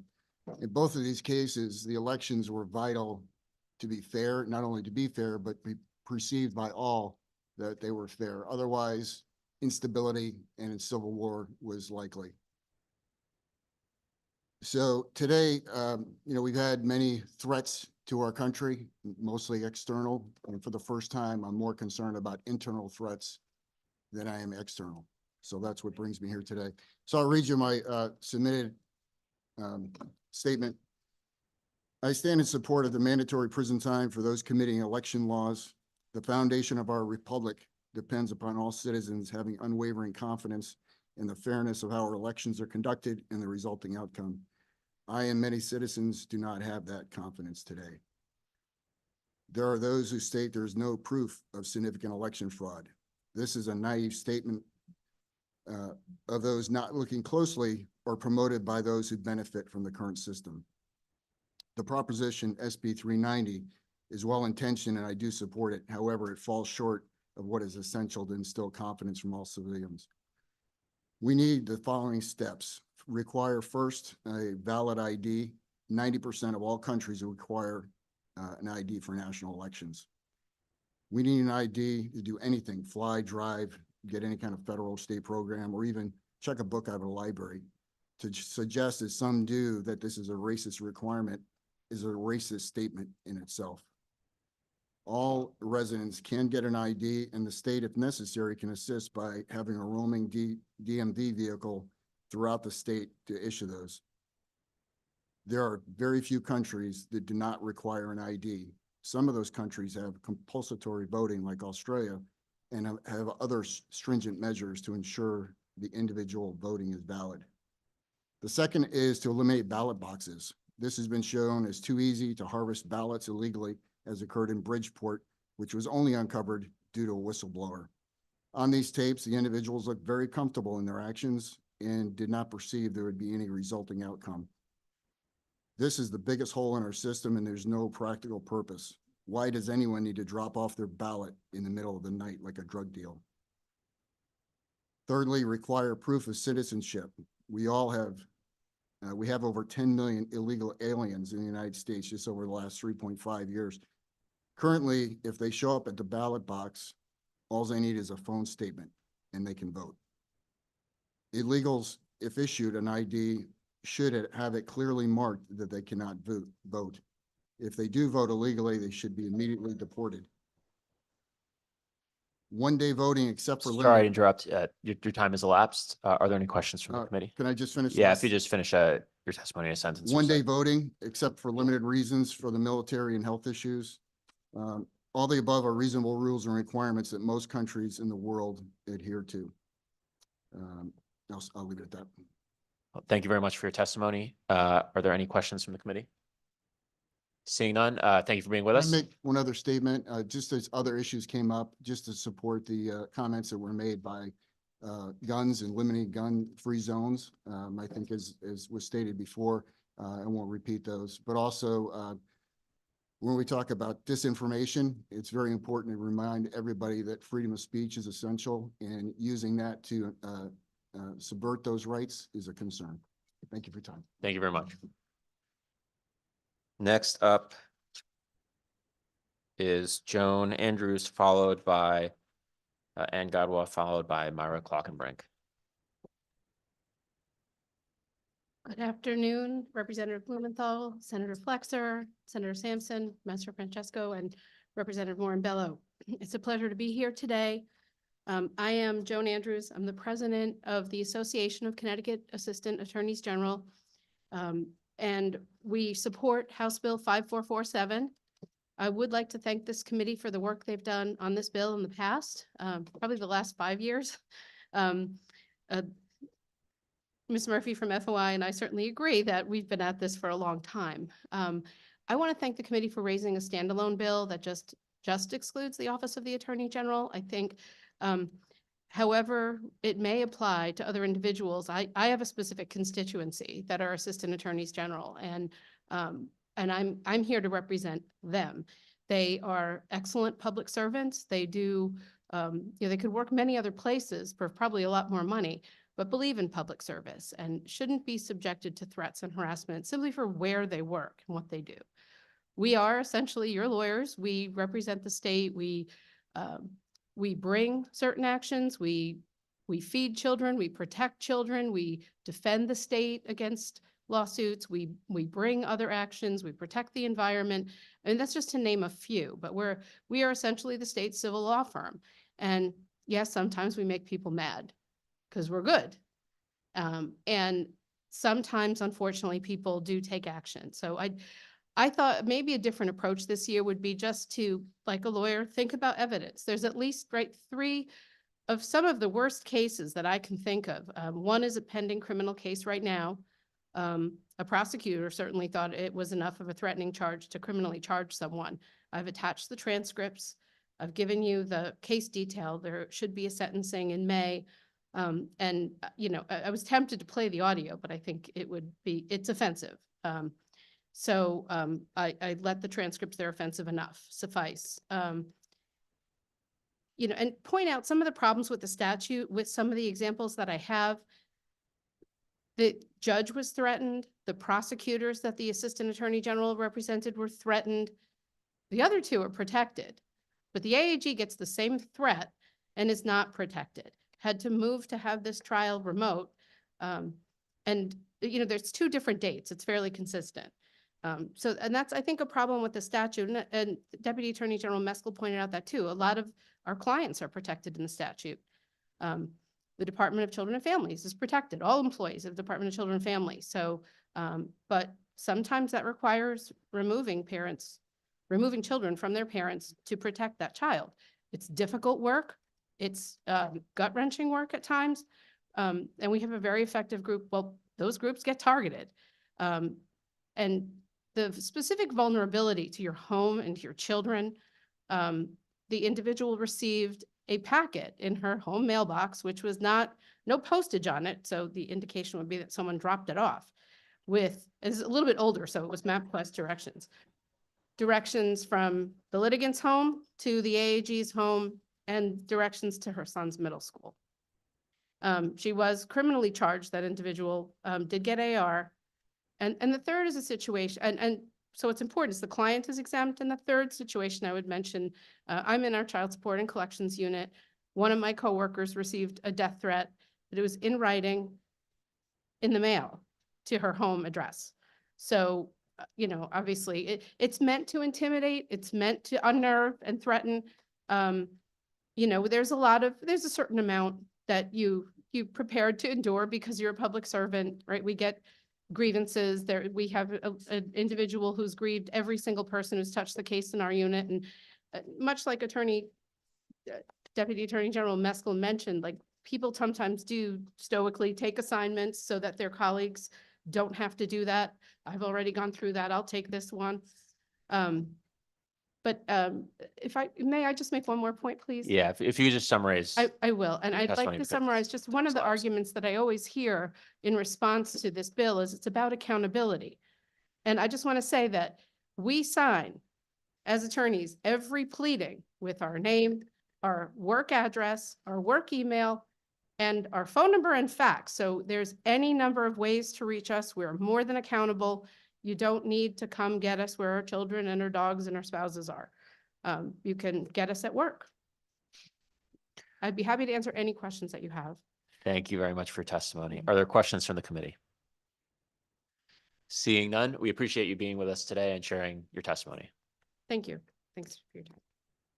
Next up is Ann Godwa, followed by Myra Clockenbrink, followed by Luis Ortiz. Good afternoon, Chairs Flexer and Blumenthal, and distinguished members of the Government Administration and Elections Committee. My name is Ann Gadwa, and I'm the Advocacy and Outreach Organizer with Sierra Club Connecticut. Thank you for the opportunity to testify today on SJ 193, the resolution proposing an amendment to the state constitution regarding environmental rights. Sierra Club's mission is to explore, enjoy, and protect the wild places of the earth. As such, Sierra Club strongly supports this resolution. It would start the process to amend Connecticut's constitution to guarantee that each person shall have an individual right to clean and healthy air, water, soil, ecosystems, and environment, and a safe and stable climate for the benefit of public health, safety, and the general welfare. We all know that we need air, water, and land for our very survival. By enshrining these rights into the state constitution, it puts them at the same level as other sacred rights in this country, like freedom of speech, religion, and the right to a speedy trial. We thoroughly believe that these rights are inalienable to protect the people of the state from those that could possibly deny them these rights. This resolution designates these rights to all people regardless of race, ethnicity, tribal affiliation, gender, socioeconomic status, or geography. This is particularly relevant to Connecticut, as historically the majority of polluting facilities such as fossil fuel power plants, trash incinerators, and sewage treatment plants are located and permitted in environmental justice communities. And more often than not in Connecticut, these communities are populated by Black people, Indigenous people, and people of color, adding in the factor of systemic racism to the equation. Although there is a law that protects environmental justice communities from new affecting facilities that could continue to pollute these neighborhoods, it is often not as effective as needed. This amendment to the Constitution gives an added layer of protection for residents of all communities and further empowering people to decide what kind of world they want to live in. It's another tool in the toolbox to fight, to make right many years of discrimination and inequity. In addition to the reasons this would be an amazing benefit to all people of the state, I'd like to add a little bit more of my personal origin story and why I came to work for the Sierra Club and how I believe this topic relates. I've been an environmental activist since my 12-year-old self's heart was devastated by the horrifying effects of the Exxon Valdez oil spill in 1989. 20 years later, I watched the Ken Burns documentary on the national parks. The first episode of that documentary is called The Scripture of Nature. It focuses on the early conservation leaders of the time, including the founder of Sierra Club, and how going to the natural world is going home. It's a profound spiritual experience. So Sierra Club was founded under this premise that nature is a right of all people, a gift to our spirits, and should be protected. This spoke to my heart and my own personal spiritual beliefs. I signed up to join the Sierra Club as a member that very night, then as a full-time volunteer, and finally a staff member, dedicating my life to the belief that the natural world is a gift from the Creator, and it is our responsibility to protect it, keep it healthy, safe, and viable for all living things. I would be thrilled to see the state I was born in, the state I have lived in, and the state that I love enshrine this into our Constitution. We urge the committee to support and pass this resolution and allow the people of Connecticut to vote on this amendment regarding all people's inalienable right to a safe and healthy environment. Thank you, and I welcome any questions. Thank you very much. Any questions from the committee? Seeing none, thank you very much for being with us today and contributing your testimony. Next up is Myra Clockenbrink, followed by Luis Ortiz, followed by Amelia Sabo. I hope I got that right. Good afternoon, esteemed members of the GA&E committee. My name is Myra Clockenbrink. I am a resident of Greenwich, a member of the Greenwich Sustainability Committee and co-chair of Greenwich Pollinator Pathway.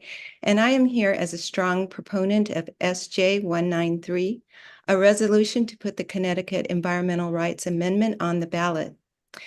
At the end of his term, David Lehman, Senior Economic Policy Advisor to Governor Lamont, gave a summary report on what he and his team were able to accomplish.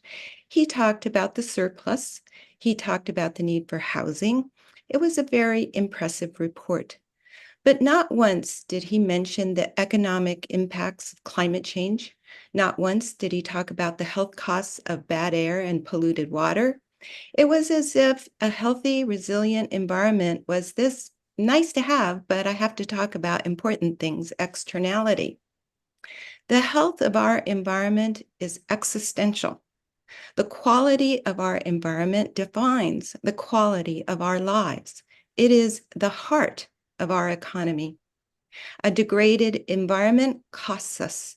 No longer can we subordinate the environment to other economic priorities. We are paying, and we will continue to pay dearly going forward. In Greenwich alone, we are spending millions of dollars to remediate toxic soils that were contaminated by incinerated fly ash. PCBs and the legacy of coal, affects our community. We have PFAS in the water at our Parkway Elementary School. We are spending boatloads just to stay afloat. These harms have a huge impact on our budget.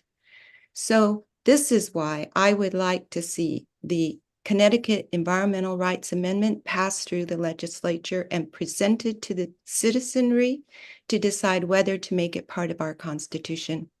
Establishing an enforceable environmental right will empower our decision makers to pass laws that protect every person's right to clean, safe, and resilient natural environment and not sacrifice it to other economic and political priorities.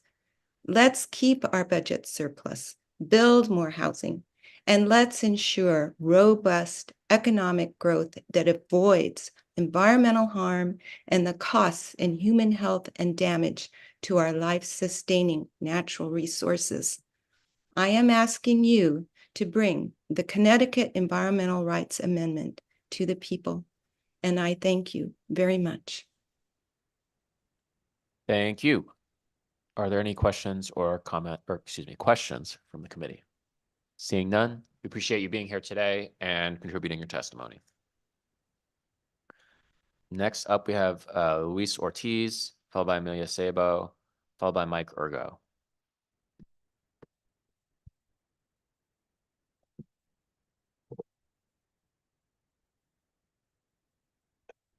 Good afternoon, co-chair Senator Flexer, Representative Blumenthal, and other esteemed members of the GAE committee.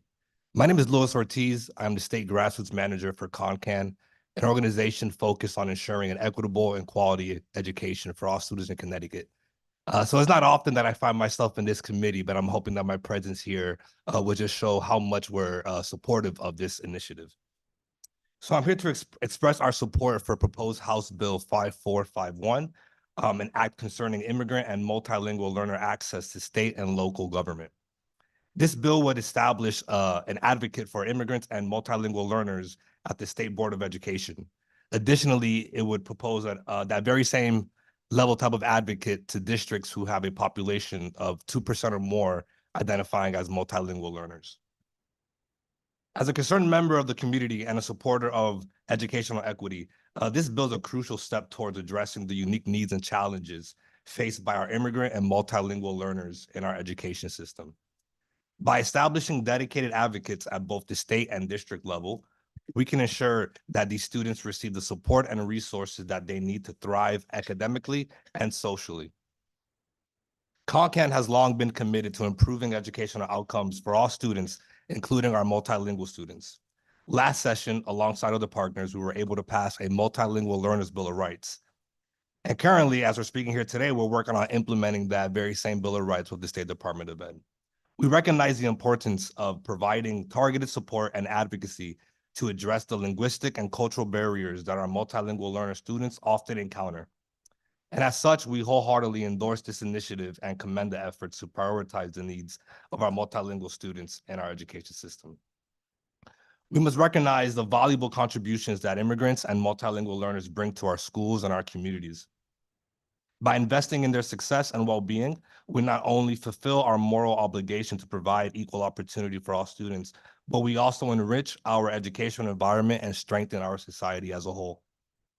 I urge you to support this bill and to continue to amplify the needs of immigrant and multilingual learners in our education policies and practices. Together, we can create a more inclusive and equitable education system that empowers all students to reach their full potential. Thank you for considering my testimony. Thank you for your time.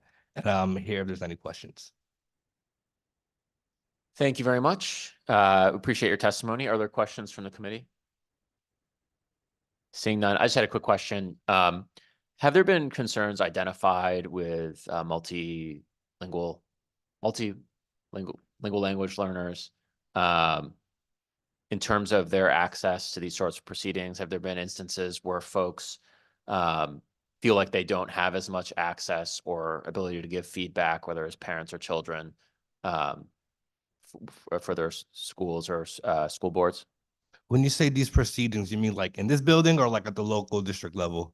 Sorry, I mean just more generally in terms of school boards and school administration more generally. You know, do they have there been incidents or are there concerns about folks in these categories having trouble advocating for themselves or their communities with the Board of Ed, with the school administration, things like that? Yeah, thank you for the question. The answer is yes, right? And there's a plethora of different incidences that we can explain. But the reality is that immigrants and multilingual learners were not monolithic. You know, we could be from the same country and we're still not speaking the same dialect, right? So our issues and needs are definitely diverse. And I think, you know, expecting a body to be able to comprehend all of those needs is very cumbersome and unrealistic. So we have had experiences and situations where parents feel left out. We're grateful for the bill that we were able to work on last year, which also mandates that Board of Ed meetings provide this translation, right? But the results are, you know, the data speaks for themselves. Our multilingual learners are falling behind, especially compared to like other states when it comes to their educational outcomes. And it's not that we're not doing the right things. We are. We just got to be more creative and more innovative. So I genuinely believe having a dedicated personnel there. And again, just to make clear, being multilingual is not just a Spanish issue. We have a plethora of different languages that are spoken here. I believe 120 different inside the Connecticut school system. So we're talking about an advocate that's going to represent a vast group of students, not only at the state, but at the local level, where they will be able to feel confident knowing that someone understands a little bit what they're going through and that someone has the opportunity to have a direct conversation with someone at the state level to give that community member, those communities, a little bit of more hope that that their needs and concerns are being heard inside of the right tables and the right meetings. Well, I appreciate your testimony with us here today and sharing those concerns and your support for the bill, and hope you have a great day. You as well. Thank you.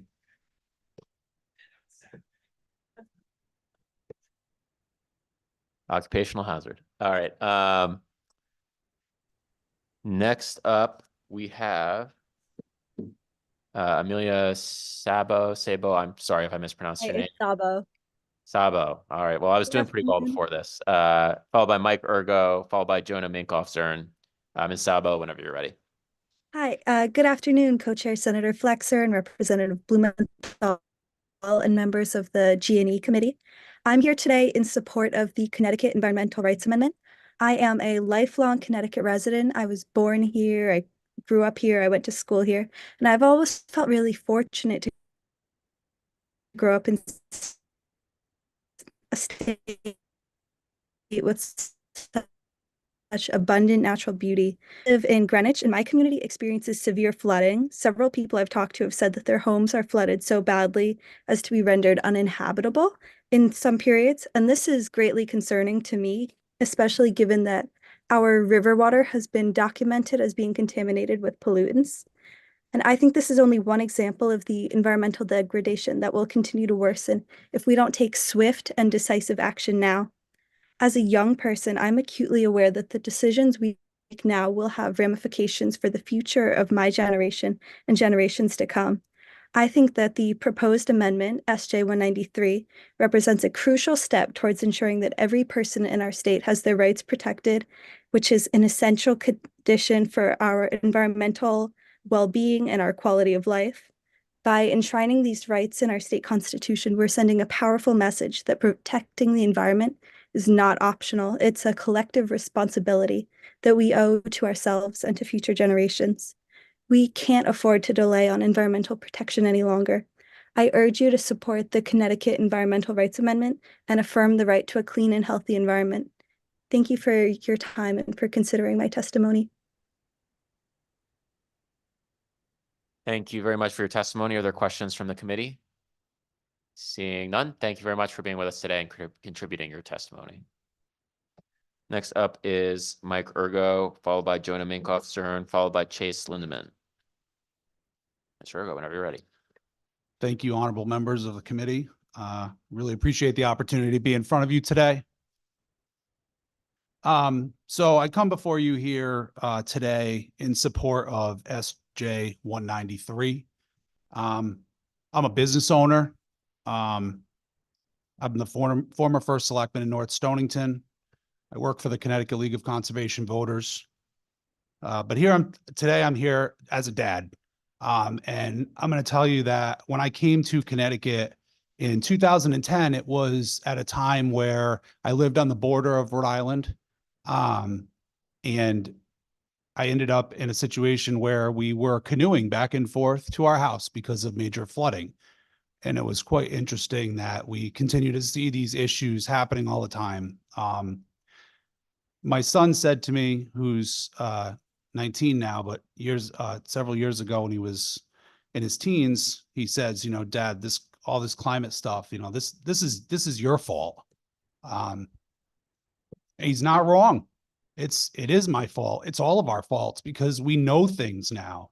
We know things and we need to act on those things. This morning, I was able to attend a press conference of the Connecticut Health Professionals for Climate Action. Some of you may have seen that was happening this morning. And this group is made up of doctors and nurses, professionals who care for people that need it. And it struck me that they were all here and they had to go back to work, but they had to take time to come here to talk about common sense things that there just aren't common sense a lot of the time now. And today, even in this hearing, I've been here all day listening, and I've heard about the toxicity of politics, which I'm well aware of. Some of you have mentioned it. I'm an unaffiliated person, but I know how it works. And you guys have a lot to do, a tremendous amount of work that you have to do. And this bill ensures our rights to clean air, water, healthy soils, ecosystems, and a healthy climate. And I understand how much you all have to do. And so I'm asking that this is highly considered and put forth so that way it can be in our Constitution and we can just know that these are our rights and they are there for us, just as if for speech or due process, all these other things that are our rights. These should be things we have the rights to, but it's not spelled out. And this bill can take care of that. I just end with the fact that we know what these issues are now. We didn't know the issues years ago. Maybe it was excusable. It's really not excusable anymore. We know a lot of the issues. We have to act on this. And so I act today. I ask today for you to support SJ 193 and move it forward. This is our chance. Thank you for the opportunity to talk to you. Thank you. Thank you for your time and your testimony today. Are there questions? There are questions. Senator Sampson. Thank you, Madam Chairman. Mike, thanks for being here today. I appreciated your testimony and I agree with it. I don't know how well how closely you've looked at the language of the bill. And I think that you were speaking very specifically about lines 1 through 12 of the bill. And, those are very, very positive sentiments about, protecting the rights of every individual to have access to clean air and water. We all want that. I mean, in our toxic political environment, sometimes it's easy to forget that. But the fact of the matter is, I think everybody is, certainly concerned about making sure that we preserve our environment for future generations I and for agree. ourselves. My issue with this bill comes starting on line 12, and this is what concerns me, is it starts going down a different path altogether. Instead of protecting the rights of individuals, it starts to claim things for the state. It says the state shall serve as trustee of all of the natural resources of the state, including its water, air, flora, fauna, soils, and climate. I don't know how you can possess the climate, but okay, and shall conserve, protect, and maintain these resources for the benefit of all people, including present and future generations. Where I run into difficulty with this is that this is a pretty significant expansion of what is known as the public trust doctrine, which effectively has existed since time immemorial, even before the United States. I mean, governments had to deal with this as far as property ownership, where there are things that are in question, like the beach, the tide ebbs and flows. Where does the property end and where does it begin? And that's a place where the government kind of has a role. When it comes to the right of fishermen and hunters to have access to resources on the land, that's another place where the public trust doctrine seems to enter into things. My concern about this is that it looks like this language would empower the state government effectively to interfere with the individual private property rights of any citizen in effectively defending the environment. Now, and I'm certainly I don't think anybody, most certainly someone from the Connecticut League of Conservation Voters, you're not going to disagree with the idea that we should stop people that are harming the environment, even on their own private property. But I'm just concerned that, this could open the door for eminent domain, things like that. I don't know if you have a reaction to that part of the bill language, because I noticed your testimony was really focused on the beginning part. It was, and as I preface my testimony, I'm here as a dad, and that's really, I mean, I have a lot of other hats that I wear, but I'm really most concerned with the future generations. I mean, I truly am. You see what's happening, and you spoke about hunting and wildlife, and there's not going to, I mean, we're at risk of having a lot of the wildlife population just not really being there for us, and that's in the oceans, and these are the things that concern me. As far as, overreach of government, which sounds like your concern. I don't think this amendment has anything, it doesn't mean that government's going to infringe on constitutional environmental rights. I think Montana has had, the Supreme Court talked about this, and we've seen some other states who have enacted this, and they are not seeing frivolous lawsuits or anything like that. There's none that have been coming up as of yet. So to me, this is something that is, it's really, to me, it's very important that this move forward and that people get a chance to see this through.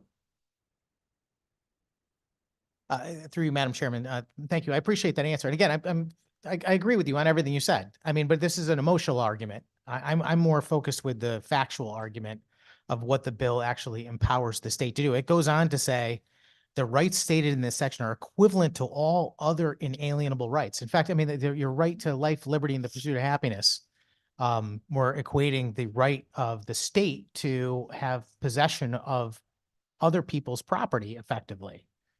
I mean, it goes very deeply into interfering with the sovereign nature of American citizens. So let me ask you a more direct question that's more basic, which is, can you give me an example of something that would be beneficial for the environment going forward that would come out of this that cannot already be accomplished already? In other words, what does this constitutional amendment change as far as our ability to preserve for the future, as you and I are both concerned about? Yeah, I mean, I think what we see all too often now is that a lot of these issues that should be just taken for granted, that, I'll say for myself, I have to use an inhaler, and I had to use a number of inhalers. And by the way, over the years, they've been like black boxed. So I've been subject to having to use, these medications over many years. And Unfortunately, we are seeing now where we're in a position that we had set goals for ourselves and we're not actually on a path towards reaching them. So we need something like this in order to set us up for success. And that's why I think this bill is really important for you guys to move forward. Through you, Madam Chairman, thank you for that answer. I was hoping that you might have a specific example. I mean, obviously we want to do better for the environment. Again, I mean, a lot of your comments are things that everybody in the world agrees with. I mean, maybe there are some few exceptions of people that really don't give a darn about the environment in pursuit of their own advantages. But I don't think that's most people, and certainly not people who are in the public realm who serve in public office in either party. I mean, we're all concerned. I mean, we're here because we want to see a better life for our constituents, and certainly we want to protect future generations. I'm looking for anyone who wants to testify today to give me an example of something that this is going to help us achieve, instead of just making a blanket statement, we care about the environment. We can all say we care about the environment, but do we do that at the expense of writing a law that might open the Pandora's box of, interfering with individual property rights, essentially empowering our neighbors to invoke the rights that are contained therein against their neighbors over property issues? I mean, these are the concerns that I have. So, no, thank you. And I appreciate the opportunity to talk about this. And I know there's actually folks in this, and I'm happy to yield some time to actually folks that are even more familiar with this bill than I am. But I will say this, the reason for this is that we aren't doing the work. And I know you're saying that everyone agrees with all this in principle and we're all for the environment. The problem is it's not happening. So what this does is it codifies these rights that we should be, that seem like they're common sense, that just are not. It's just not happening. So I don't agree that there'll be overreach in these ways in which you're describing, because we're not seeing it in other areas where this is happening. And yet we are seeing the health impacts of climate change. We are seeing the problems that with wildlife. We are seeing all of these issues. So I appreciate the opportunity to talk about it. I'm glad that you're interested in it. And what my hope is that even if it's not perfect in the way that it is now, that you will have dialogue about this and you will put something forth that isn't watered down, but actually gets to the root of what this is. So, I think it's great that you're interested in it. Through you, Madam Chairman. Mike, are you the only person here today from the Connecticut League of Conservation Voters? I think there's two of us that are testifying today, and I think another one was hoping to. I'm not sure she made it on. Yeah, I purposely waited for you on the testimony because I thought that your organization would be probably the greatest source of information on this proposal to have a legitimate conversation with, which is why forgive me if I'm asking you a lot of hard questions. It's simply because I know you said you're here as a dad, but you didn't put dad. It says League of Conservation Voters. So sorry, I got you, man. And so for me, I'm looking for someone to have this conversation with that is in a position of significant knowledge. Can you give me a couple more minutes and I'm happy to read a little bit more fact. We can certainly talk offline too. I mean, okay. Again, I mean, I just, for me, I mean, this is a very, very important issue. And I've heard the very passionate testimony of people that have come before the committee today, and I'm happy to listen. And hey, look, in my own life history, I wanted to be a scientist. I mean, I went to college to be an aquatic biologist. I've always been a lover of the environment and everything else, but I'm a Republican. I get tagged a lot, and your organization tags me pretty often on things that I don't think are environmentally related, to be honest with you. They're more progressive policy agenda items rather than they are environmentally focused policy. So I'll give you a chance. You'll have all the time in the world to respond. So yeah, until the chairman cuts you off. See, I won't. You can go as long as you want, as far as I'm concerned.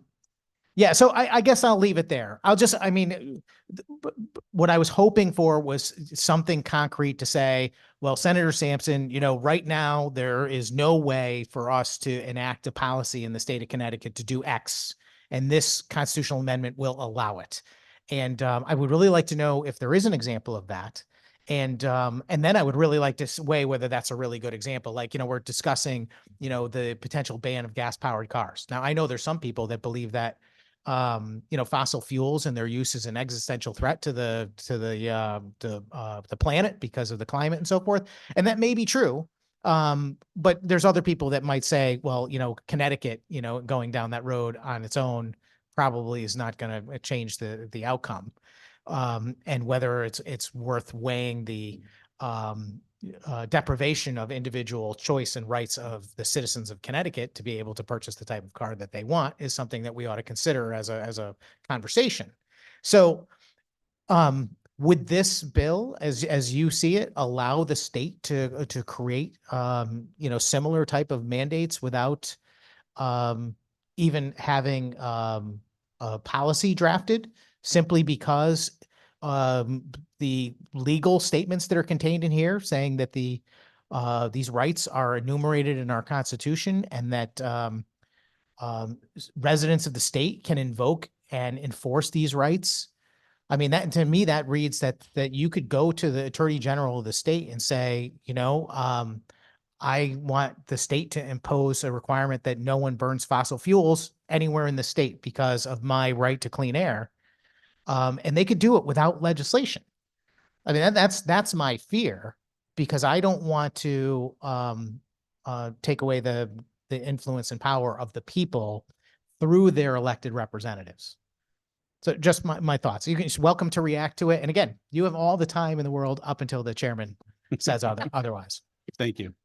I think the thing that I like about this legislation is that it does put us in a situation where we haven't been able to get certain things done. And as you just said, and when you were talking right now, a lot of the times these issues end up being, you said you're Republican, and a lot of the things that you get, I guess, pegged as, end up being maybe not how you'd want them to come out. And so what I'm saying is that this legislation has the opportunity to take this out of the hands of having it, and it codifies it as a right that I think we should all have. So.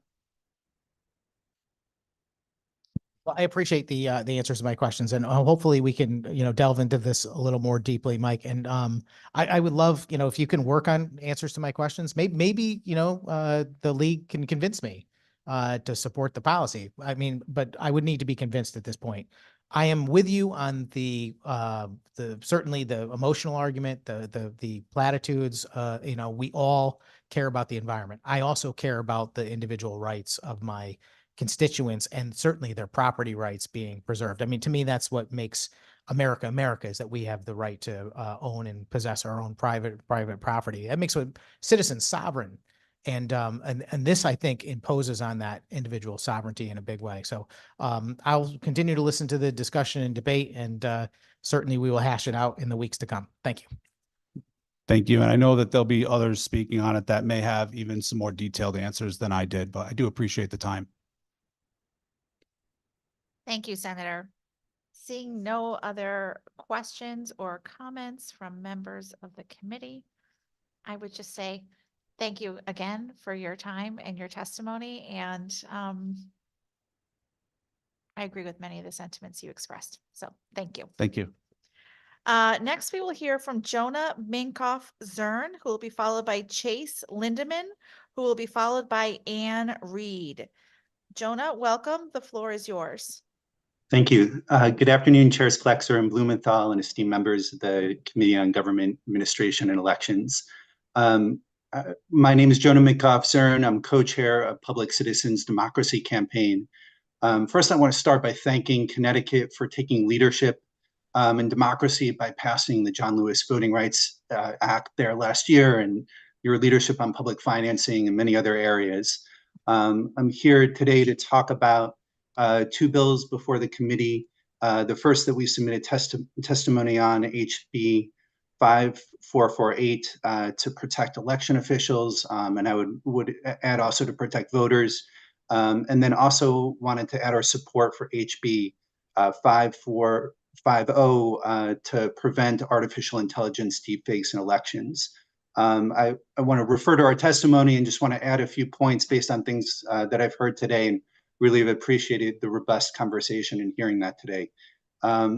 First, I want to say that what I've heard is several different bills that are stemming from the source of political violence, and I want to make sure that we're talking about that and addressing that at its source when we talk about harassment of academics, when we talk about threats to attorneys and others, and in this case, when we talk about harassments and threats to election officials.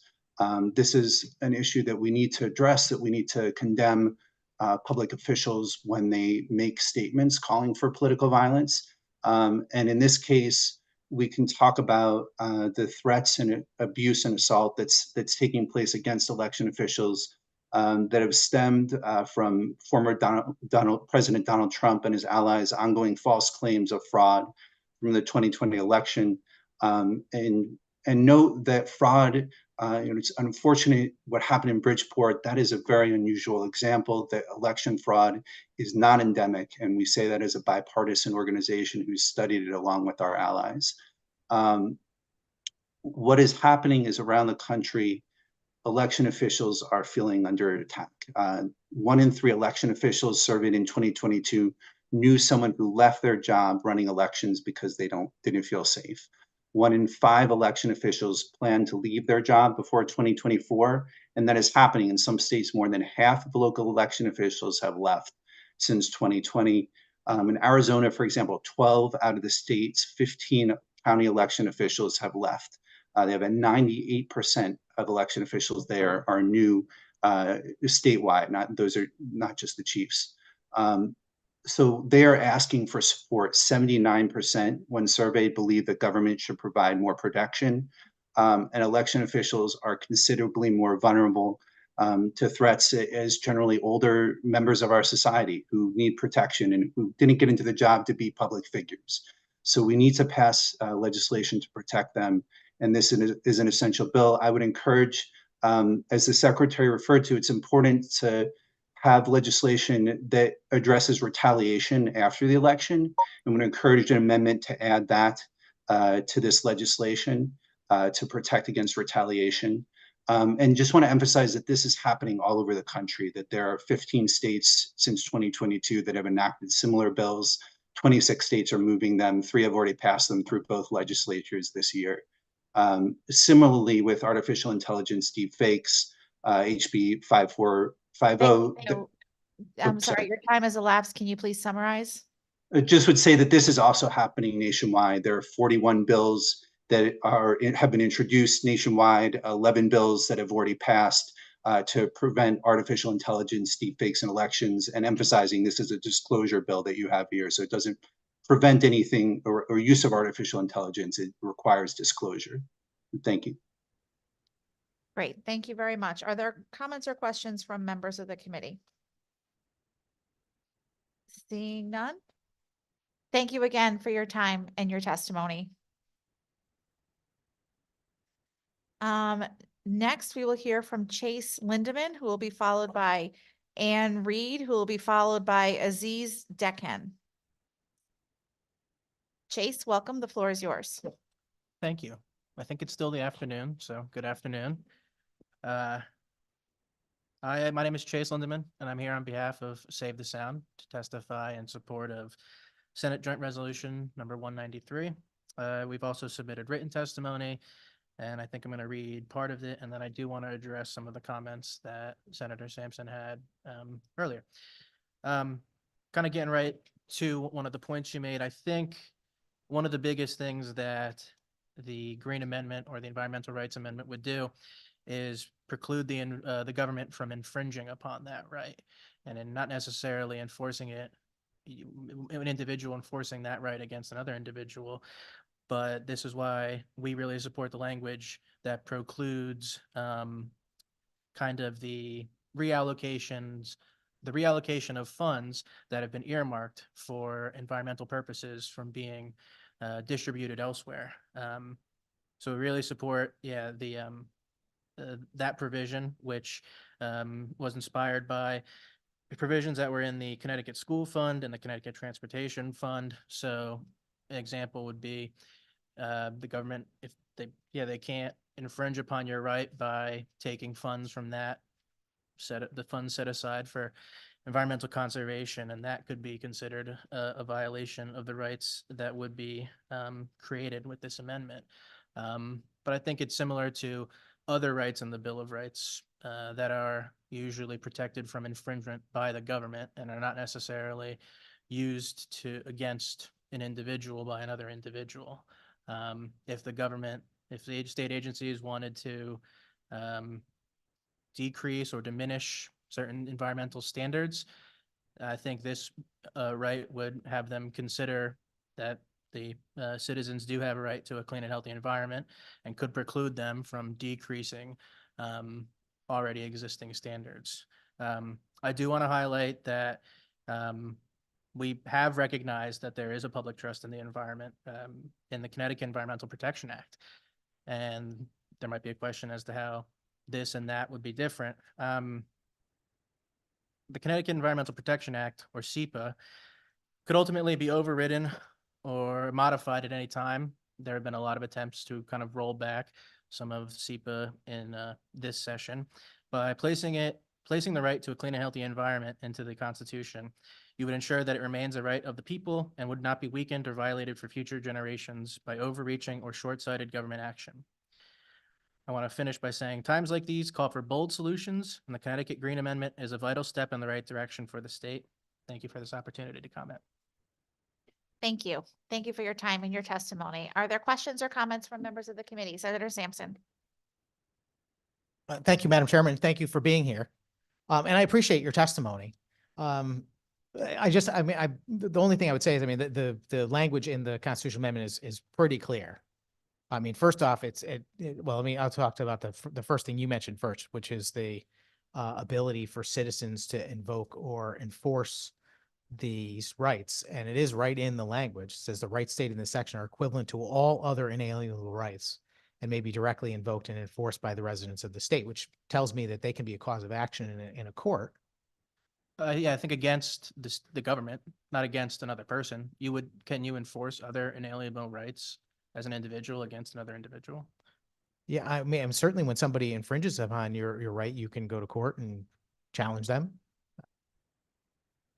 Someone tries to deprive you of your life or liberty. Okay. If you're kidnapped. For example, I thought like that. And, but even more so, lines 12 through 14 go to the issue, which really concerns me, is the state shall serve as trustee of all the natural resources of the state. And the fact of the matter is the public trust area that exists currently is simply waterways and the beach. That's what we got in Connecticut. I'd be delighted to have a conversation with anybody who wants to talk to me about other things, but that's my understanding is where the public trust extends. And I'm getting that right from the state DEEP website, where it says the public trust. And it's what are the public's rights along Connecticut shore? What is the public trust area? What rights does the public have in the public trust area, which concerns me because now we're talking about what rights does the public have in the public trust area. And this constitutional amendment effectively makes the whole state, and not just the whole state, everything about the state. It's waters, air, the air, flora, fauna, the plants, the animals, the livestock, potentially, the pets, the soil, and the climate, something that belongs to the state now, effectively, and not to the individual citizens. And that the state will now be granting back to the citizens use of it, much the way they offer the ability of fishermen and hunters to use lands that are in the public trust. And to me, that goes against our notion of private property rights and sovereignty. And again, you mentioned my concerns. I'd love a response to that, if whether you disagree with that interpretation of the public trust, and why. No, I think historically and definitely case law supports that that's traditionally what the public trust doctrine has been limited to. I think the use of the trustee language kind of comes from how courts have interpreted green amendments in other states. In Pennsylvania, the Supreme Court placed a lot of weight in the use of trustee in the Pennsylvania Green Amendment, and they held that the state had a duty to act in the best interest of the environment when making governmental decisions. So I think other states have used trustee language and have not run into the issues that we're seeing. I'm not saying that they couldn't happen, but I mean, the Environmental Rights Amendment in Pennsylvania has been around since 1971. So I think they've had a good run to see what might happen. Through you, Madam Chairman, thank you for that. I mean, I'll have to take a look at that. And certainly, I mean, this is relatively new ground and I'm here on a fact-finding mission. I'm not trying to debate the bill with anyone. I'm just playing devil's advocate because I want to understand what we're doing. And thank you for having knowledge of the subject. I mean, I'm certainly not down on any of the folks that have testified, but a lot of people are testifying simply because the feeling is that this is a pro-environment bill and we want to, you know, protect the environment. And I'm with you. I'm right there. I mean, at the same time, we want to protect the environment. We got to be careful about the laws we pass. And that's what I'm here for, is to make sure that we pass a good policy for the state and its citizens. You know, I was just, you know, reading about, you know, the public trust, you know, statutes across the country and you know, the history of the whole thing. And it's kind of almost like, you know, the state gets to put a lien against someone's property for specific purposes is kind of how the courts have interpreted it. To me, this is just a giant imposition on the property rights to say that the state has, you know, power over your water, air, flora, fauna, soils, and climate. Do you have any concern for protecting the individual property rights of citizens with regard to this legislation? Yeah, I do think, though, that characterizing this as expanding the public trust doctrine to encompass all of those is a little misleading. I mean, the public trust doctrine has its roots in case law and not necessarily the Constitution. There's no constitutional amendment that says they have the public trust. The courts have held that there is a public trust. And I think a court would have to hold that this amendment expands the public trust doctrine to the things that were stated. So I don't think the language used explicitly in the amendment itself does that. I think it would be up to a court to expand, to take the language that would be in this amendment and say that it applies to the public trust doctrine, or alternatively, apply the public trust doctrine to the Environmental Rights Amendment.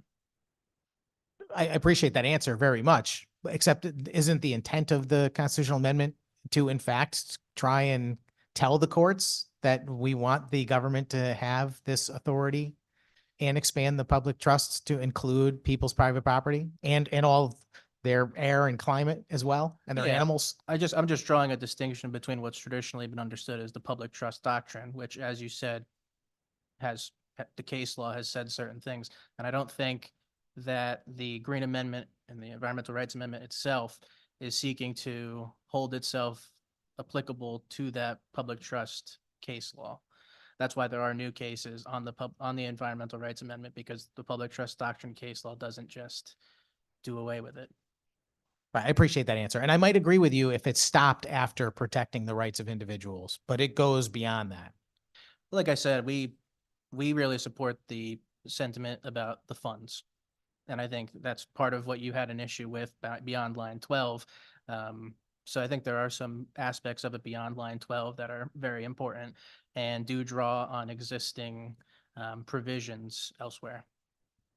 Yeah, no, I appreciate that. And I'm certainly could support the notion of line 16 and 17 that says any funds supporting the state and its obligations as trustee. But I mean, we could easily do something that says any funds dedicated for protecting the environment shall not be diverted for other purposes. I would agree with you there.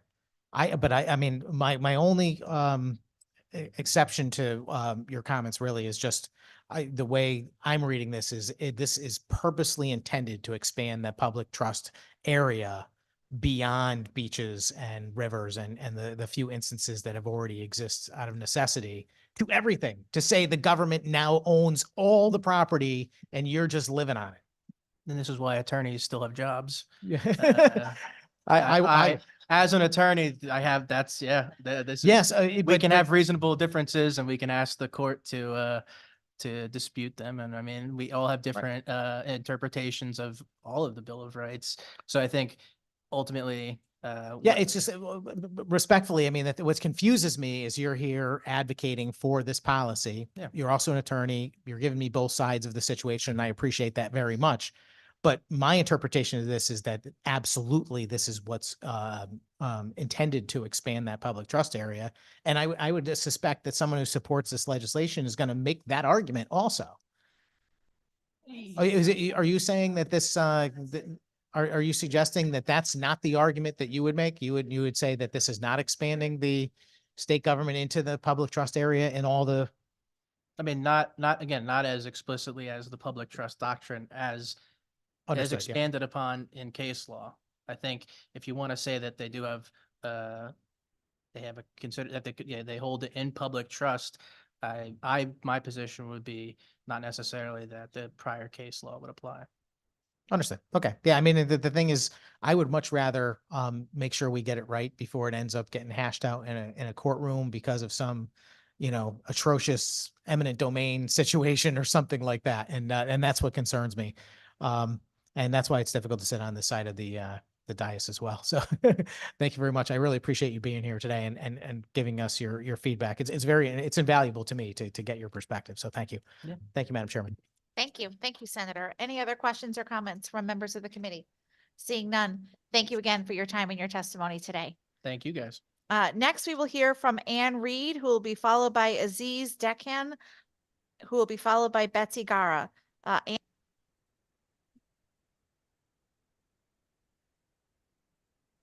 Ann, welcome. The floor is yours. Thank you. Can you hear me okay? Yes, we can. Okay. Thank you, Chairs Flexer and Blumenthal and Ranking Members Sampson and Mastro Francesco and all the members of the GAE committee. My name is Ann Reed. I am the Vice President for Advocacy and Public Issues at the League of Women Voters for the state of Connecticut. I am here to testify for two bills in support, SJ 193 and HB 5448. SJ 193 is obviously the Connecticut ERA Act. The League of Women Voters of Connecticut is a nonpartisan statewide organization committed to effective public policy, the active involvement of citizens in their government, and improving the electoral process. For decades, the League of Women Voters of Connecticut has supported state policies and programs which promote comprehensive long-range planning for conservation and the development of land and water resources. Such planning should consider the interaction of our natural resources with each other, as well as their relation to the needs of our growing population. This position leads us to support SJ 193. SJ 193 proposes an amendment to the Constitution of the State of Connecticut, recognizing that each person shall have an individual right to clean and healthy air, water, soil, ecosystems, and environment, and a safe and stable climate for the benefit of public health, safety, and general welfare. This amendment is worthy of inclusion in our Constitution because it protects the human rights of minority and disadvantaged communities by ensuring that they are treated equally as we face climate change impacts. It acknowledges that the right to clean air, water, and soil is an omission in our state constitution. It is needed to ensure environmental justice. Our elected officials must ensure state funding is conveyed to minorities and disadvantaged communities to right the errors of the past and to make sure those decisions and mistakes are not repeated in the future. And lastly, it recognizes that environmental justice is an inalienable right.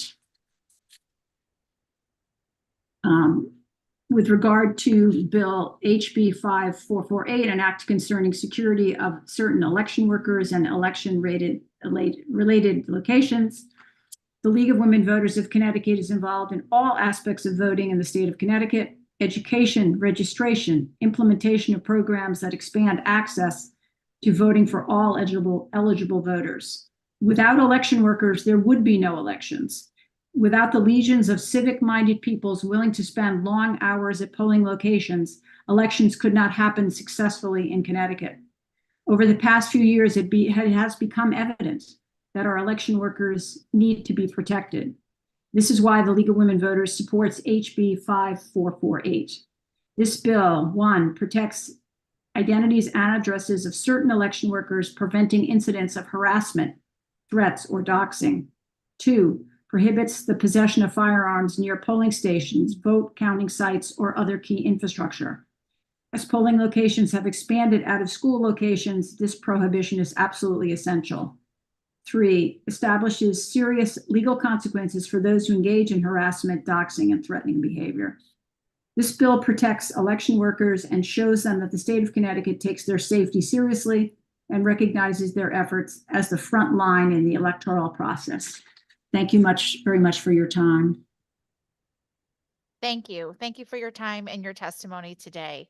Are there any questions or comments from members of the committee? Senator Sampson.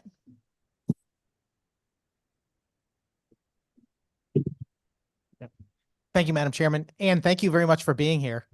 I appreciate your testimony. I don't know if you've been listening to any of the conversation that's going on today, particularly about House Bill 5448, which I think is the one that actually has something to do with voting. I didn't, be honest with you, I didn't understand you testifying on the other bill, the League of Women Voters. I don't know what their intersection is with the environmental justice cause for the state of Connecticut is. Maybe you can answer that as a side question. But I'm just curious if you heard the testimony of many folks opposed to Section 2 of 5448 about the potential of making law-abiding gun owners into criminals just by enacting this policy. And if that gives you any pause about, supporting publicly or acting on behalf of the League of Women Voters in support of it. Through you, Madam Chairman. I have listened to the testimony. I understand that the bill, the 1,000 feet rule, need to be moderated to work successfully in this environment.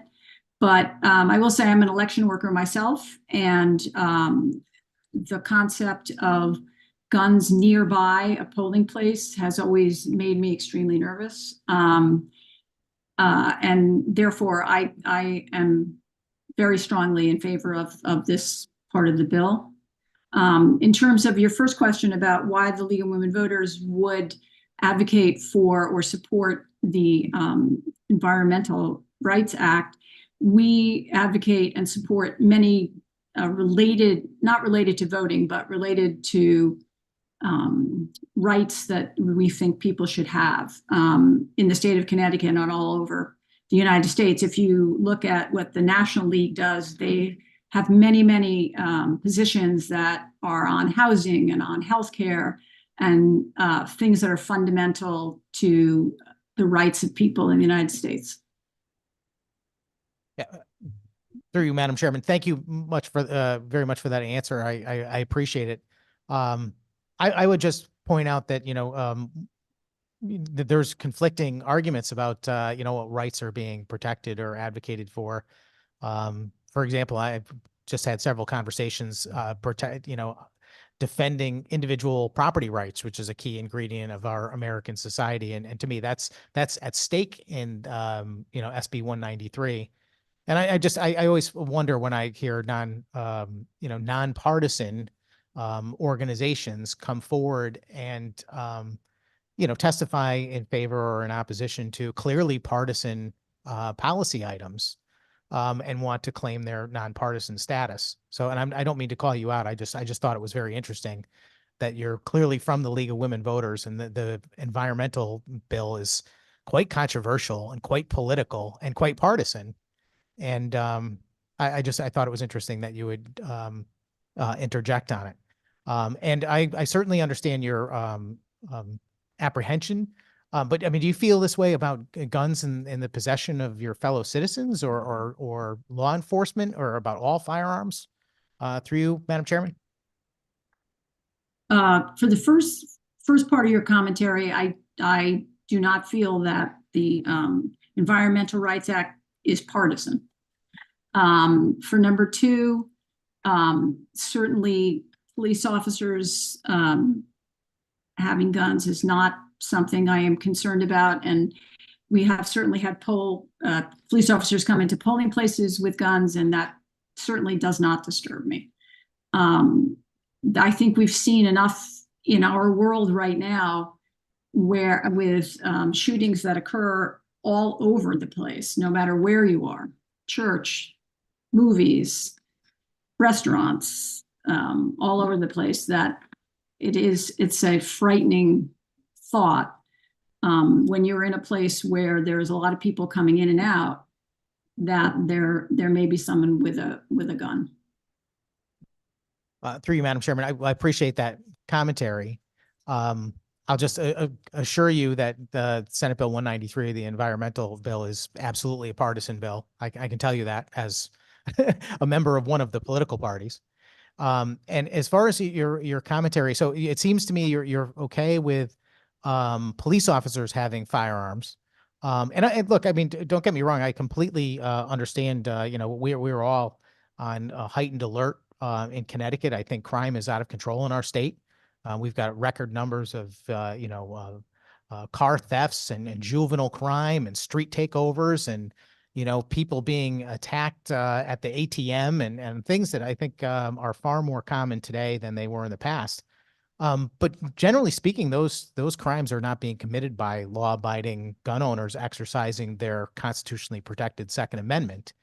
So do you have a concern with law-abiding gun owners who are simply, your neighbors who are there trying to defend themselves, their children, their property, and potentially you in a situation like that?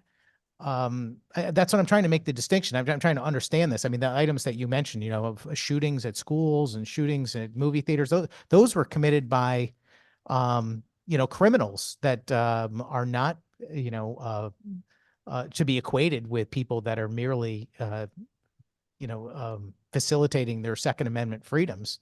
Those are criminals that don't care much about our laws. Obviously, shooting up a school or a movie theater is already against the law. So they're not going to care much about this law. But my concern about 5448 Section 2 is that this is going to affect people that do obey laws, and it's going to make them less safe, and then all of us less safe because they won't be there to potentially prevent something from happening. I'm just wondering if you have a reaction to that, and more specifically, you said you're okay with law enforcement officers having firearms near a polling place, but does that extend to citizens? And the reason I'm asking you is you put yourself forward as a spokesperson for the League of Women Voters, so I'm just asking what their position is. Through you, Madam Chairman.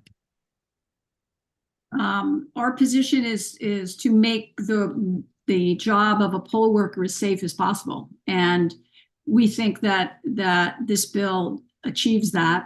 I can tell you, as a poll worker for myself, it's harder and harder to recruit poll workers, as has been stated in previous testimony.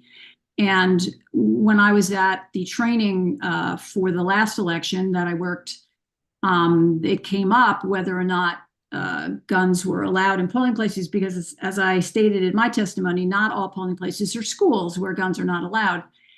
And actually, one of the people giving the training thought that a law had already been passed that guns were not allowed in polling places. And I had to tell them that that was not true, but that there was legislation that was going to be proposed to do that.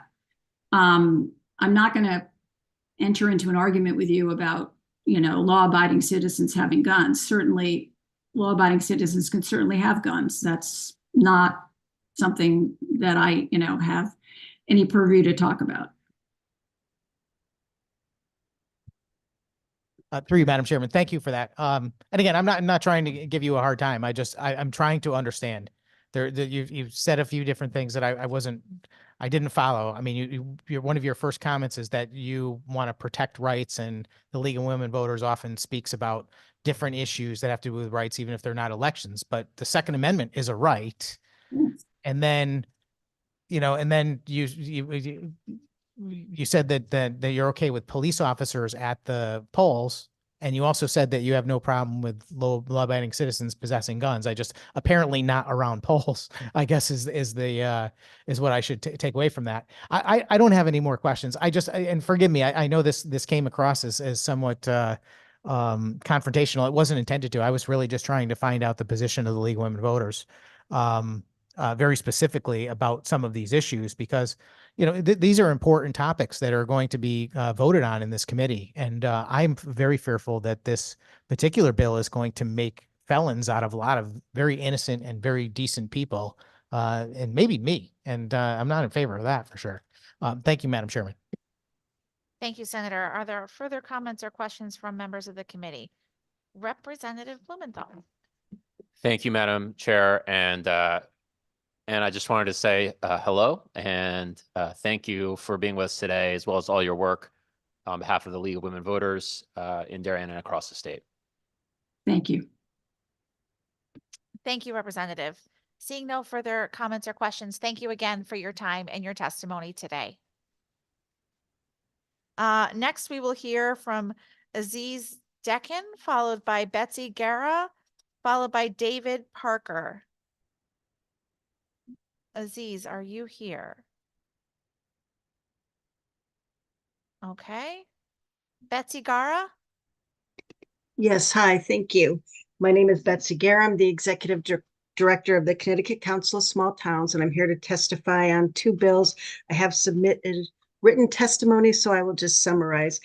First off, cost supports House Bill 5453, an act concerning the membership and processes of the Connecticut Siting Council.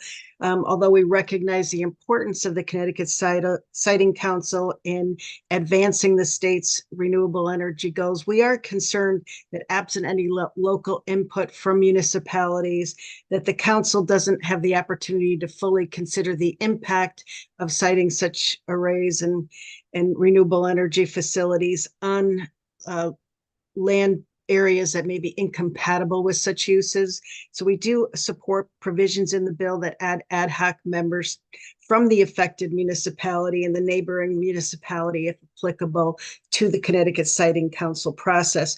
We also strongly support Section 5 of the bill to ensure that renewable energy facilities are not sited in such a way that they have a disproportionate impact on certain towns or regions of the state. That's what we're seeing now. I think you'll see some testimony from the town of East Windsor and the town of Ellington that they are faced with, again, a disproportionate burden because the Siting Council is approving projects in those areas on open space lands or farmland. So again, we support that provision. I'd also just like to touch briefly on the resolution, Senate Joint Resolution 193, which would establish an environmental rights amendment. We have concerns about this bill because although certainly we support efforts to protect the land, water, soil, environment, we are concerned that the bill creates a unfettered right of action for individuals to sue the state, the municipalities, and other political subdivisions in ways that are going to then be defined by the courts. So it was going to subject municipalities to potential lawsuits for moving ahead with projects in ways that they're really not going to be able to respond to. We have seen this in other states. It's my understanding that there are only 3 other states that currently have an environmental rights amendment. One sat on the books for a number of years, but then was recently dusted off and used to prevent certain projects from going forward.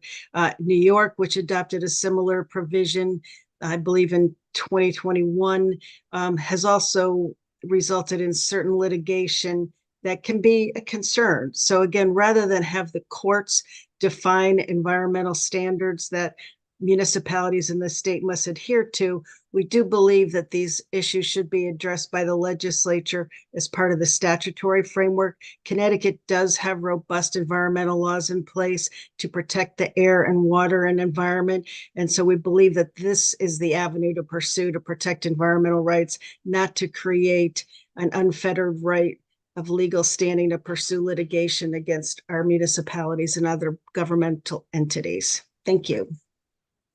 Thank you. Thank you for your time and your very well-timed testimony. Are there questions or comments from members of the committee? Representative Khanna. Good afternoon, and thank you for your testimony. On House Bill 5453 regarding the siting council, can you talk a little bit, give us a little bit more detail about the problems you currently see with the siting council? There have been issues in some parts of the state where they felt that the siting council was ignoring issues affecting the wetlands in certain areas or setbacks that and installing arrays very close to neighbors' yards, areas that affected wildlife habitats. So for example, there was a proposed 9.9 megawatt project in North Stonington, which would have ended up resulting in the clear cutting of 44 acres of forest land. And it also would have encroached on municipal wetlands. The only reason it didn't go forward was that there was a resignation at the time and a split decision. And so the proposal, again, did not go forward. It was later scaled back, however, but the residents continue to have concerns with the way that the facilities encroach upon the wetlands and the forest areas near them. So this has been an ongoing issue for many years now.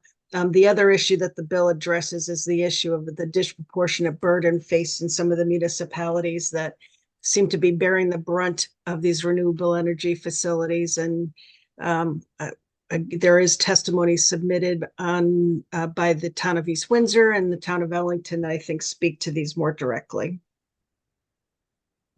Thank you, and thank you, Madam Chair. Thank you. Thank you, Representative. Are there other questions or comments? Seeing none, thank you again for your time and your testimony. Thank you, Senator. Next, we will hear from David Parker, who will be followed by Isaac Kamola, who will be followed by Mary Hogue. Welcome, David. The floor is yours. Thank you, Chairman, Ranking Member, and committee members. I'm David Parker, an architect based in Southport, Connecticut for 35 years, and I have quite recent and relevant experience relative to HB 5453, an act concerning the membership and processes of the Siting Council, which I strongly support. There's no question of the importance of balanced and responsible energy transition. Had a more balanced approach been taken in the past, and specifically in the situation of Siting Council Docket 516, there would not have been such a public outcry regarding the need for proper notification, open consultation, and full line item consideration of costs and impacts of alternatives, which the Siting Council needs from experts who are not biased toward the utilities. In the case of Docket 516, United Illuminating refused to provide any detailed line item information on alternatives, including life cycle and other costs, and furthermore made it impossible for citizens to analyze alternatives by refusing to provide load information, claiming that it was confidential and proprietary. This process should be transparent, and private citizens should not have to belatedly search for experts, race against the Siting Council's clock, and pay hundreds of thousands of dollars to piece together cost analyses for viable alternatives to the utilities' heavily weighted preference. The Siting Council should not be relying only on the representation of utilities that are private, for-profit companies whose primary responsibility is to their shareholders rather than the affected communities and ratepayers who will be fully saddled with all costs of such infrastructure construction. In the case of United Illuminating, it should be noted that it is a wholly owned subsidiary of a foreign corporation whose largest shareholder is the sovereign wealth fund of Qatar. Taking easements from citizens and communities and then forcing them as ratepayers to pay for those while grievously impacting affected communities and protected historic districts, and then giving those easements as a sovereign utility corridor reward to a foreign-owned utility without proper certified letter notification to the abutting property owners in advance of Siting Council hearings is wrong and defies the concept of fundamental fairness. Utilities should be required to provide an explicit needs assessment and should be barred from classifying a project as a rebuild and therefore sidestepping the Federal Energy Regulatory Commission if ampacity is increased. And all adjacent components of a large-scale project should be considered concurrently, not piecemeal, to avoid triggering certain reviews, particularly Section 106. Increasing capacity of an existing line and forcing ratepayers to underwrite that cost without full review so utilities can wheel and sell power at a greater profit to New York is fundamentally unfair. Local concerns, and especially ones in environmental justice communities, should be fully and iteratively addressed, not sidestepped or precluded by the cumbersome and largely opaque process that currently favors utilities. Thank you. Interrupt, but your time has elapsed. If you have a sentence or two to summarize, you can do that. I know that I'm finished. I know that you'll have questions because I have some. Are there any questions from the committee? All right. Well, not seeing any from anyone else. I've got a couple for you. First of all, from your view, in your recent experience or your experience with the Siting Council, what sort of reforms are needed to make it more responsive and its vetting procedures more fulsome? There should be, the council should have access to experts who are not beholding to the utilities, because currently they rely on the cost analyses in particular provided by the utilities, and those cost analyses are not do not provide any line item detail on alternatives, and so it's a take it or leave it when it comes to their way or nothing else. Real, they say everything else is too expensive, and then what we were obliged to do belatedly was search to find experts, and then we had to shoulder the costs, which were considerable, of having these experts then pull together information, but the utility wouldn't share the load information in particular, and then they tried to criticize our experts who had resumes that would knock you over. Also, the notification. I am speaking from my office, which is in a historic house in Southport that is listed property. You would think that since they were going to take 40 feet of my property, including 25 feet of the building, of the historic listed building itself, I would have received a registered letter. No. Or a letter. No, nope. They claim they sent me a postcard, and which I did not receive. But the postcard they claim to have sent me mentioned nothing about easements and nothing about eminent domain. And so that's just wrong. And so we've been trying to play catch up in Fairfield, Southport, and Bridgeport. And it's really been a huge burden on the communities. There needs to be more community input into this process. Thank you. That's helpful. Have you had a chance to read the bill that's been drafted? I have. So do you think the notice procedures that are in there are adequate? I believe it increases and it provides for another notice. It makes sure that it has to be in a certain form. The notice of potential condemnation has to be in large type, and it provides a bit more time for the property owner to prepare for the Siting Council and get it to the Siting Council. Do you think the procedures in the bill are adequate? Would you recommend any changes? I would recommend changes. The notices should go out at the same time that the utility files with the Siting Council, and every abutting property to the in this case transmission line should automatically certainly receive a certified letter with return receipt required. But my own feeling is that every abutting property in a situation like this should automatically be considered as an intervener, rather than have to do what we all had to do, which was hire attorneys and and then go through the cumbersome process of being recognized as interveners. This current process is incredibly cumbersome and complicated and very, very opaque. And we were and having to speak through attorneys, it's unbelievable. Okay, that's helpful to know. And thank you for pointing to the rebuild issue and the distinction related to that. That's something I think we can include that's not currently in the bill. Is there anything else, having read the bill, that you think needs to be included in it that is not already? The rebuild is absolutely imperative, because what the utility did in this instance is they chopped the project into separate pieces, some of which required FERC review and then Section 106 review. And so they should not be able to chop it into those pieces. And then the rebuild, by branding it a rebuild, they also sidestepped other reviews. And so we constantly found that we were having to trying to figure things out, because they kept throwing up roadblocks everywhere we turned.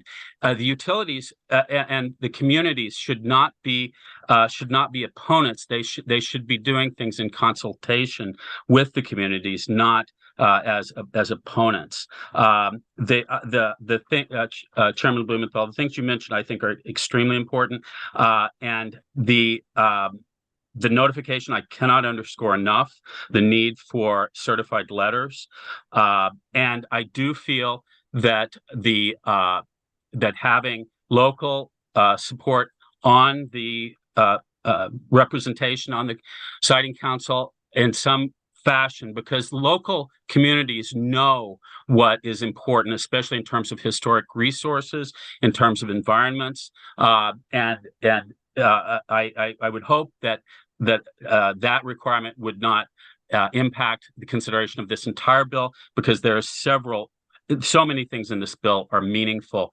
and are really needed. And until I did not think 7 months ago that I would be spending the next 6 or 7, 2/3 of my time for the last 6 or 7 months trying to deal with this issue, and it's been unbelievable. Okay, well, thank you for being here and for contributing your testimony. It's been very helpful, and we appreciate the insights that you shared with us on this issue. Thank you. Next up, we have Isaac Kamola, followed by Mary Hogue, followed by Nathan Vieira.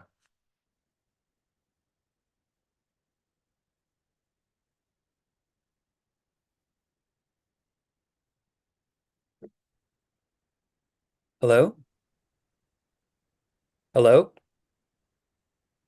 Sorry, Can- can't hear me. Sorry, we can hear you loud and clear, and whenever you're ready, you can begin. Okay, great. Thanks so much. Thanks to Senator Flexner, Representative Blumenthal, and the rest of the Committee on Government Administration and Elections. My name is Isaac Kamola, Professor of Political Science at Trinity College. I am testifying in support of Senate Bill 394, which would protect Connecticut faculty from the increasingly prevalent threat of weaponized freedom of information requests by political activists. I'm reading from my submitted testimony. My academic research focuses on understanding the causes and consequences of targeted harassment faced by an increasing number of faculty members. Since 2020, as part of the Faculty First Responders program I started, I have reached out to more than 900 faculty members accused of liberal bias by outlets within the right-wing media ecosystem. The outlets we monitor regularly portray faculty in ways that manufacture outrage against educators, often targeting those in the humanities and social sciences who teach and research on issues of race and gender. At least 2 outlets, Campus Reform and The College Fix, hire students to write stories critical of faculty and often include opportunities to provide anonymous tips. Turning Point USA similarly runs a professor watch list, creating a McCarthyite gallery of faculty they accuse of indoctrinating students. These portrayals of faculty members often offer distorted and are largely shaped by the political agendas of these outlets. As part of my work with faculty first responders, I have been in conversations with dozens and dozens of faculty members who have received death threats, been forced to move their families for fear of physical harm, or require campus safety escorts. I talked with a tenured faculty member who lost their jobs because a private Facebook post ended up on Fox News. Another faculty member who needed to take medical leave of absence due to the stress of ongoing harassment. Another scholar who regularly asked colleagues to sift through their email because the racist, sexist, and homophobic messages they receive are overwhelming. This degree of targeted harassment is widespread.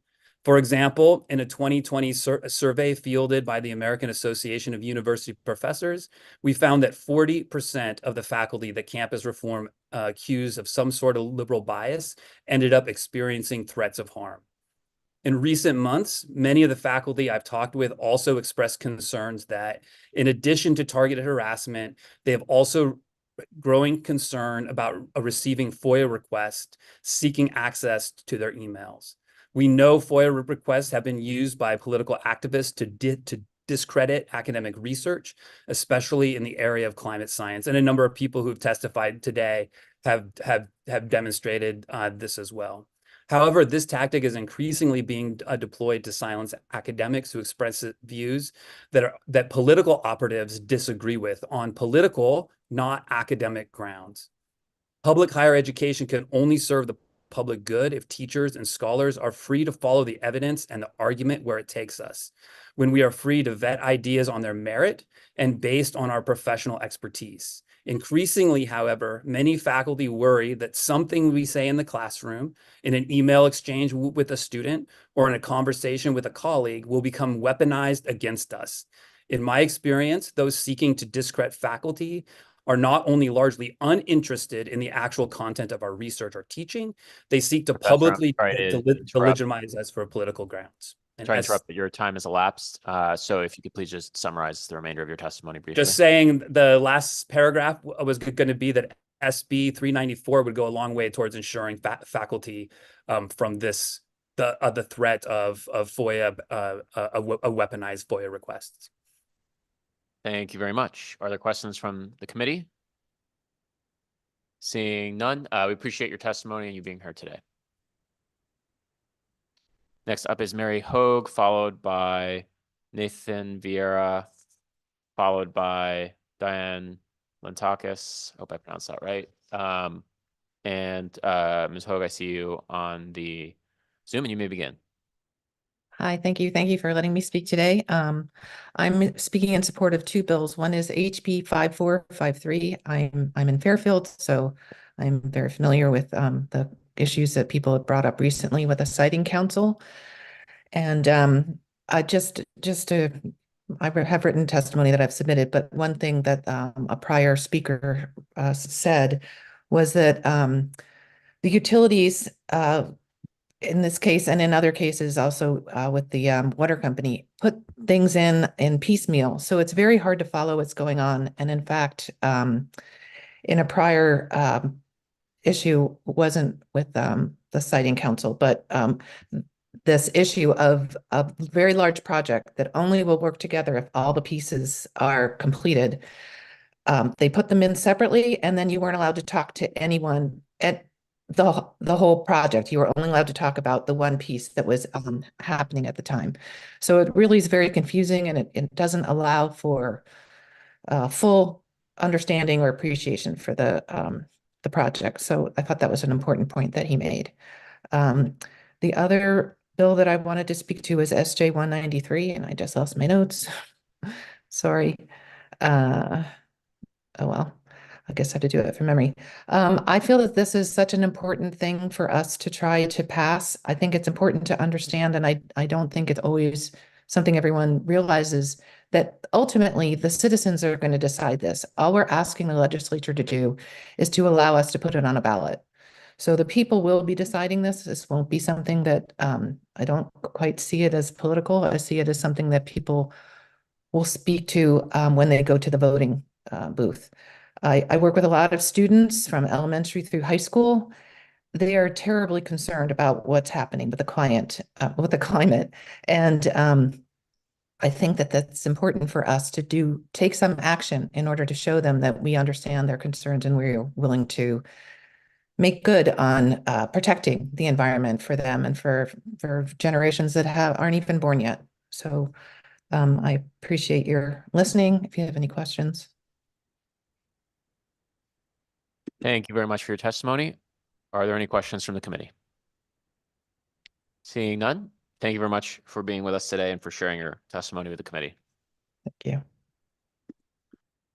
you. Is Nathan Vieira present? Okay, so Nathan Vieira is next, followed by Diane Lantakis, followed by Matthew Strasser. You're not on there. There you are. Hi, can I be heard? No, not you. Not you yet. You're not up yet. Sorry. You're not up yet. Sorry, you're not up yet. You're New. You're next after this gentleman. Thank you. Good afternoon to the GAE committee, and thank you to the elected officials listening to my testimony. My name is Nate Vieira. I'm a resident of Thomaston. I'm here in support of SB 390, an act concerning penalties for certain election crimes, which would institute a 1-year sentence for certain felony violations of election laws. I would say that this kind of reform is desperately needed. Last September, Bridgeport and by extension Connecticut became the laughingstock of the free world when a video I'm sure you've all seen surfaced of a city worker holding a burlap sack, literally stuffing a drop box with absentee ballots in the dead of night. This not only made news across the country, but internationally. As a Republican elected in my town in last year's election, I will say first and foremost that I do not believe that the 2020 election was decided by fraud. But nonetheless, these circumstances show that concern of election integrity shared by many of our neighbors are valid and must be addressed. During my campaign in Thomaston, and while helping a neighboring campaign in Waterbury, I can't tell you how many times I've been asked, what's the point? Does my vote even count? I've made tens and thousands of calls to voters. I've made tens of thousands of door knocks to voters. Every time I hear that, it hurts because it implies they're not going to show up and vote to be heard. Free and fair elections are the very foundation of any republic, but the faith in those elections hold up the frame. As a young guy, I constantly fear for the future of our country, and if doubts rightly or wrongly continue to persist pertain to the sanctity of that foundation, I fear that we will lose our national fabric, the fabric that many of my brothers and sisters in uniform have fought for over generations.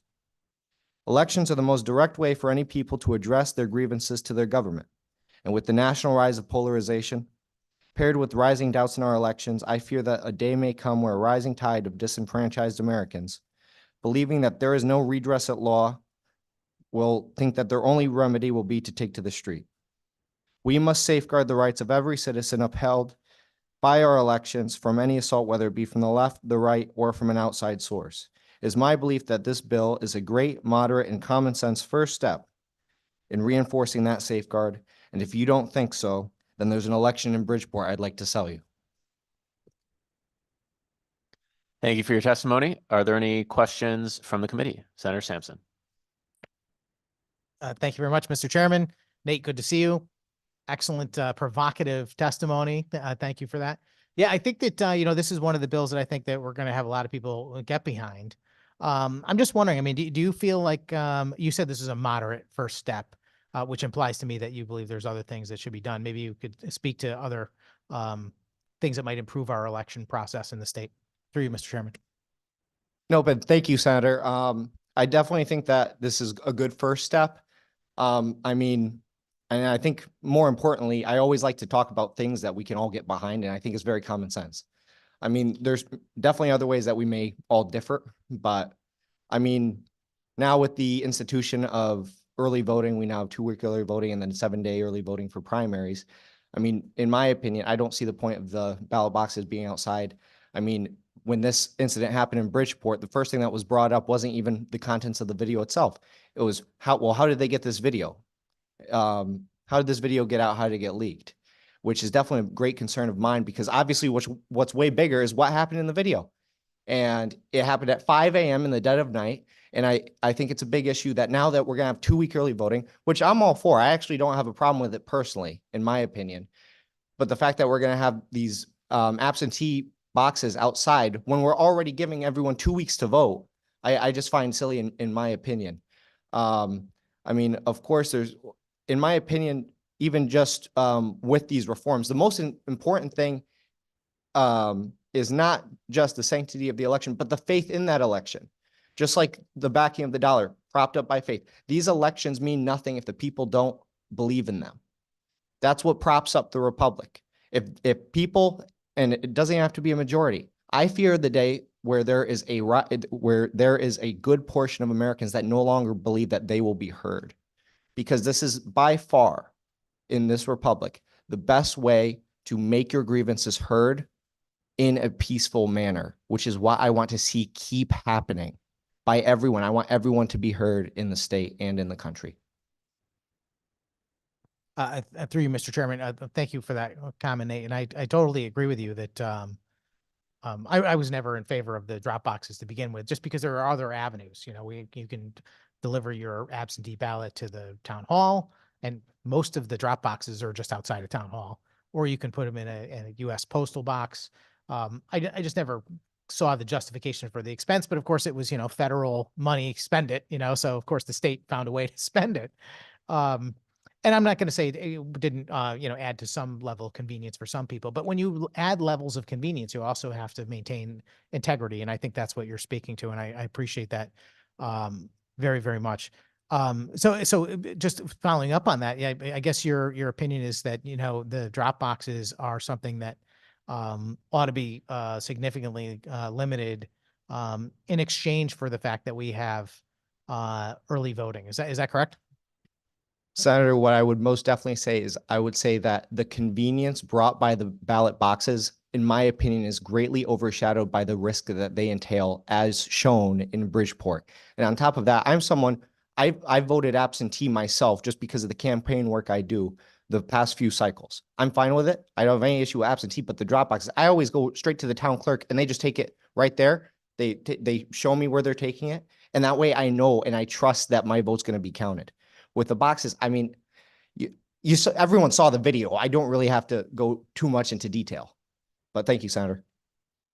Yeah, through you, Mr. Chairman. Yeah, no, I totally agree. And thank you for reminding us all about, how that all came about with the video anyway, which is that, there was a very good possibility none of us would have ever seen the video if it wasn't for someone, becoming aware of it and basically disobeying their superiors to make sure that it was made public.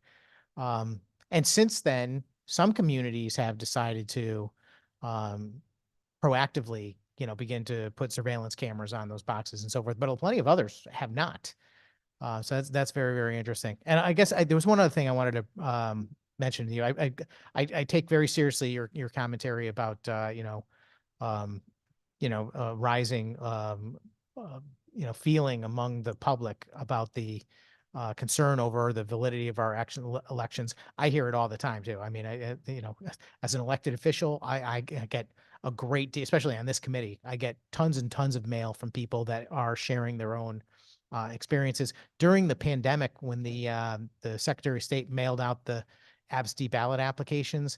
I mean, literally 1,000 people must have contacted me telling me that they received ballot applications for people that were not them, for other people that used to live at that address and everything else. I mean, and I pointed this all out in our floor debates because I think it's the kind of thing that we should be aware of as a committee and should be working towards resolving. There's been some good testimony today, which I hope the committee looks into. We heard about the voter rolls being a big factor. And your comments about drop boxes is definitely noteworthy. And certainly about the public. Only 3% of the public took place in the American Revolution initially. So it doesn't take much to get people angry to want change. And we should be working in a bipartisan way to avoid that. I really thank you for your testimony, Nate. It's eye-opening and very well said. Thank you, Mr. Chairman. Thank you, Senator. Thank you, Senator Sampson. Are there any other questions from the committee? Seeing none, thanks for your testimony, and Senator Fidelis. Next up, we have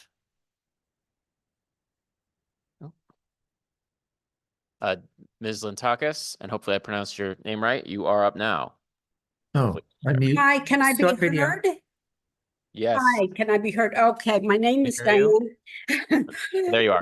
All right. Good You are- afternoon, Senator Flexer, Representative Blumenthal, and members of the committee. My name is Diane Lentakis, and you did pronounce it perfectly, and I live in Milford, Connecticut. I strongly support SJ 193, the resolution proposing to add the Connecticut Rights Amendment to Environmental Rights Amendment to our state constitution. Its goal is to ensure a constitutional right to clean water and air, a stable climate, and healthy environments for all Connecticut residents, regardless of cultural or economic background. SJ 193 is very important to me because I have seen how negative air quality can affect people's health. For example, a few years ago, I worked on a campaign with other organizations to retire Bridgeport's Harbor Station coal plant. I quickly learned how the pollutants from the plant contributed to asthma and other ailments. Many children were forced to miss school and seek medical attention. Section 22A20A of the Connecticut General Statutes defines facilities that are subject to certain environmental justice actions as, quote, affecting facilities, unquote. In January 2023, out of these 176 Connecticut facilities, 142 of them are located in Connecticut's environmental justice communities. Just 4 cities, including Bridgeport, have the highest count of affecting facilities of all environmental justice communities. Collectively, they account for about 1/4 of such facilities.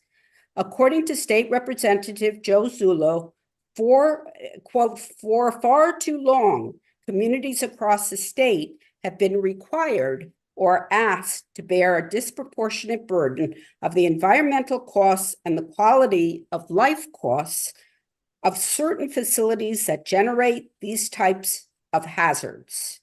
I urge you to support SJ 193 for the health of all Connecticut residents. Thank you. Thank you for your testimony. Any questions from the committee? Seeing none, we appreciate you being with us today, and thank you for your time and testimony. Next up is Matthew Strasser, followed by Holly Sullivan, followed by Kim Hughes. I do not see. Oh, no, sorry, you're in the room with us. All right. Mr. Strasser, whenever you're ready.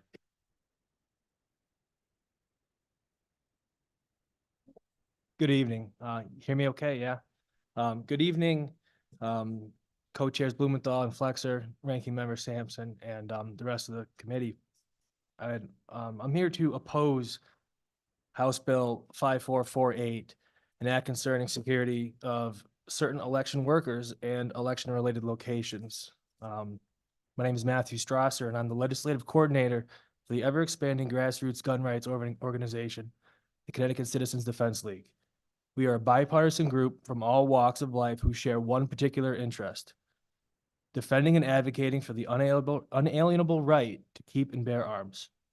My particular problem with this legislation lies in the second section of this proposed bill, which can only do one thing, and that would be create victims. As with all gun laws, it's going to be ignored by those who intended to cause harm and render citizens defenseless who may have had a fighting chance otherwise. It was only 1 year ago that I came to Hartford to express my frustrations with House Bill 6667, which ended the right to open carry. We were told this was in part to reduce voter intimidation. That concession was made, and I can't imagine how, since my firearm now has to be concealed no matter where I am anyway, how there would be any aspect of intimidation. We've heard a lot from other people testifying today, or 2 or 3, I should say. There wasn't a heavy presence on this bill yet today, where people seem to be nervous around firearms. And I think that is a personal problem or a personal, choice, but it isn't your personal choice to be afraid of a firearm isn't in violation of somebody's right, you know? I mean, I have a right to carry a gun. The 1,000 foot number seems to agree.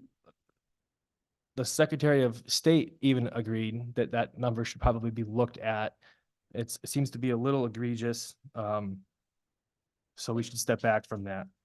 I'm asking this committee to consider removing the second section of this legislation. It is awkwardly worded and it leaves one thinking that licensed individuals could mean permit holder. When you read the legislation, it says that you licensed or privileged to do so. Now, I am licensed to carry a firearm in the state of Connecticut. Maybe not particularly at a polling location, but I don't think anybody is licensed to carry a firearm at a polling location. So perhaps that we could codify that to include individuals who have completed the extensive training required to obtain a license to carry pistols and revolvers in the state of Connecticut anyway.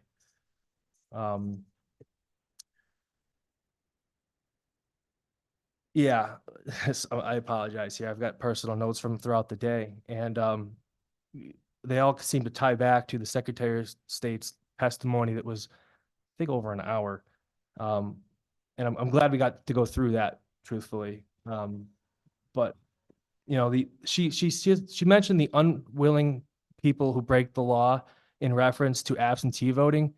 And I just want to make a parallel that. Sorry to interrupt. That the bell is the elapsing of your time for testimony. Thank you. Can I finish the point? Yeah, just a sentence, and then we'll see if there are any questions. So if we're going to look at the unwillingness to break the law in the sense of the absentee votes, I think we should do the same when it comes to 5448. Thank you. Thank you for your testimony, Senator Sampson.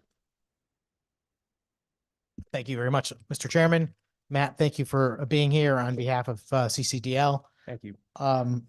Just want to thank you for your testimony, and I appreciated your comments very much, particularly the comment about the you know, someone's feelings shouldn't trump someone else's constitutional right. And you alluded to the notion that the bill says something about license or privileges, which I didn't really pick up on until you mentioned it. But as I'm sure you might point out, it's not a privilege to possess a firearm. It's your constitutionally protected right, and it shouldn't say that in the bill proposal. I know you didn't quite finish your testimony, and you took some notes throughout the day. Is there anything you wanted to add to your testimony? Well, to that point about the licensed and privilege to do so, the section B or note B of section 2 specifically exempts peace officers. So it sort of like lays the groundwork for this to say that it is for somebody like me who's a licensed individual, but it seems rather open when you look at the first section A of 2 there. Yeah, we could touch on the woman. I don't want to use her name, but you know, she mentioned, you know, being extremely nervous around firearms, or the secretary who mentioned the flashing lights of a pickup truck.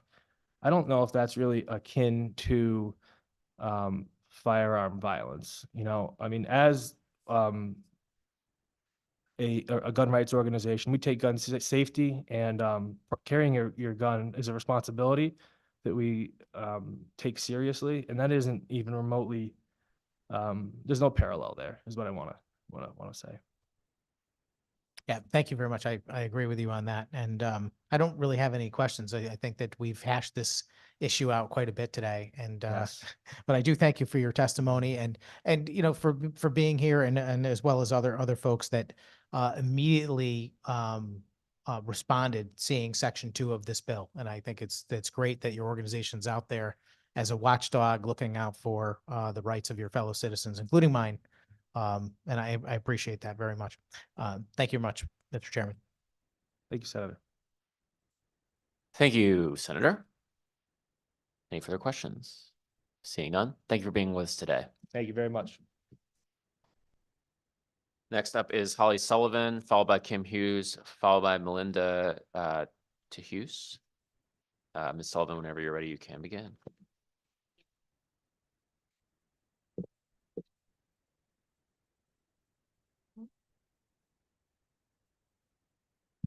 You just hit your button. Yeah, there we go. Good afternoon, Senator Flexer, Representative Blumenthal, Senator Slapp, Representative Morin-Bello, Senator Sampson, Representative Master Francesco, and distinguished members of the Government Administration and Elections Committee. My name is Holly Sullivan, and I am the president of the Connecticut Citizens Defense League. I am proud to represent more than 44,000 law-abiding gun owners in our state. Our organization wholeheartedly condemns any violence or intimidation towards any individual, including anybody working in any capacity. I'm also the selectman in the beautiful town of Southbury. I'm here today in opposition to Section 2 of HB 5448. Section 2, line 121, refers to an exemption for individuals who are, quote, licensed or privileged to do so. I don't have a license to carry a firearm. I possess a permit to lawfully carry a firearm. Carrying of a firearm without a permit in any manner is already illegal in every public place in this state.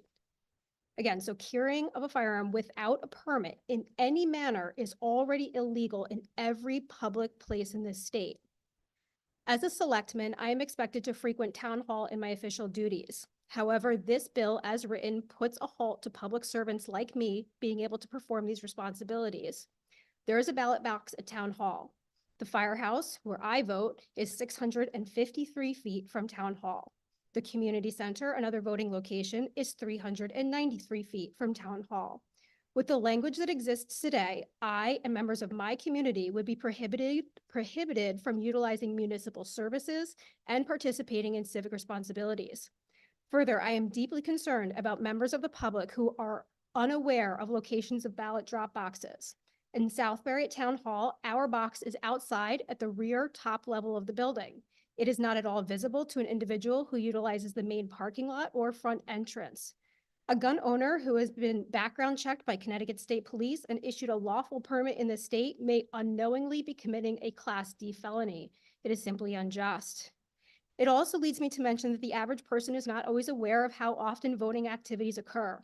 This bill would not only impact the month or so around the November elections, but also municipal budgets, school budget votes, and primaries.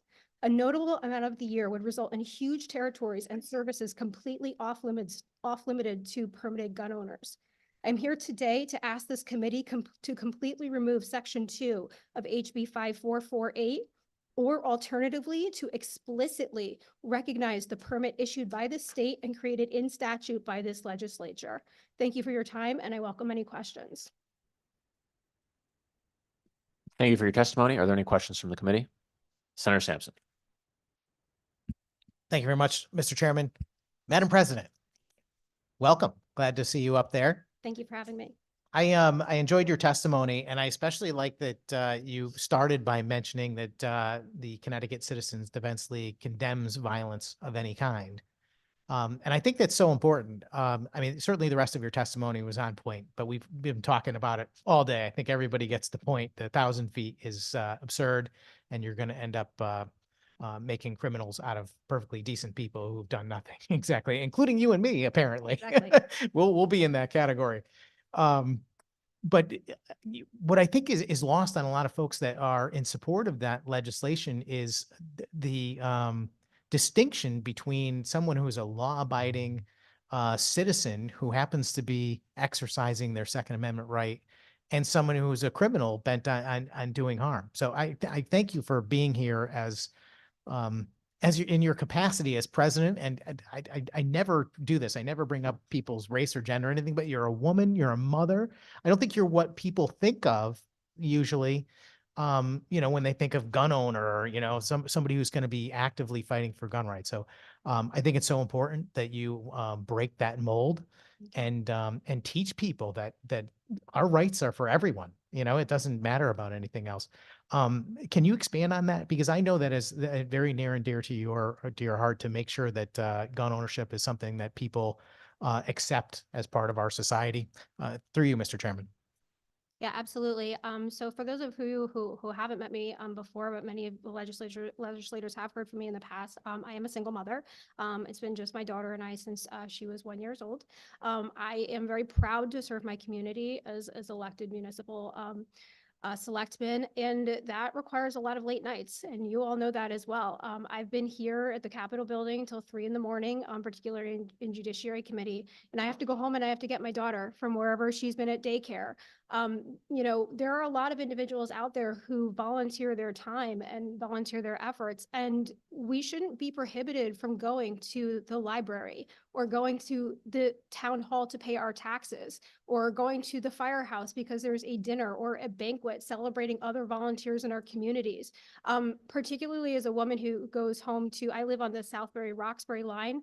There is no cell phone service where I am. So I rely entirely on Wi-Fi at my home because of the pitch of the slope behind my house.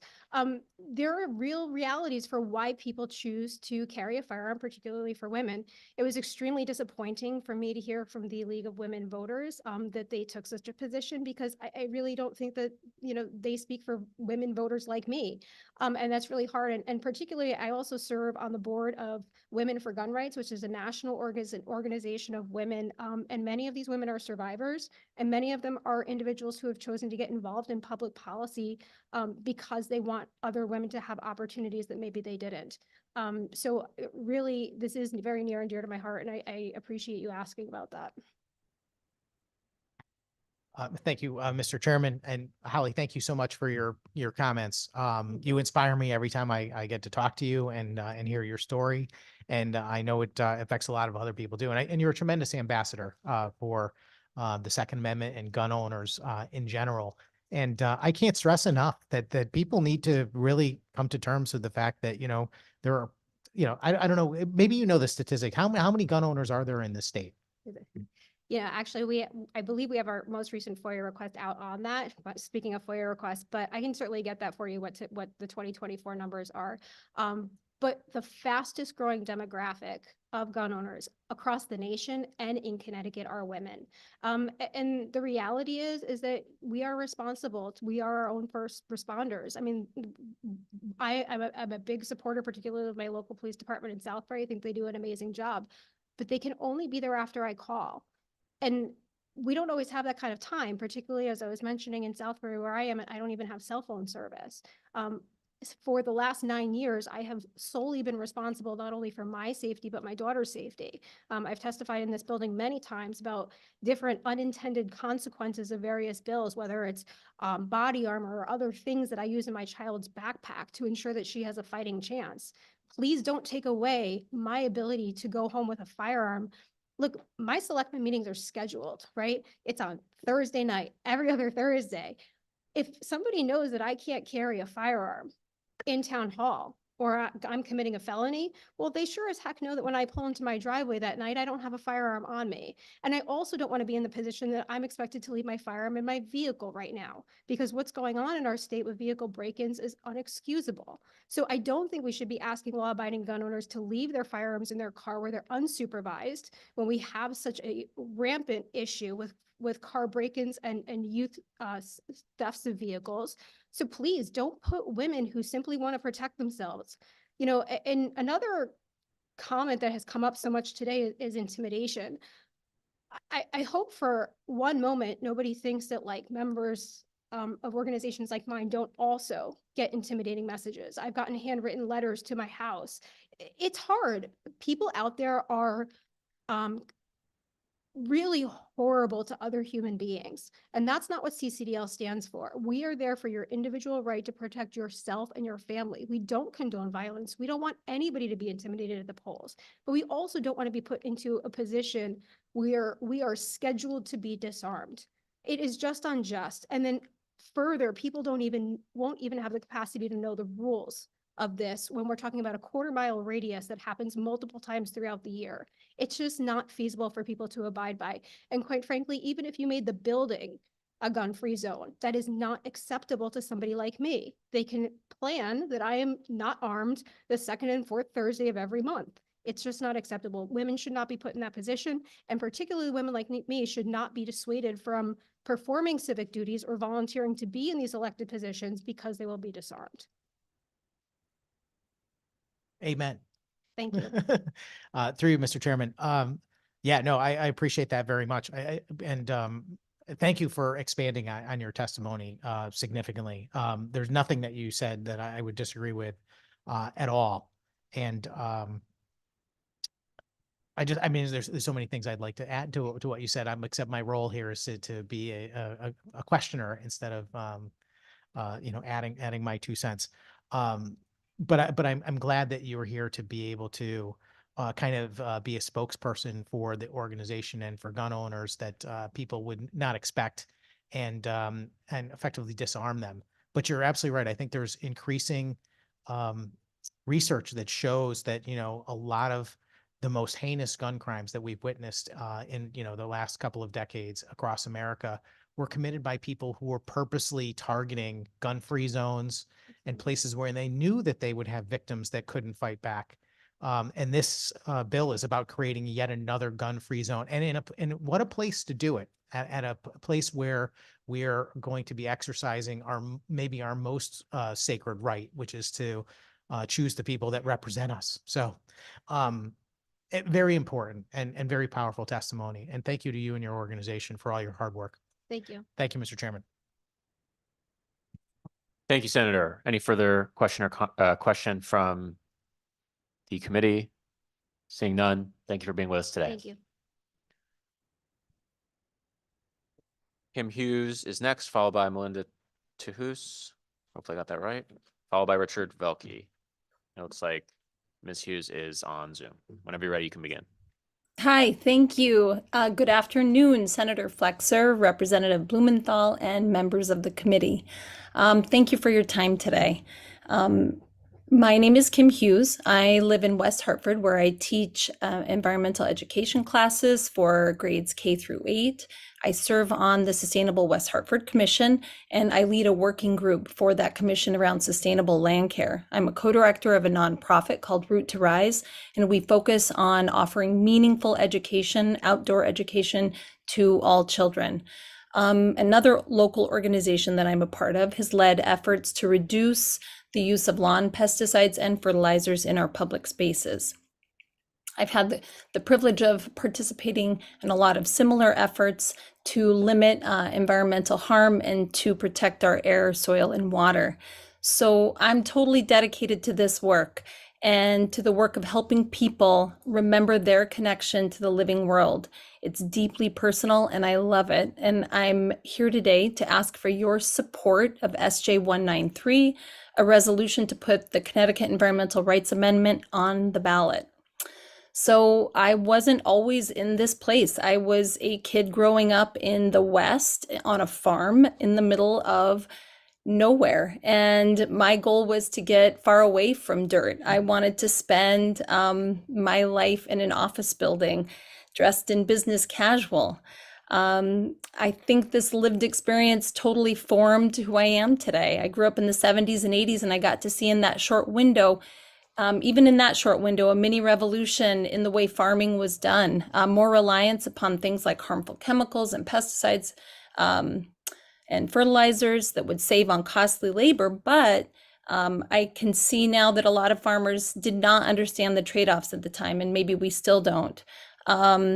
We were just busy surviving. And, my family lost our farm in the farming crisis of the 80s, but I know many people in Wyoming still live off the land. So I'm still trying to figure out why those who should have the closest connection to the living world and whose livelihood directly depends on it somehow they don't see how unsustainable the system is. So that's where we're at right now. I see that in Connecticut. I see that, I guess, why am I telling you this story? I think this is a story that exists from one sector to another, from one industry to another. I don't think it's okay to accept the degradation of our soil, water, and air. We have to hold ourselves accountable and make change. It's time to formalize and elevate our human right to clean and healthy air, water, and soil, a stable climate, and healthy ecosystems equitably. I'm not a lawyer or a politician, but I see the Green Amendment as a tool for holding ourselves accountable and for making better decisions. A Green Amendment like this one is not new, and as far as I know, it hasn't led to frivolous lawsuits in other states. Let's break the cycle. Connecticut can and should be among the states taking the lead on this. I'm pretty sure our children, and I get to work with them all the time, are watching and waiting for us to take action. So thank you. And I would, as Senator Slapp knows, I love to talk about all of these things and more. So I welcome any questions.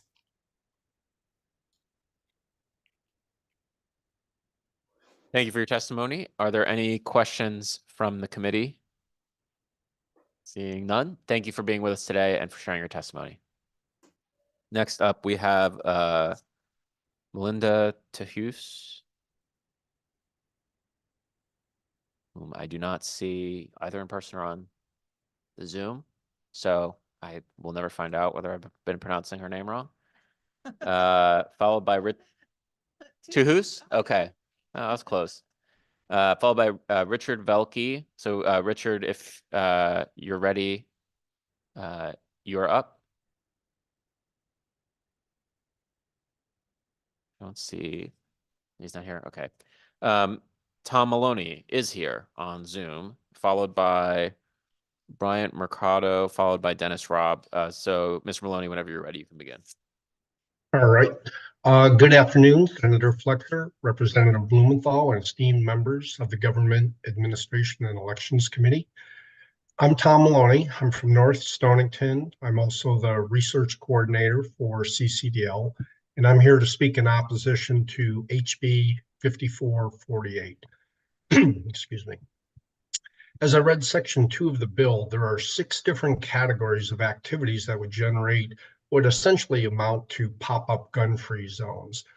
How is the average citizen who chooses to exercise their right to legally carry a firearm for self-defense? And I might remind you, this is a right recognized by the Supreme Court and even Connecticut.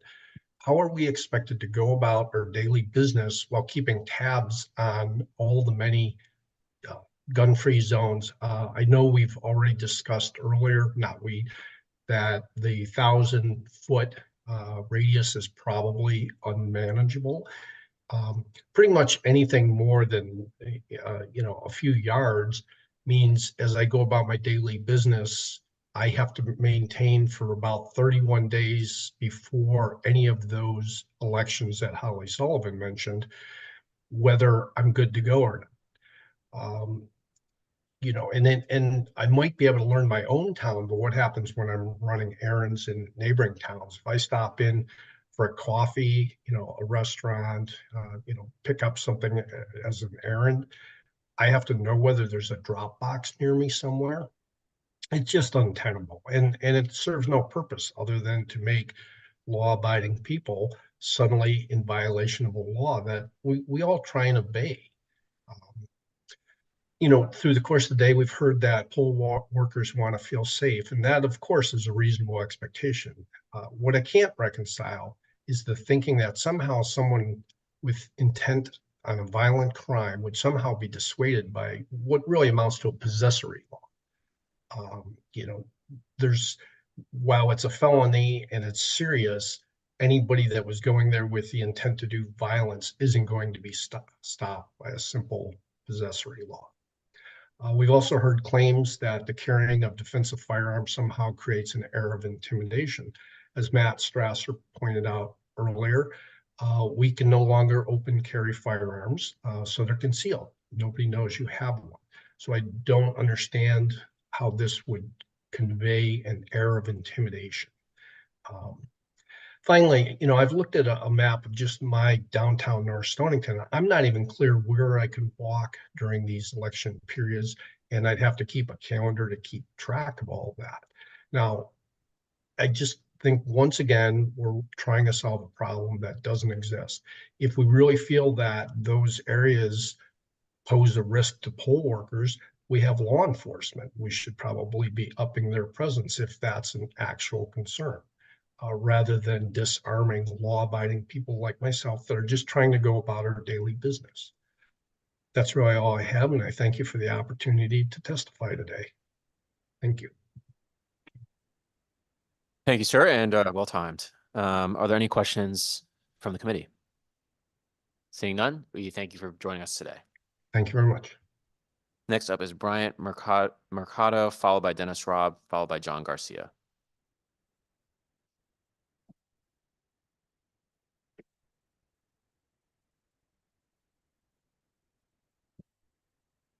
Good afternoon, Mr. Chairman and honorable members of the committee. My name is Bryant Mercado, and I am testifying in opposition to HB 5448. While I have no comment on other sections of this bill, Section 2 of this bill is problematic. Section 2 of HB 5548 would place significant restrictions on Second Amendment rights, particularly in urban areas. Section 2 is problematic not just because it restricts Second Amendment rights, but because of how broad and amorphous these restrictions are. In particular, sections 2A2 and 2A6, which place restrictions on carry within 1,000 feet of early voting locations and ballot drop boxes respectively, starting on the first day ballots are issued and accepted. Each of these events has its own unique window ranging from 4 to 14 days prior to elections for early voting locations and 19 to 31 days prior to the close of polls for ballot boxes. This means the 1,000-foot exclusion zone will appear and disappear at different times of the year in different locations for various lengths of time. This arrangement would create a legal minefield for law-abiding gun owners. To use New Britain, where I am from, as an example, we have a ballot drop box right in front of City Hall. This bill would, for up to a month at a time, create multiple 1,000-foot exclusion zones for Second Amendment rights in the heart of the city. The majority of the area included in this provision is nowhere in sight of the ballot box, and open carry is now illegal in most places in Connecticut. How is a voter supposed to be intimidated or endangered by a firearm concealed under a license permit holder's clothes on the other side of a brick wall from them? This 1,000-foot ring will not do anything to prevent violent crime or voter intimidation. It solely criminalizes constitutionally protected behavior and makes people defenseless or subject to prosecution in their daily lives. This effect is even more pronounced in urban areas and for the people who live in them. New Britain is just one example. While all of the restrictions in Section 2 are bad for reasons that many others today have already addressed, Sections 2A2 and 2A6 are particularly problematic because of the place and time period of these restrictions and because they are so nebulous. For these reasons, I urge you to oppose HB 5448 or urge you to remove Section 2 from this bill entirely. Thank you for your time. Thank you for your testimony. Are there any questions from the committee? Seeing none, appreciate you being with us today. Thank you. Next up is Dennis Robb, followed by John Garcia, followed by Melissa Kane.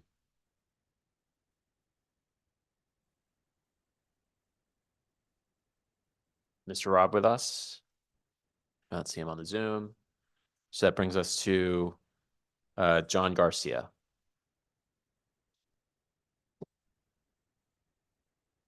Not see John Garcia.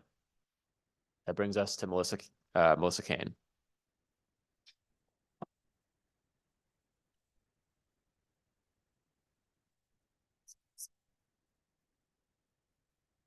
Good evening, Senator Flexer, Representative Blumenthal, Senator Sampson, Representative Mastro Francesco, and distinguished members of the GAE committee. My name is Melissa Kane. I live in Westport, and I'm the board chair and interim executive director of Connecticut Against Gun Violence.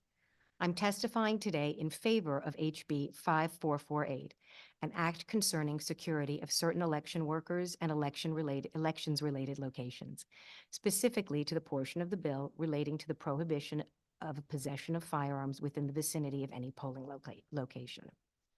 To be clear, there is no right to have a gun in or near a polling place. The Supreme Court's Heller decision finds that states have a right to forbid weapons in sensitive areas. The places where we perform our constitutional duty, our right to vote for democratically elected officials like yourselves, are most certainly sensitive areas and have been defined as such by the Supreme Court in the Bruin decision. Polling places must be, and the Supreme Court has called them, an island of calm for voters. Even the most conservative states, such as Georgia, have laws banning guns in and around polling places. Georgia bans guns within 150 feet of all polling places. Simply put, firearms and voting don't go together. Partisan tensions are historically high leading up to the November 2024 election. This poses many challenges, not the least of which is the electorate's concerns of voter suppression and misconduct that have been alleged from both sides during recent elections. Adding guns to already charged situations is always a mistake. Guns don't make the tinderbox of the us versus them mindset that surrounds our nation's elections any safer. The stakes are extraordinarily high. Even one violent incident, which could easily be made deadly if a firearm is involved, has the potential to not only claim lives, but to disenfranchise voters by scaring them away from their polling place. Anything that has a cooling effect on people's inclination and ability to vote is dangerous. While we already rightfully have federal laws prohibiting firearms from school grounds, there are over 700 polling locations in the state of Connecticut, of which upwards of 150 are not schools. They include VFWs, churches, libraries, town halls, rec departments, fire departments, youth centers, senior centers, and synagogues, among other locations. Roughly half of these ban weapons based on municipal ordinances. It doesn't make sense that some of these locations be considered any less sensitive or be any less safe than others. Election workers certainly have enough to be concerned about. According to a Connecticut registrar of voters who prefers to stay anonymous, quote, "In today's world, registrars of voters have to worry about threatening emails and mail, conspiracy theories, ballot box tampering and bombs, our own safety and that of our families, and of course, shootings at the polls. Given all of that, we still make sure every election is safe, secure, and accurate while we worry about the safety of our staff and voters. Please remove the risk of weapons in polling places." Codifying that firearms be banned at all polling locations is correct and makes clear that the state values the sanctity and safety of the polling place, the poll workers, and the voters. Thank you. Thank you for your testimony. Questions from the committee? Representative Carpino. Thank you, Mr. Chairman. Thank you for being here. I just have one question. Could you tell me how many poll workers or election workers in the state of Connecticut were threatened with a firearm? I don't have that number. I could certainly find out. That would- Ask the Secretary of the State's office. I think she may have been asked earlier, but that would be Sure, but if something your organization could get me that number, find it very helpful. I would be happy to. Thank you. Thank you, Representative Carpino. Any further questions from the committee? I have a couple of brief ones. Sure. So you addressed the concern, first of all, that there are a variety of polling locations that are not in schools, and then as a result, there's no prohibition on firearms in and around them. There's been a concern stated by other folks testifying today that people will be unable to bring a firearm, or it would, disenfranchise them. They'd be unable to store a firearm or unable to handle that situation. Do you have any response to that concern?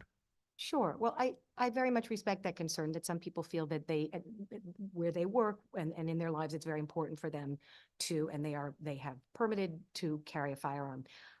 My concern is actually for the poll workers, because there are options for ways to vote if someone is concerned about not being able to have their firearm. First of all, there's absentee voting.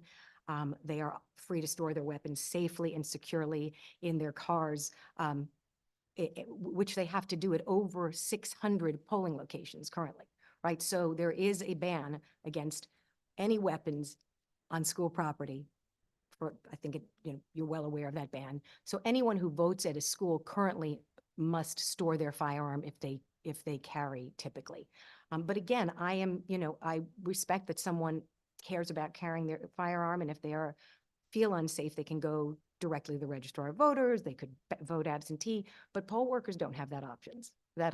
They are sitting where they're sitting. And you mentioned the fact that there have been incidents of threats and folks with weapons around polling locations around the country. Are you prepared today to talk about any examples of those that you may know about? I actually, what I read to you was a quote from a registrar of voters that talked about their concerns. Certainly, we've all heard about people around the country in different places during different elections showing up with weapons. I am not aware of that in Connecticut.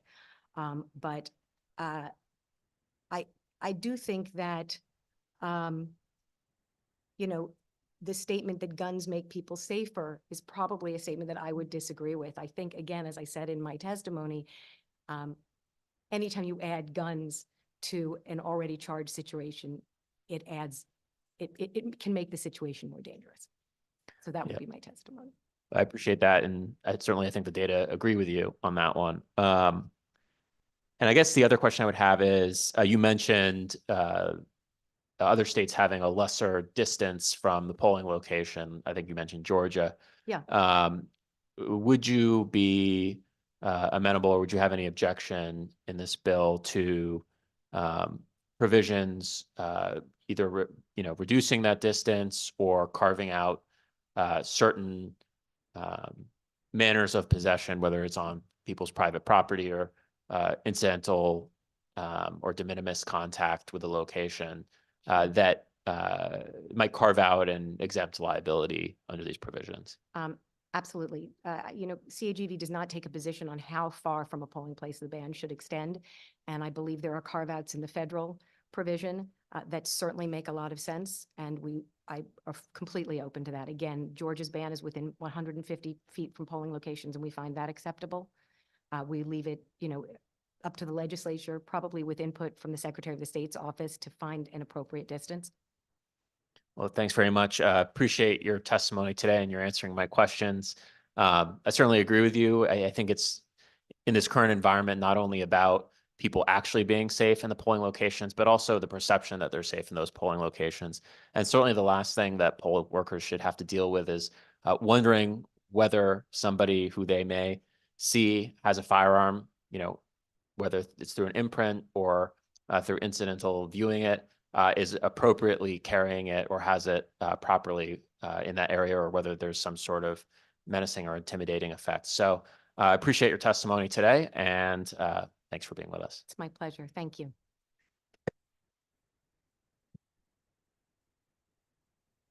Next up is Randy Collins. Not here. Okay. Oh, I see that John Garcia has joined us. I'm sorry, we missed you before. So Mr. Garcia, you're up if you're ready, and followed by Connor Yakaitis, followed by Dennis Crow.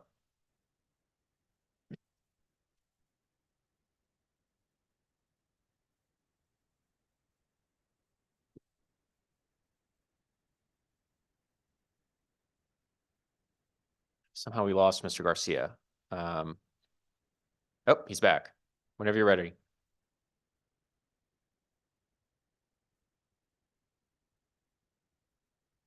Mr. Garcia, if you're there, if you could unmute and put yourself on video, you can begin your testimony whenever you're ready. Thank you, everybody. I apologize for technical difficulties here. Good afternoon, Senator Flexer, Representative Blumenthal, and distinguished members of the Government Administration Elections Committee. My name is John Garcia. I'm a proud music teacher in the town of Mr. Garcia, I'm sorry. For some reason, you're coming through very, very quietly. Is there any way you could adjust the volume of your microphone? Can you hear me? Not really, barely. Can you hear me now? Yes, there we go. Loud and clear. Perfect. I apologize for that. All right, let me start over. Good afternoon, Senator Flexer, Representative Blumenthal, and distinguished members of the Government Administration and Elections Committee. My name is John Garcia, and I'm a proud music teacher in the town of Wilton, Connecticut.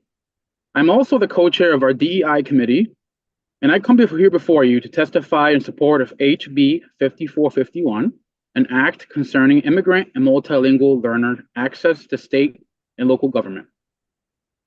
This bill builds upon last year's English Language Learners Bill of Rights and takes important steps toward the educational inclusion of all of our learners and families by charging the State Department of Education with creating an advocate for immigrant and multilingual learner families and similar district-level advocates in certain districts, ensuring that our State Board of Education and certain local boards of ed are provided with a regular opportunity to hear from these often overlooked perspectives, and it's vital to the growth of our students in our districts throughout Connecticut.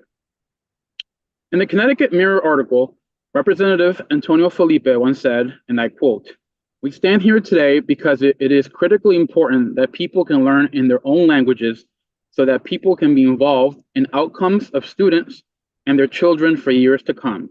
And that has not been the case. My family and I migrated from the island of Puerto Rico to Meriden, Connecticut in 1998.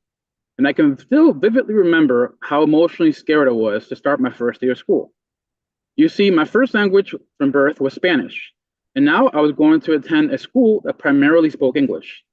Luckily, my mom knew how to speak and read a bit of English, so she was able to advocate for me and my sisters to enroll us in a multilingual class. It was in this class that I met my best friend Carlos and Julio. They were a set of twins that had immigrated from Mexico City a year prior to me. When I found out they both had the same last name as me and shared my timid personality, I befriended them and started learning about their past.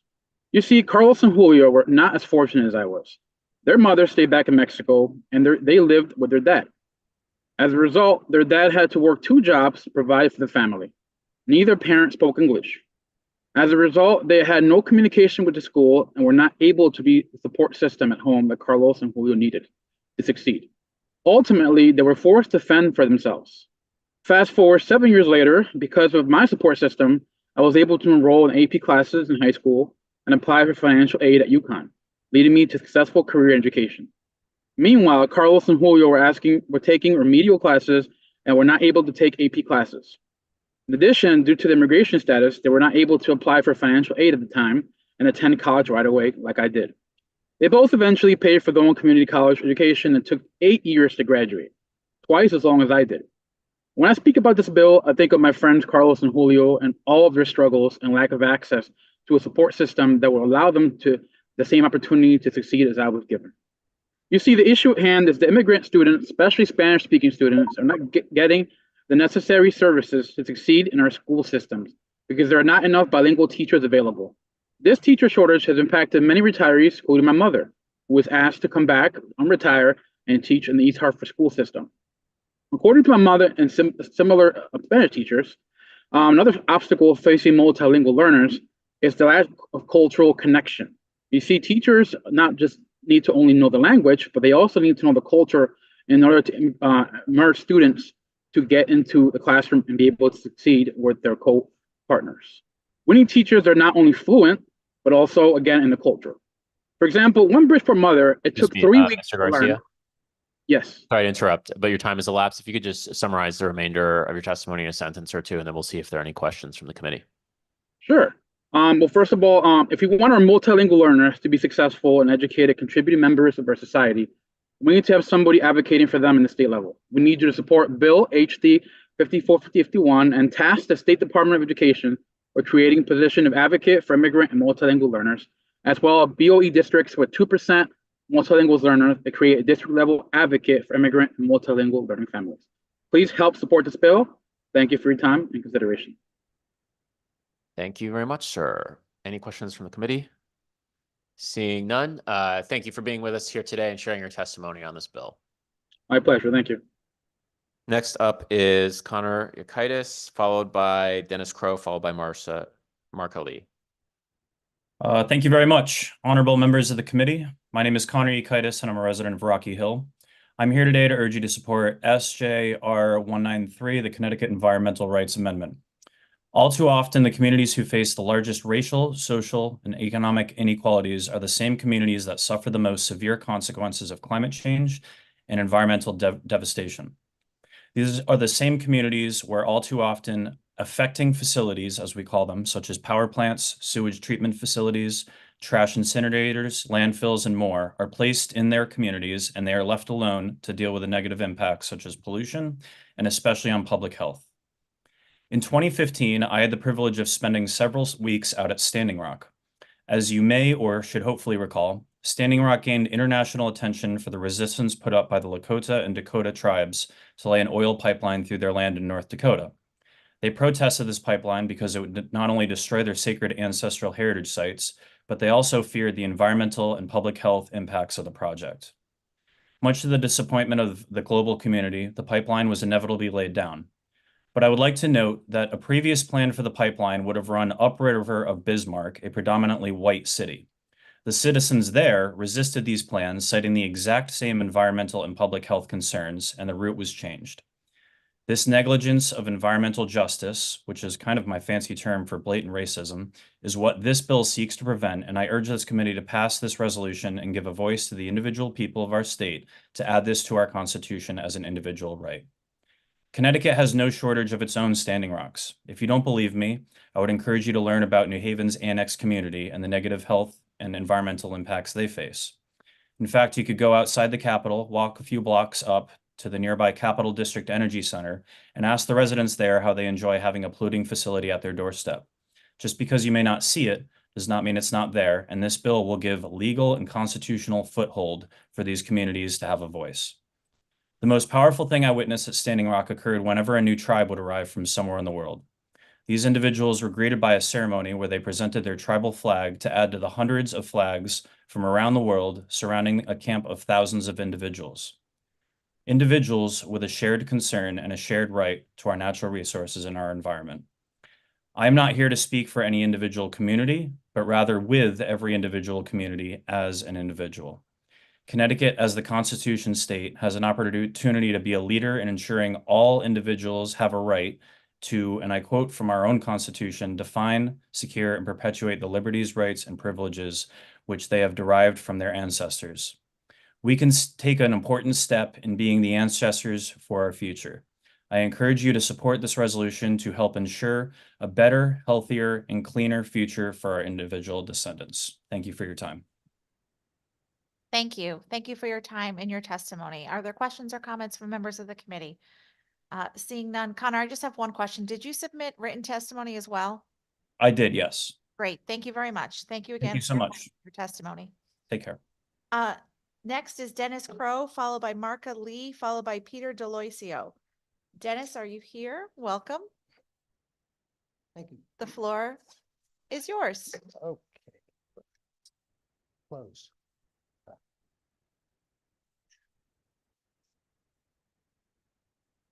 Mike's over here. Thank you, Senator Flexer and Representative Carpino and all the other members of the committee who have taken a break. I believe that there can be no more dangerous bill than SJ 193. I strongly urge you to reject this bill or to modify it to cover the problems it has. But it's an open-ended assault on individual rights, particularly property rights.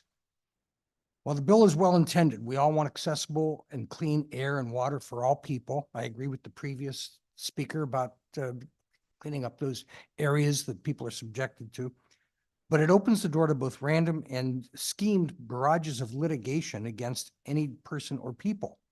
Not that it would happen, but it can. You lose control once this passes. The phrase that allows residents to invoke and enforce the provision indicates that it is self-executing, meaning no legislation is required to enforce it. So it could be a neighbor who sues you under this section to gain compensation for his health issues because you use a gasoline-powered mower.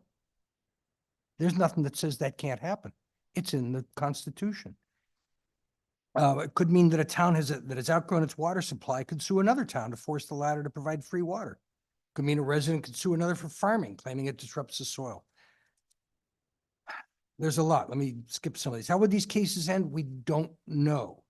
Which side a judge's decision would fail? We don't know, because perhaps the judge is sympathetic to the person with less income. Perhaps the judge is partisan. Perhaps the judge will make a sweeping decision that imposes new constraints throughout the state.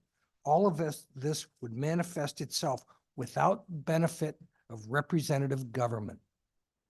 I think bills are the better way to do it. On the other hand, it's predictable that legislators would be quick to create new legislation that would purportedly be an implementation of the spirit of this constitutional change. Equity taxes, future generation taxes, constraints on fuel systems without regard to economic harm. So many possibilities. No such law could even be challenged in state court because this change claims to be the equal of our inalienable rights. One must simply cite equity or equitable solutions, and all arguments against the bill would be rejected under the provisions of the state constitution. But also predictable is the challenge of any such imposition on property rights in federal courts. Such an action by a defendant against one of these claims would claim that no inalienable right, as we know them from our founding principles, gives one person the right to pick the pocket of another. I think today's Supreme Court would agree. Millions of dollars in litigation would be wasted, and the likely result would be that the entire change would be declared unconstitutional. Some victims of these assaults may not recover, but overall, Connecticut will be back to where we are. Okay, one more sentence. I would hope that you, our elected representatives, would see fit to prevent such an open-ended assault on our rights, that you would not cast our future to the random chance of which judges hear our cases, or which cases, and that you would not claim as inalienable a right to pick the pocket of another. Do not pass SJ 0193 until you fix those open errors. Thank you. Thank you for your time and your testimony. Are there any questions or comments from members of the committee? Seeing none, thank you for your patience and your time and your testimony today. Okay, thank you. Next, we will hear from Marka Lee, who will be followed by Peter Deloisio, followed by Victor Demasi. Marka, welcome. Hi. The floor is yours. Hello, all. Thank you for the opportunity to testify today in support of SJ 193, the Connecticut Environmental Rights Act. My name is Marka Lee. I'm a resident of Stratford, Connecticut, one of our coastal towns in Fairfield County. Clean air, water, and a healthy, stable ecosystem are what we require as humans to live. Living a healthy life, both physically and mentally, should be our inalienable right.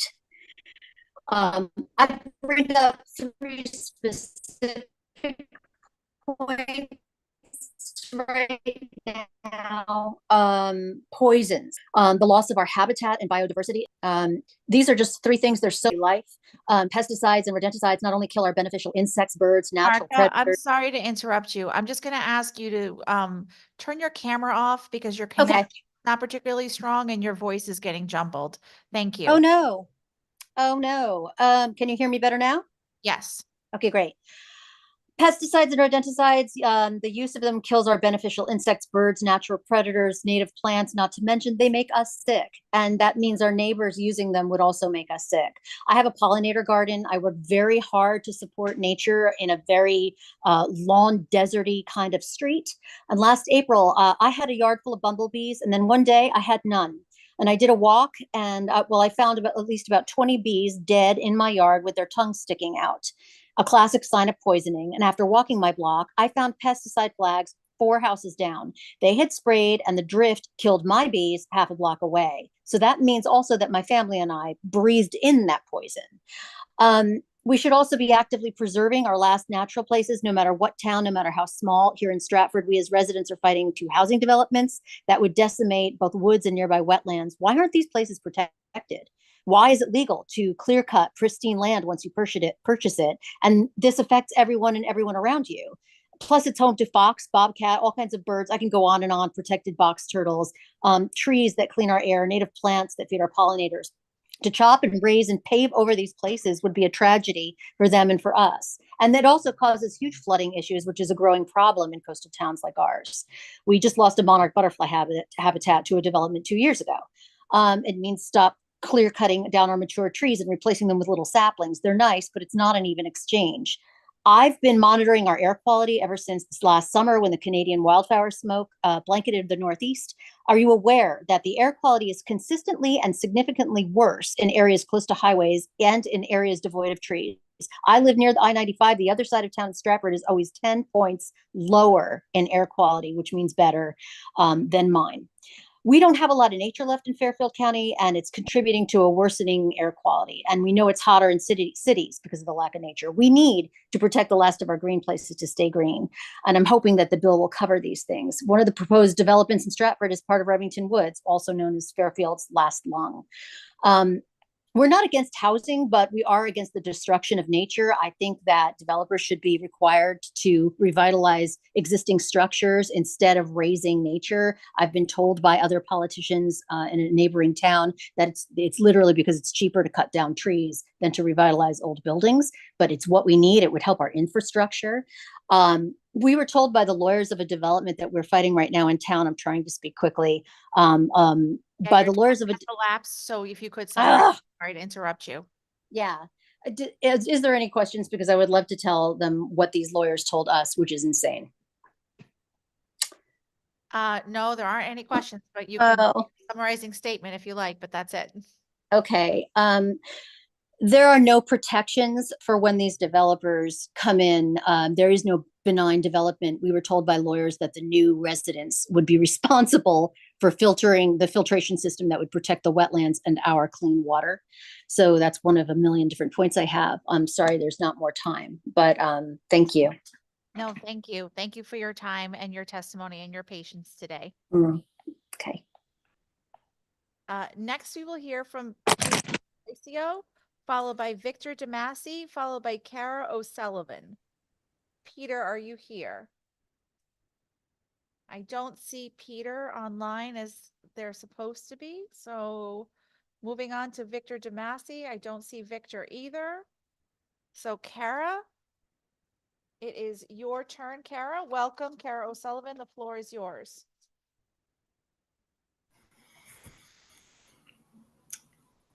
Good evening. So anyone that knows Kara O'Sullivan knows that I'm not her. She is my chief of staff. My name is Alicia Blake. I'm the political director with CEY, and unfortunately, Kara had a medical emergency today. So I am here to read her testimony for her because this is a very important issue for us. So I will continue. Thank you all for sticking with us all day. Good afternoon, Senator Flexer, Representative Blumenthal, distinguished members of the GAE committee. My name is Kara O'Sullivan, and I'm the general counselor and staff director for the Connecticut Employees Union Independent, SEIU Local 511. We're also known as the NP2 bargaining unit. Our union represents over 6,000 active and retired blue-collar maintenance and service state workers who provide valuable services within our state facilities and on our state roads. Our members cook, clean, repair, plow, and maintain Connecticut state buildings, hospitals, college campuses, airports, roads, bridges, and parks. Thank you for the opportunity to testify in support of SB 931, an act implementing the recommendations of the State Contracting Standards Board. The members we represent are often faced with or threatened with the idea of outsourcing to contractors to reduce cost. This is particularly prevalent when it comes to our members who perform custodial work at state agencies. In 2022, the University of Connecticut advised our local that it intended to outsource the work of about 25 employees who performed custodial services in the athletic arenas and the recreation center at the store's campus in order to save money. As part of the cost analysis, they used a highly inflated fringe rate that took over a year of work with the Contracting Standards Board to get corrected, thereby bringing the cost savings down significantly by millions of dollars. However, the Contracting Standards Board could not address the inequities related to the treatment of our members, who are largely women and employees of color. The NP2 custodial members are some of the lowest paid state employees and are also some of the most diverse work groups. A large number of these employees also work more than one job in order to make ends meet and are the easiest target of state agencies to eliminate or reduce in order to save money. However, the current statutes pertaining to what the State Contracting Standards Board can consider does not permit them to take into account how the outsourcing of labor might negatively impact workers of color or women. When the Contracting Standards Board made a final ruling on CEUI's petition regarding UConn's choice to outsource this labor, a number of the committee members spoke to this concern and indicated they wish their authority to rule on these matters could include this analysis, as they saw this as a significant factor when looking at contracts for work performed by our members specifically or others similarly situated. If the board had been permitted to evaluate this as a factor, they largely indicated that they would have ruled against UConn regarding this contracted service. Additionally, the proposed bill before you would lower the threshold from 100 workers to 25 workers when allowing a bid to be submitted by the workers or their representative when faced with potential outsourcing. Again, this would have also likely resulted in a ruling against UConn in the case we had before them if we had been given such an opportunity. Alicia, I'm sorry to interrupt, but I need you to summarize your testimony. Perfect. So it is for these reasons, on behalf of the NP2 bargaining unit members, that we urge your committee to support this bill. I thank you all for sticking with us today. Thank you. Thank you for your time and your testimony. Are there questions or comments from members of the committee? Representative Carpino. Thank you, ma'am. Thank you for pinch hitting tonight. I do just have one question. Do you have the Sure. ability to share the demographics of the employees that did take those jobs via the contracting firm? Are you looking for numbers specifically, or what type of demographics? Well, you mentioned sex and race, so I was looking to compare apples to apples if I could. I don't have those numbers in front of me. I do know that the private contract that ended up taking our workers out of that space was a contract that was already present on the UConn campus. So that also made it easier to simply expand the contract, the private contract that was already there, as opposed to move, folks in that had not been there before. As far as I understand, there are actually 32 BJ members who are SEIU brethren of ours in the private sector. So this testimony is not in any way to speak against the workers who were given that job in place of our own workers. It's to speak to the process in which that had happened. Thank you. Thank you, ma'am. Thank you. Representative. Seeing no further comments or questions, thank you again for your time and your testimony this evening. And thank you for your Thank patience you today. all. Next, we will hear from Helen Humphreys, who will be followed by Michelle Jacklin, who will be followed by Jackie Richardson. I don't see Helen here. I do see Michelle Jacklin. Welcome, Michelle. The floor is yours.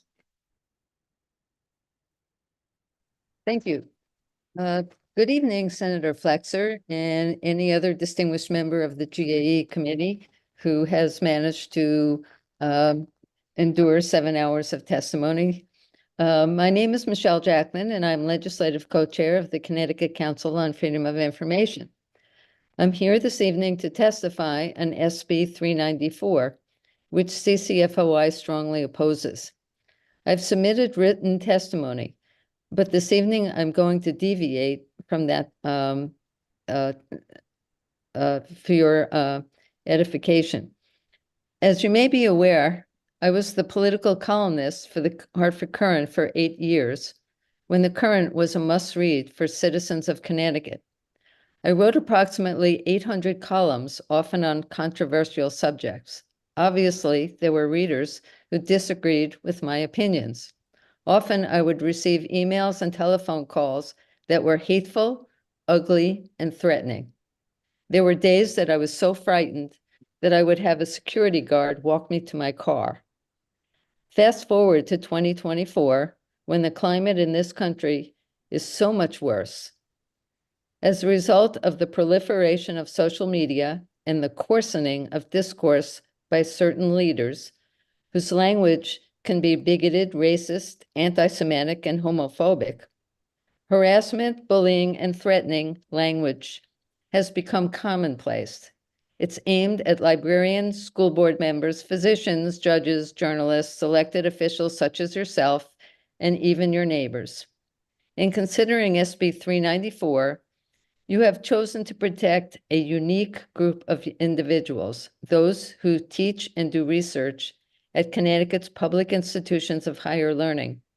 I'm not sure why they have been singled out to be exempted from the state's Freedom of Information Act because, according to testimony submitted when a similar bill was raised last year, a mere handful of faculty members have been subjected to harassment. Let's be clear, out of thousands of individuals who teach and or do research at our public universities and colleges, a handful have been targeted for harassment. And let's be clear about something else. The faculty members who would be covered by this legislation work on billion-dollar campuses paid for by the public. The research they perform is paid for with public monies, be they state or federal dollars, and their salaries are paid for by the public. Yet this bill blocks public access to just about everything in public higher education, with the exception of financial records. And I would just like to end by addressing something that was said earlier today. Senator Flexer, I believe you addressed a question to the gentleman from the UConn AAUP, and you asked whether he has in fact known of any faculty member who had used the vexatious requesters statute. And his response was not to his knowledge. Well, I would just suggest that the appropriate remedy for a faculty member who has been harassed is to use the statute that in the legislature in its wisdom already enacted and is appropriate for this type of misconduct.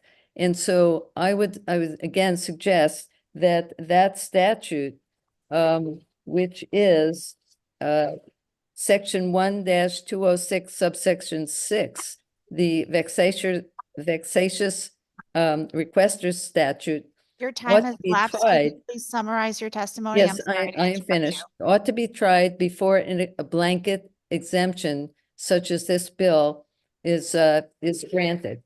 Thus, CCFOI believes SB 394 is unnecessary and bad public policy. We urge its rejection. Thank you very much. Thank you for your time and your testimony. Are there any questions or comments from members of the committee? I want to thank you again for your testimony. I do just want to let you know that in other committees in this building, there's a lot of debate around funding for the University of Connecticut, and that's not for debate here, but I would point out that actually 76% of the cost of staff at the University of Connecticut is actually funded by tuition-paying students, not by the taxpayers.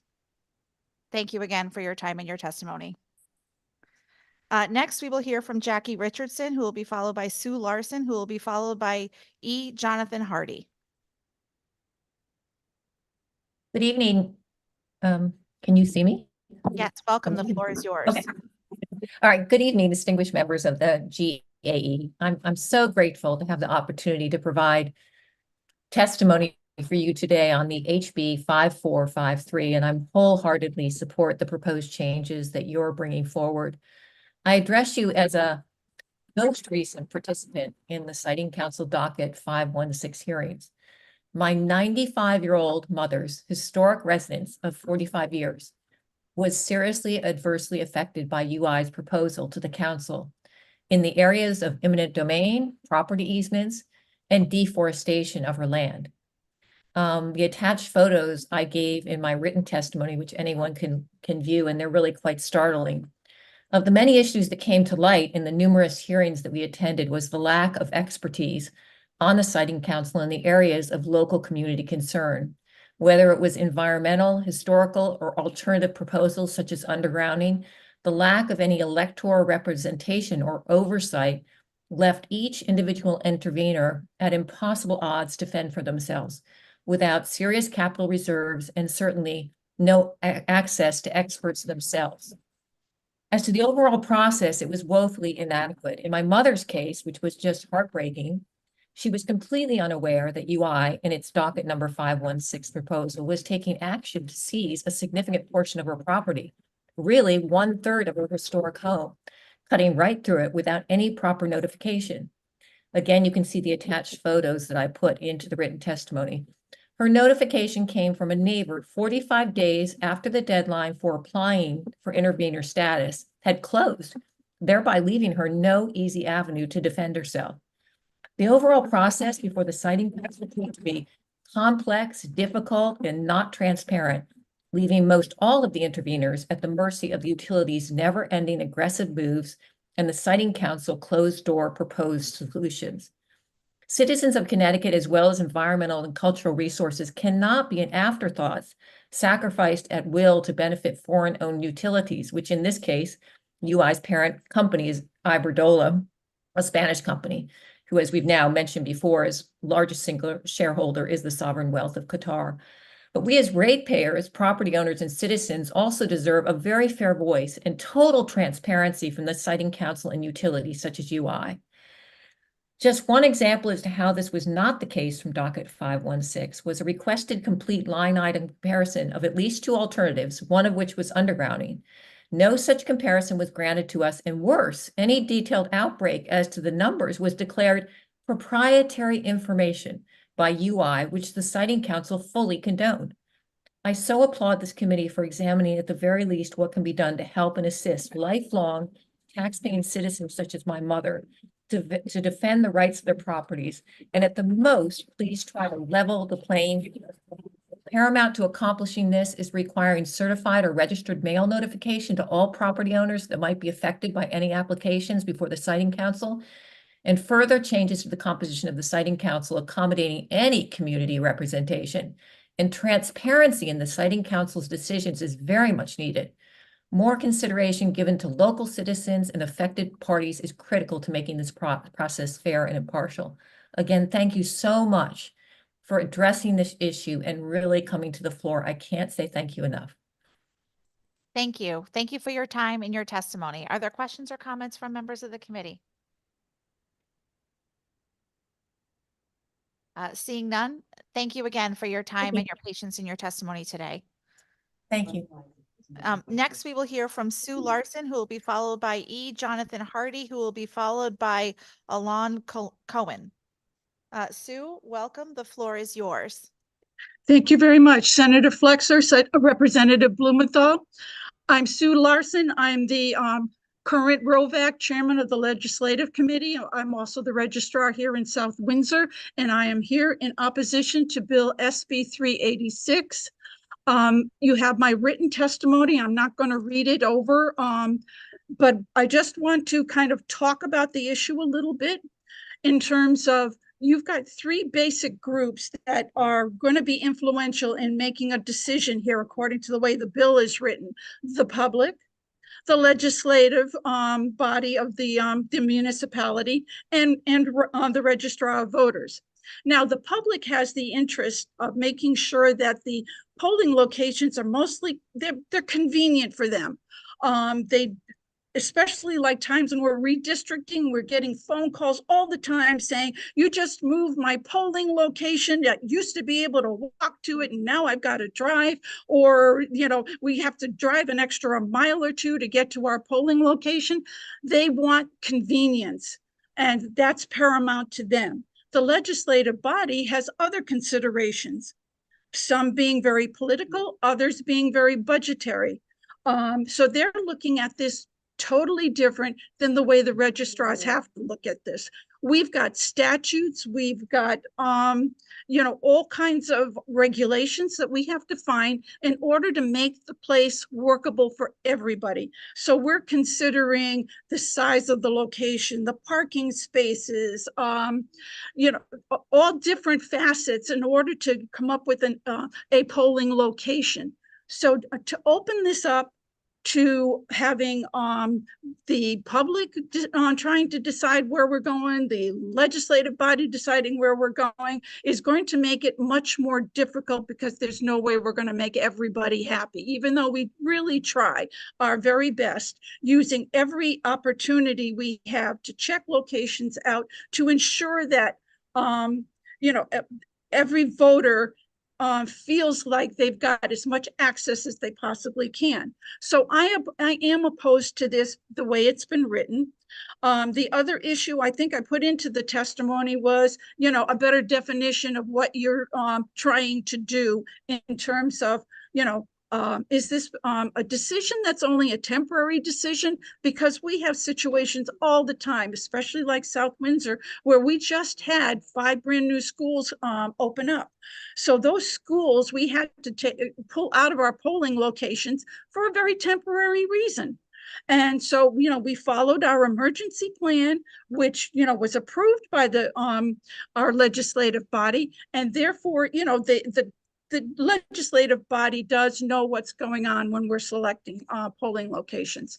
So that's all I'm going to say on 386. And as far as HB 5448, thank you so much for considering the welfare of the poll workers. I mean, tonight I'm having a poll worker. Oh, Sue, we can't hear you, but we really appreciate the visual. There, we're having this class, and we're, these are the people you're protecting, and we really, really appreciate that. Oh, we want to say So hi, thank you very Sue. much. Sorry to interrupt, but we want to say hi, and we all thank you, right? Can everybody see saying hi? Indeed. Thank you all very much. We hope you have a good, is it a training you're having this evening? Yes, yep, getting ready for the primary. Primary, yep. Great, great. Well, thank you for your time and your testimony, and good luck with your training this evening. Thank you. Next we will hear from E. John Hardy, who will be followed by Alone Cohen, who will be followed by Samuel Gold. Is Jonathan Hardy here?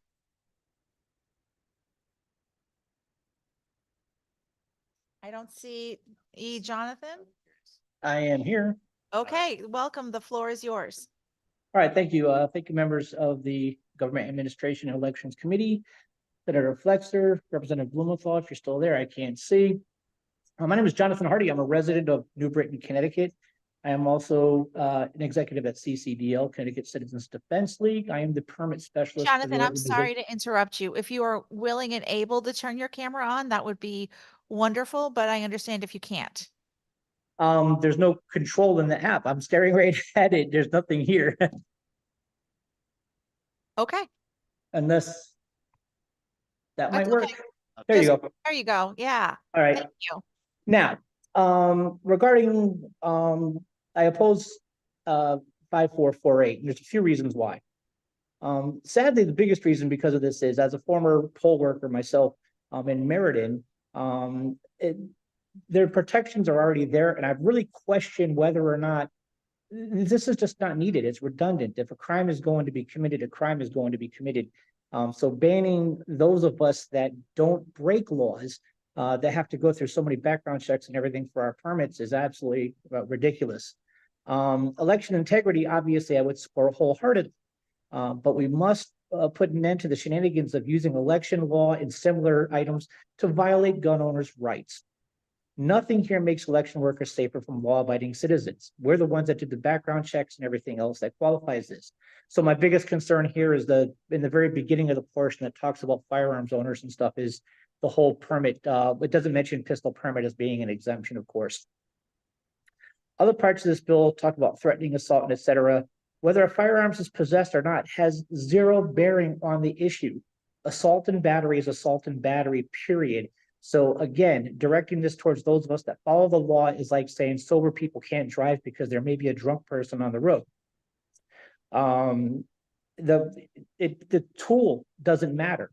So, I mean, if someone's going to break the law, you're not mentioning knives, clubs, and everything else. You're just targeting one segment of the population, which makes me wonder, why are you targeting one segment of the population when there's already laws that address these issues? If those with permits are exempt from the bill, it makes much more appeal to obviously people on both sides because we're not breaking any laws. The issue also comes up for me is when it comes to the early and absentee voting ballot boxes, because as the bill is written, I shouldn't be able to walk down Main Street or drive down Main Street because I may be within 30,000 feet where I live in New Britain to City Hall. That is absolutely ridiculous. And to sit there and turn somebody that's otherwise following the law and making them into a criminal, which, by the way, some of the stuff was already tried in the 90s with Clinton's Crime Bill Act and has been proven through the courts to not be enforceable because of the fact that people's residences, places of work, and everything else may be closer to where these gun-free sensitive zones are. So it just doesn't work on that grounds. Last, there are legal reasons that someone may unknowingly fall into a trap here. And I really wanted to stress this point with you guys very importantly here.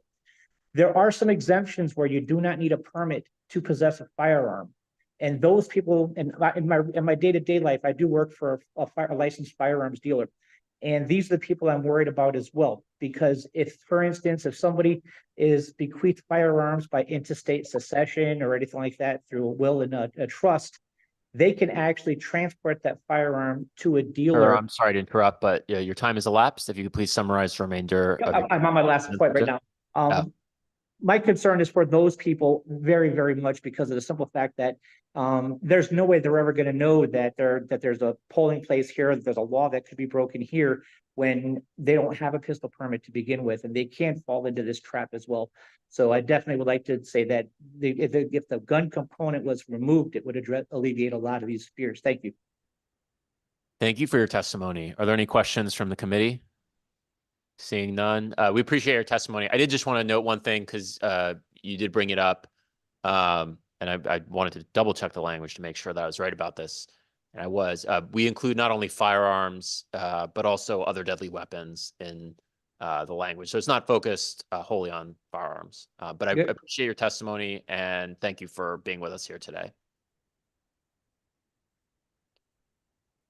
Next up is Alon Cohen, followed by Samuel Gold, followed by Jamie Ward.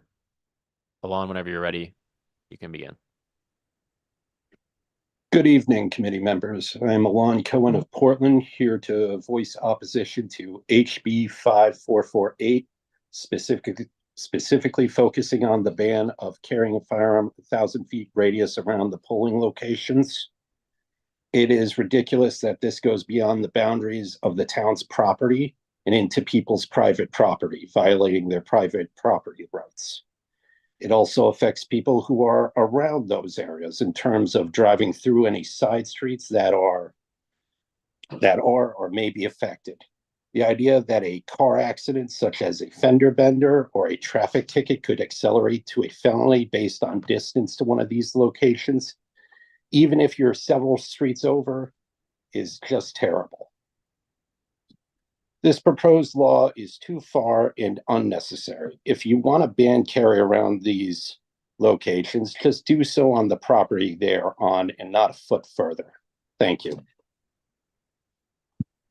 Thank you. Any questions from the committee?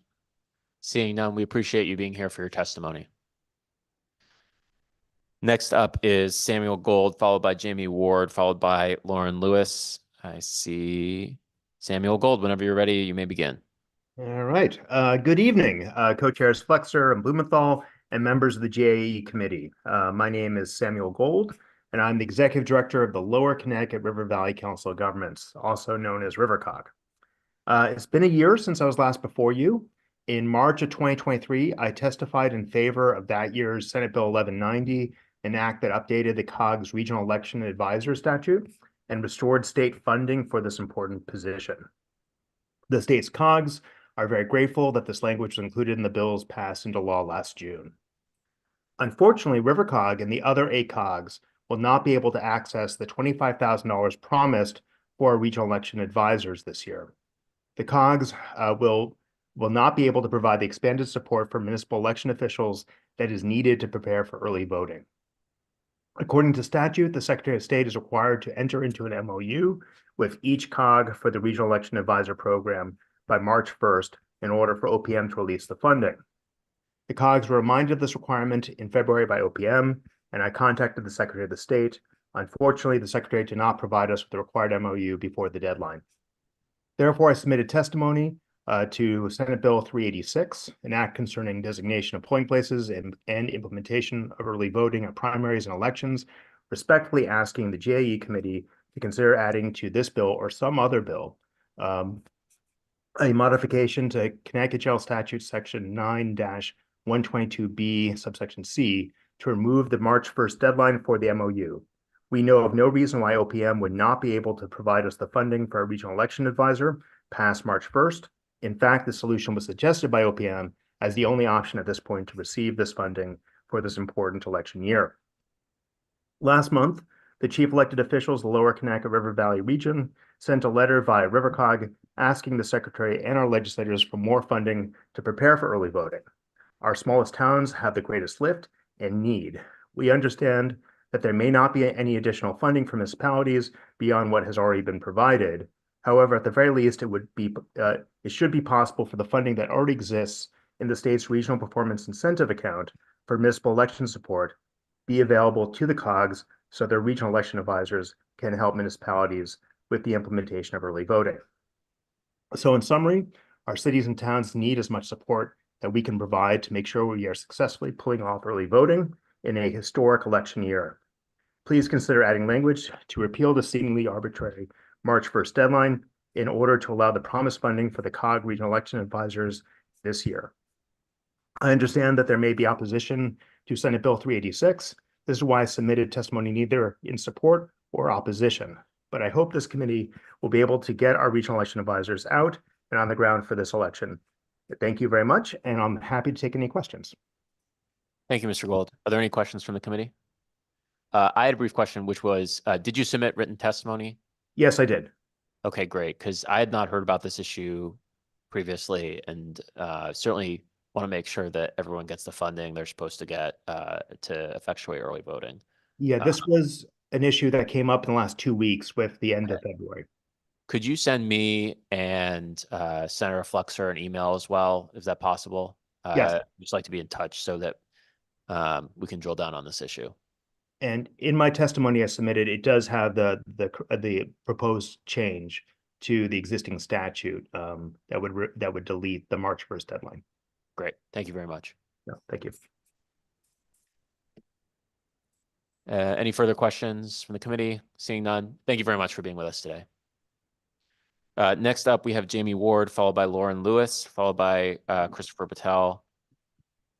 Mr. Ward, whenever you're ready.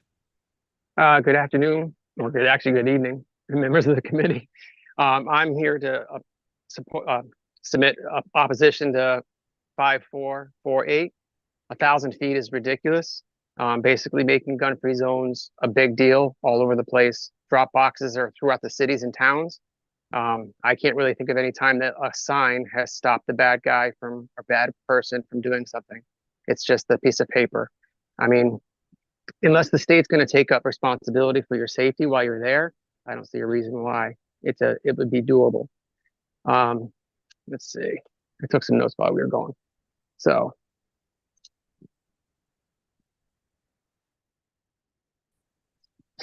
Who will be responsible for the safety at these locations of gun-free zones? Will the state take liability? I'm guessing not. Is that correct?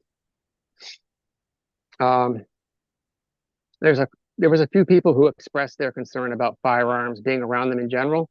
I just want to point out, just because you decide not to own firearms or be responsible for your own safety, all you're doing is outsourcing it to somebody else, like a cop or whoever. But just you have to realize that they're a phone call away. When minutes count, they're farther away. It's your right to do that, but it's somebody else's right to be able to take up their own rights themselves and take care of their own protection.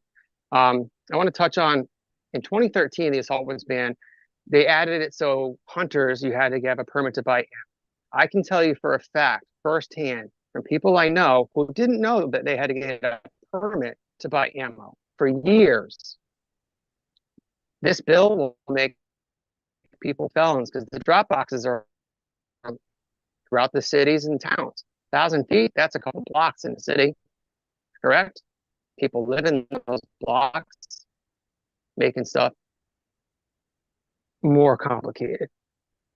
I do find it kind of ironic that there's a bill add the environmental protections to the Constitution of Connecticut while we're here cutting back on constitutional rights.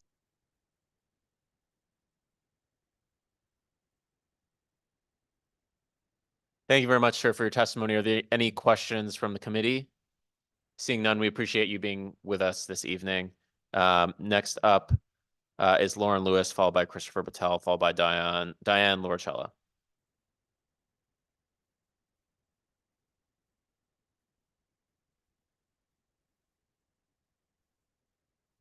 Looks like Lauren Lewis is not with us. Christopher Patel. Oh, there you go. All right.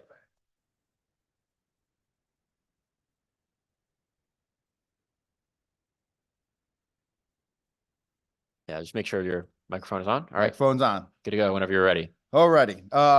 As he said, my name is Christopher Patel. I'm from Middletown, Connecticut. Let's go through this real quick. I'm here to oppose HB 5448, an act concerning security of certain election workers and election-related locations. I'm primarily just going to focus on the 1,000 feet ballot. The 1,000 feet from the polling location part. I believe that's section 2. I don't really have a comment on the rest of the bill. 1,000 feet is a ridiculous ask, especially when we're talking about a drop-off box. Talk about poll worker safety, and of course, safety of anybody, whether they're working for the government or in an election or not. Safety is always a big concern. I don't think that this is really an issue, though, with carrying a firearm. I personally do not believe, I think the state is wrong to have mandated that you cannot carry in a polling place to begin with. That's a whole separate issue. But as far as being in vicinity of a drop box, I don't think that, as I said, I don't think this is an issue. We heard the Secretary of State testify earlier.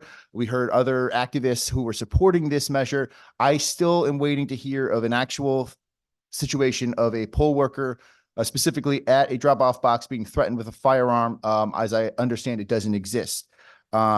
Even still, threatening someone with the firearm is already a very serious crime in this state and most of the country. If poll worker safety is really a concern, I'm sorry, if poll worker safety is the concern, then all these drop-off boxes should be mandated by the state to have a surveillance 24/7 on them. It'd probably be good to watch that for other reasons too, as we saw in Bridgeport. But that's pretty much my basic problem with that. And also the 1,000 feet, expands to a lot of other towns. I live in Middletown.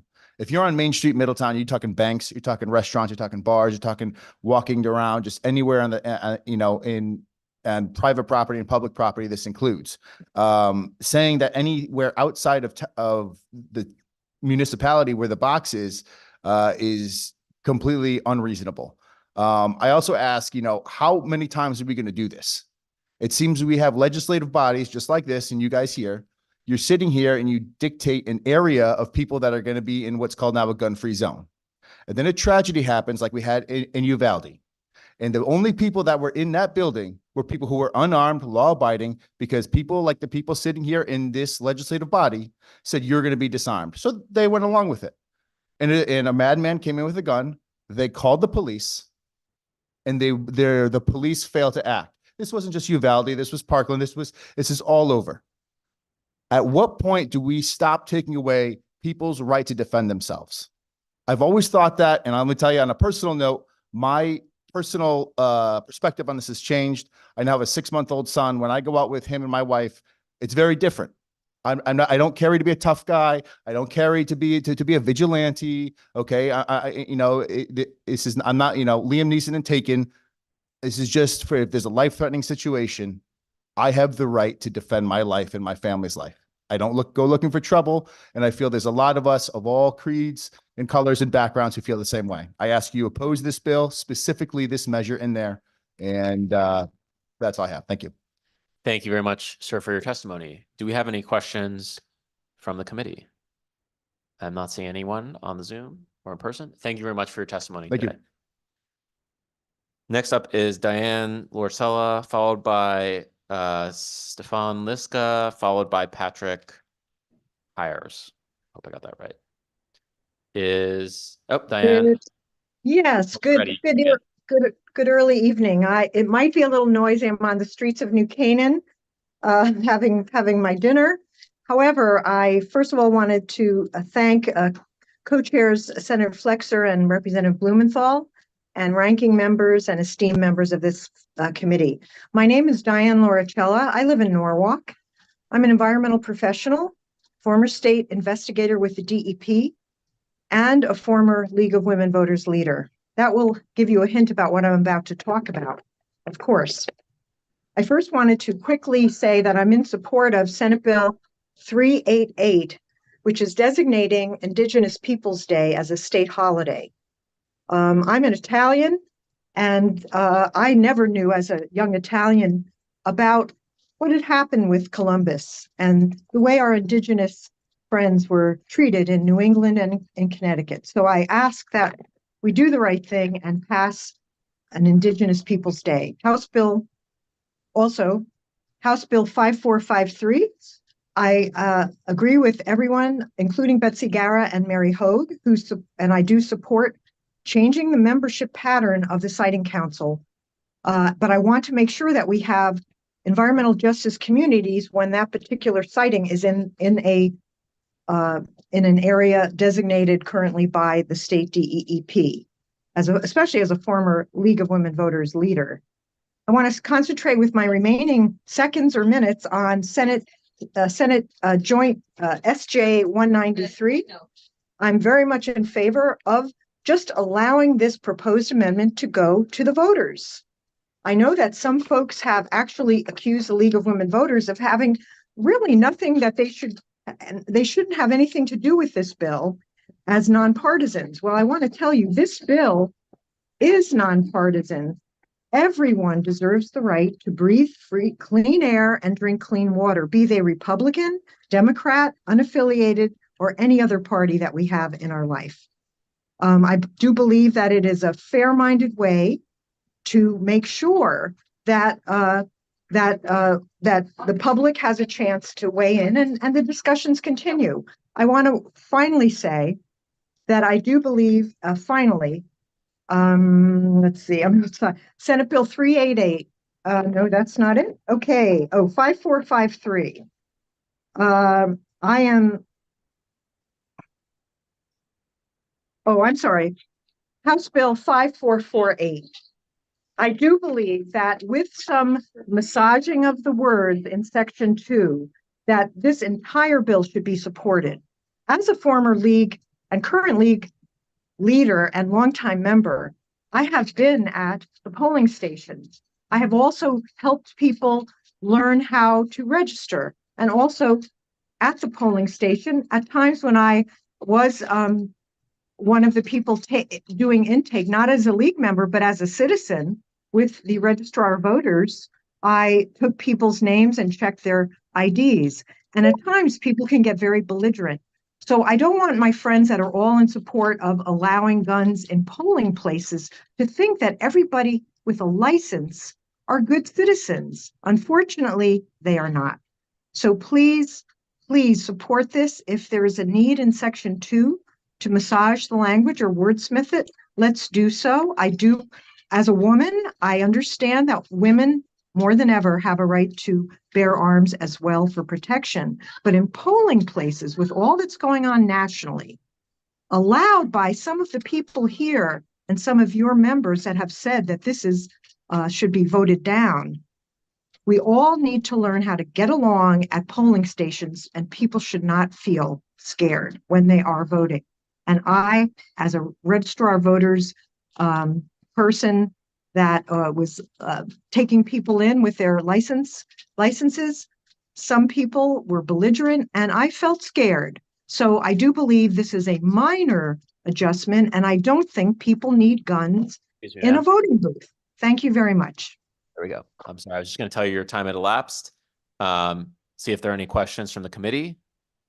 Any questions? Seeing none. Thank you very much, ma'am, for your testimony this evening, and enjoy your dinner. I'm a bit jealous. Thank you. Take care. All right. Next up, we have Stefan Liska from, is he on Zoom? Looks like he's supposed to be on Zoom.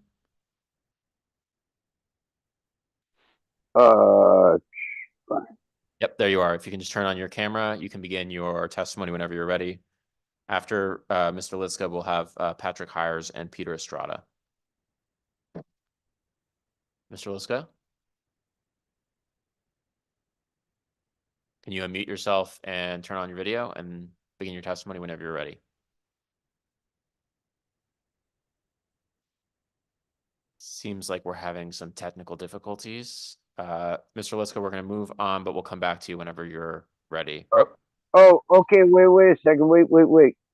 Why is this not working? Boy. Oh, there. Can you hear?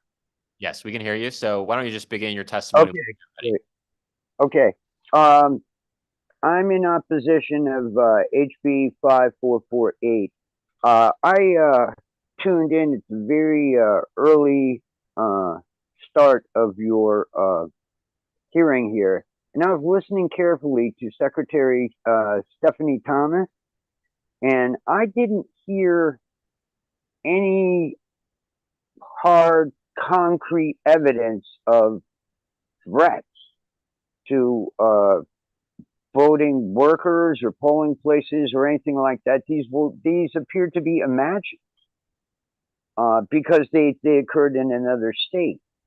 And that does not necessarily mean that something like that would occur here. And as I read through the bill, which seems to be vague, the term on line 121, license, exactly what kind of license and or privileged to do so struck me as odd. And the 1,000 feet near where ballots are being counted, where ballots are being dropped off, where people are voting, is it incumbent upon the citizens that are carrying firearms for their own protection to know where every drop box is in every town that they frequent? I don't know. And it just seems a needless bit of legislation that's already covered by laws on the books.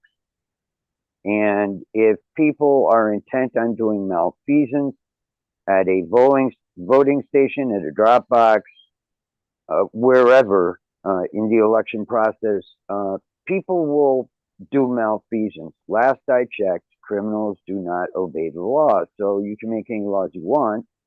And if people are so determined, they will do their thing. And you're leaving other people within 1,000 feet of that area defenseless. And I see that as unfair. Any questions? We'll see in a moment. Thank you very Hello? much. I said, we'll see if there are questions in a moment. Thank you very much for your testimony. Are there any questions from the committee? Seeing none, thank you very much for your testimony today and for bearing with us and your persistence. You're welcome. Sorry about the video. No worries. All right. Next up, we have Patrick Hires. I hope I spelled your name or pronounced your name right. If not, you can correct me. Followed by Peter Estrada, followed by Ann Minuski. Patrick does not appear to be with us. Peter Estrada is here with us live. Followed by Ann Minuski, followed by James Williams. And so you can begin your testimony whenever you're ready. Okay. Hello. Good evening, Chairman Blumenthal, Senator Flexer, and all members of the committee. My name is Peter Estrada. Today I'm here to ask all members of the committee to oppose HB 5448 or just simply remove Section 2 of this bill. I just tell you, I'm amazed to see how this bill can do two things at once. First, it looks to put added protections in place while our friends and family are exercising constitutional right. Then on the other hand, it looks to restrict and violate our friends and family constitutional rights to the Second Amendment. How is everyone in the state supposed to know if they are within 1,000 feet of all the restricted areas in the state? Anyone can easily violate this law without knowing. I can be driving down the road to stop for gas and be within 1,000 feet. So does that mean I should be arrested? Directly across the street and well within 1,000 feet of my polling location in Hamden, we have 3 local restaurants, a Dunkin' Donuts, several grocery stores, an auto parts store, dentist office, a liquor store, and a furniture store. How many of the people visiting any of those locations might violate the 1,000-foot rule without knowing? And that's really my concern. In the state of Connecticut, I believe the last time I checked, there's about somewhere in the vicinity, somewhere around 330,000 pistol permit holders that are able to carry a firearm. And there's no way of them all knowing, where these restrictions would be. And I know the state's not really going to be sending out notices to inform them of these changes, like any law. They're just supposed to know. So it's going to make it difficult, and it's going to really open up a liability for someone just to be charged with a felony. Right? It is already against the law to intimidate someone with a firearm unless it's self-defense. And I also remember a couple of years ago when a similar bill was introduced, and the argument back then was about the open carry and the intimidation of someone waiting to vote. And as of last year, open carry was banned here in Connecticut as of October 1st. And yet again, we're here with more restrictions for the legal gun owner. It just seems never ending. Even if someone was carrying a concealed weapon, how would anyone know? I just don't see how Section 2 of this bill does anything to help prevent harassment. If anything, this bill harasses and intimidates our friends and family from exercising Second Amendment rights with the threat of prison time. Is that the message you want to send to your constituents? Our representatives should start focusing on bad behavior instead of good. So for these reasons, I oppose this bill and ask all members to either remove Section 2 or vote no on SB 5448. And I do thank you for your time. Thank you for your time and your testimony. Any questions from the committee? Any questions from the committee? Seeing none, thank you very much for your time and your testimony today. Next up is Ann Minuski, followed by James Williams, followed by Kathleen Shanley. Thank you, Representative. This is testimony in regard to, there's two bills that I'm going to be testifying on. One is an act concerning penalties for certain election crimes in support of HB 390. The Connecticut Republican Assembly is an organization which has members and friends totaling almost 600 Republicans. Ms. Minuski, if you could just state your name for the record so that the testimony will be identified. That's part of my testimony. You interrupted me. The Connecticut Republican Assembly is an organization which has members and friends totaling almost 600 Republicans and conservatives across the state of Connecticut. We stand firm in our principles and unalienable rights under the U.S. Constitution, as well as the rights and responsibilities within the Connecticut Constitution. I'm Ann Minuski, 25-year resident of Connecticut, former licensed professional counselor, and current president of the Connecticut Republican Assembly. The preamble of the Connecticut Constitution states, "The people of Connecticut, acknowledging with gratitude the good providence of God in having permitted them to enjoy a free government, do, in order more effectively to define, secure, and perpetuate the liberties, rights, and privileges which they have derived from their ancestors, hereby, after a careful consideration and revision, ordain and establish the following Constitution and form of government.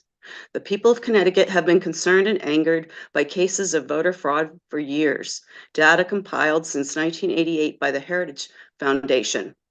We are disgusted by the actions of certain people in Bridgeport during a recent election do-over, making national news due to video evidence of the absentee ballot box stuffing, akin to the movie 2000 Mules. There needs to be justice. The people of the state are tired of being victims of these crimes. This bill would install proper penalties for certain criminal acts of voter fraud. Please vote yes for this bill.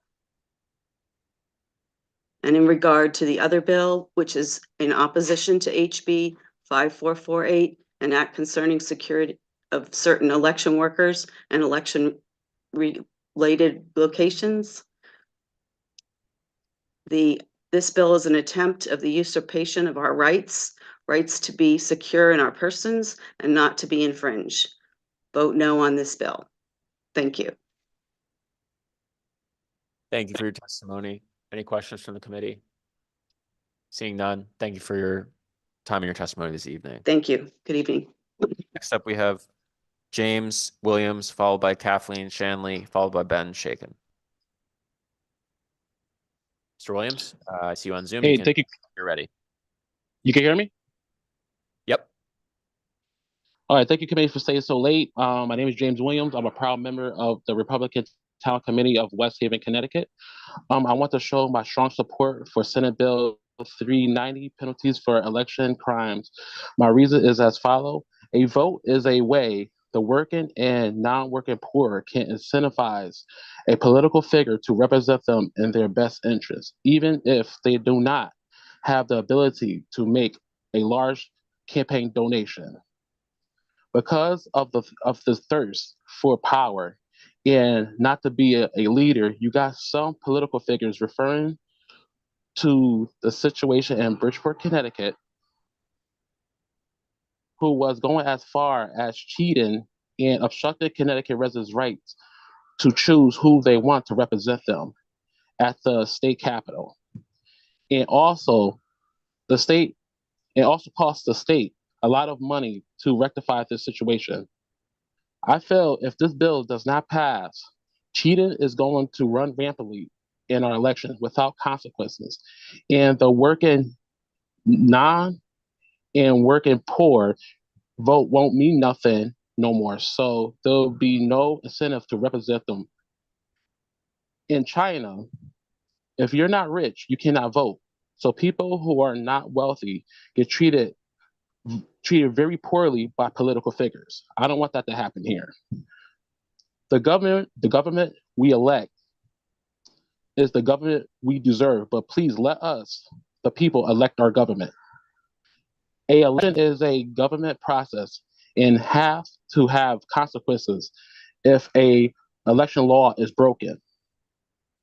There are also other laws that should be brought forth to protect the integrity of elections in Connecticut. Thank you. Thank you. Are there any questions from the committee? Seeing none, thank you for your time and your testimony this evening. Thank you, committee. Next up is Kathleen Shanley, followed by Ben Shaken, followed by William Gerber. Is Ms. Shanley with us? Looks like not. All right. So Ben Shaken, you are up. Mr. Shaken, I see you on Zoom. Whenever you're ready, you can begin. Thanks, Mr. Chair, and thank you for your indulgence. Taking me a little out of order. I had to run home to take care of a family appointment. I appreciate you coming back to me. My name is Ben Shaken. I am the Director of Government Relations at the Connecticut Community Nonprofit Alliance. We are the statewide association that represents nonprofits in the state. As many of you know well, nonprofits deliver essential services to more than 500,000 people in Connecticut each year, and they employ 118,000 Connecticut residents. I am here to testify on both Senate Bill 391 and 389, the bills that deal with the State Contracting Standards Board. We do not have comment on most of the bill besides just a couple of lines, and we are concerned. I'm here to testify in opposition to language in Section 11 of both bills. The lines are slightly different in each bill. That would essentially, in a couple of words, incorporate the state's entire health and human services system into the purview of the State Contracting Standards Board. The current and longstanding statutes around the board exempt nonprofit providers of health and human services from the board's purview, and the state's entire purchase of service procurement system run by the Office of Policy and Management that works with the partner and contracting state agencies like the Department of Developmental Services, Mental Health and Addiction Services, Children and Families, et cetera. That they manage the contracting processes that those agencies use to work with the nonprofit providers that are the state's health and human services safety net. We are concerned, going back to the earlier testimony today from the staff of the board, that the board is not equipped to handle the level of contracts that this short language in the bill would add to their purview. Community providers in the state already deliver more than 95% of services to people with intellectual and developmental disabilities in Connecticut. They serve more than 60% of the clients that are served by local mental health authorities and provide the bulk of the state's children's behavioral health services and many more. We certainly welcome any and all accountability for the services that our members provide, for their high quality, for their value to the state in terms of cost. But we are concerned that both of these bills will slow the contracting process for community services to a near halt, especially given what we heard earlier about the board's confidence in their ability to handle an additional workload. This would be a significant and unnecessary blow to the nonprofit sector at a time when the needs of Connecticut residents are growing and nonprofits are struggling, frankly, to meet those needs given their funding situation in the state budget, which those of you that serve on the Appropriations Committee have heard a lot about. So these bills have both passed in some form or fashion in the committee in the past, in the last couple of years. Nevertheless, we are asking that you delete the lines in both of the sections or the section of whichever bill passes your committee that incorporate the Health and Human Services system, the specific line references are in my written testimony, and I'd be happy to take any questions that you have. Thank you. Thank you. Are there any questions from the committee? Seeing none, thank you for your time and your testimony this evening. Good evening. Next up is William Gerber, followed by Nick Nyhart, followed by Charles Baugh. William Gerber with us on Zoom. I do not see him. Nick Nyhart, I do see you. Whenever you're ready, you can begin your testimony. Sure. Thanks for all of you for being here. Good evening, co-chairs Flexer and Blumenthal, ranking members and remaining members of the GA committee. I'm Nick Nyhart, and I'm here tonight speaking on behalf of Act Blue in favor of raised bill SB 387, an act concerning the use of online donation platforms for political campaigns. For those of you who don't know, Act Blue is a now 20-year-old nonprofit organization that maintains a software platform which processes online donations for Democratic candidates and progressive-aligned causes. Its powerful online fundraising platform makes it easy for small-dollar donors to take action, fund Democratic campaigns, progressive organizations, and other nonprofits. There's no cost to the small-dollar donors to use Act Blue's tools. The costs of processing each contribution are paid for by the campaigns or organizations that receive the donation. SB 387 is a technical update to existing law. Much of Connecticut's current campaign finance law was written decades ago before small-dollar donors could contemplate turning to an online fundraising mechanism to make their voices heard. This simple update matches the reality of online giving. Small donations given to support a fundraising platform are not the same as contributions to a candidate. The language of the bill is clear. Small dollar donors may make contributions to support an online platform that are used to administer its operations. Connecticut's groundbreaking citizens election program magnifies the voices of small dollar donors. Act Blue's platform aligns with that goal. Connecticut's small dollar donors will be the winners when SB 387 is passed. This technical change will expand their options for making online donations, empowering them to make their voices heard at the state and local level. So thanks for your time and the opportunity to speak before you. Thank you very much for your testimony this evening. Are there any questions from the committee? I just have one question, which is, I know the answer to this because you've already indicated it previously. Are you willing to work with us and the State Elections Enforcement Commission to try to craft language going forward? Absolutely. After reading the testimony from SEEK, the written testimony from SEEK, and then also hearing Shannon Keefe speak today, I think there's plenty of room for trying to figure things out along with the committee and the legislature. Well, that's great to hear.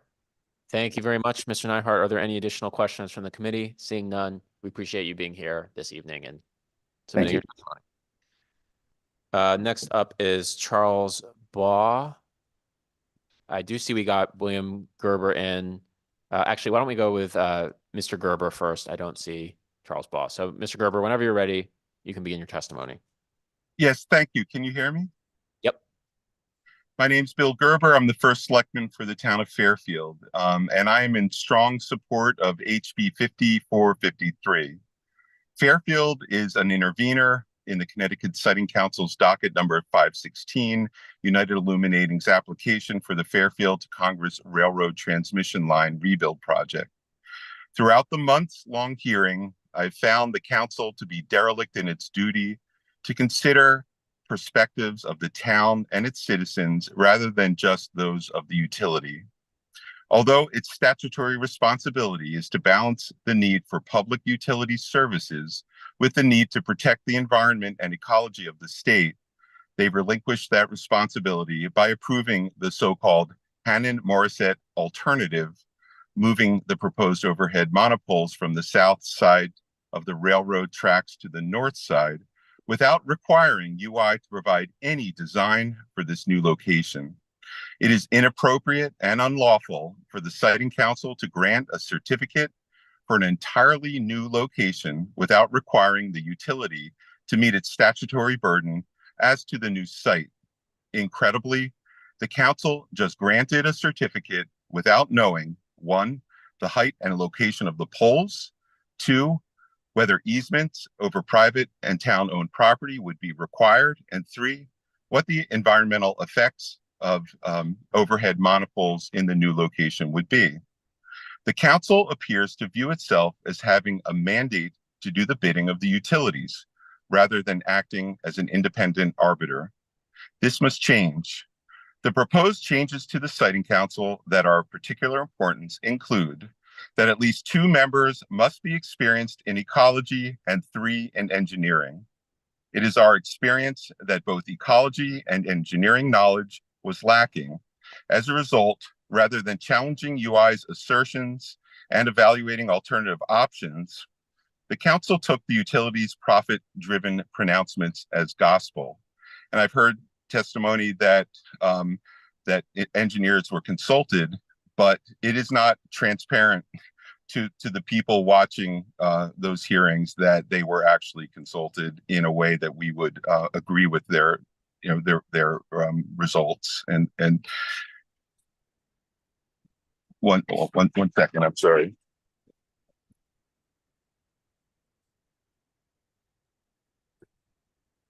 Can you hear me? I'm sorry. Yes, we can hear you. Oh, you can still hear me. Okay, sorry. That number 2, that 4 members will be from the affected municipality and 1 appointed by the chief elected official. We have seen firsthand that the council treats the town and its residents as opponents rather than key stakeholders. Number 3, that no more than 3 of the members should have any affiliation with any utility. The process seems much more heavily weighted towards the utilities than the affected community. Number 4, required notices to the general public are critical. There is woefully inadequate notice in Fairfield where people were surprised to find UI representatives on their property as the first notification that there was a project being proposed. And number 5, and not last or least, the application must include a full description of the project and why it is necessary. My firm position is that the Siting Council is given an undue amount of power. Gerber, Yes. sorry. I'm sorry to interrupt you, but your time has elapsed. Could you summarize the remainder of your testimony in a sentence or 2, and then we'll see if the committee has any questions. Yes, my firm position is that the Siting Council is given an undue amount of power in considering the utilities requests, and utilities statements are given unequal weight. Thank you. Thank you. Are there any questions from the committee? I just had a quick question or 2. Other than the rebuild versus new project distinction, is there anything that wasn't in the bill or isn't currently in the bill that you think is necessary? I believe these are the main points that I'm prepared to make right now. Thank you. Well, thank you very much. Any further question from the committee? Well, thank you very much for being with us and for contributing your testimony this evening. Thank you very much. Charles Baugh is next. I don't see him.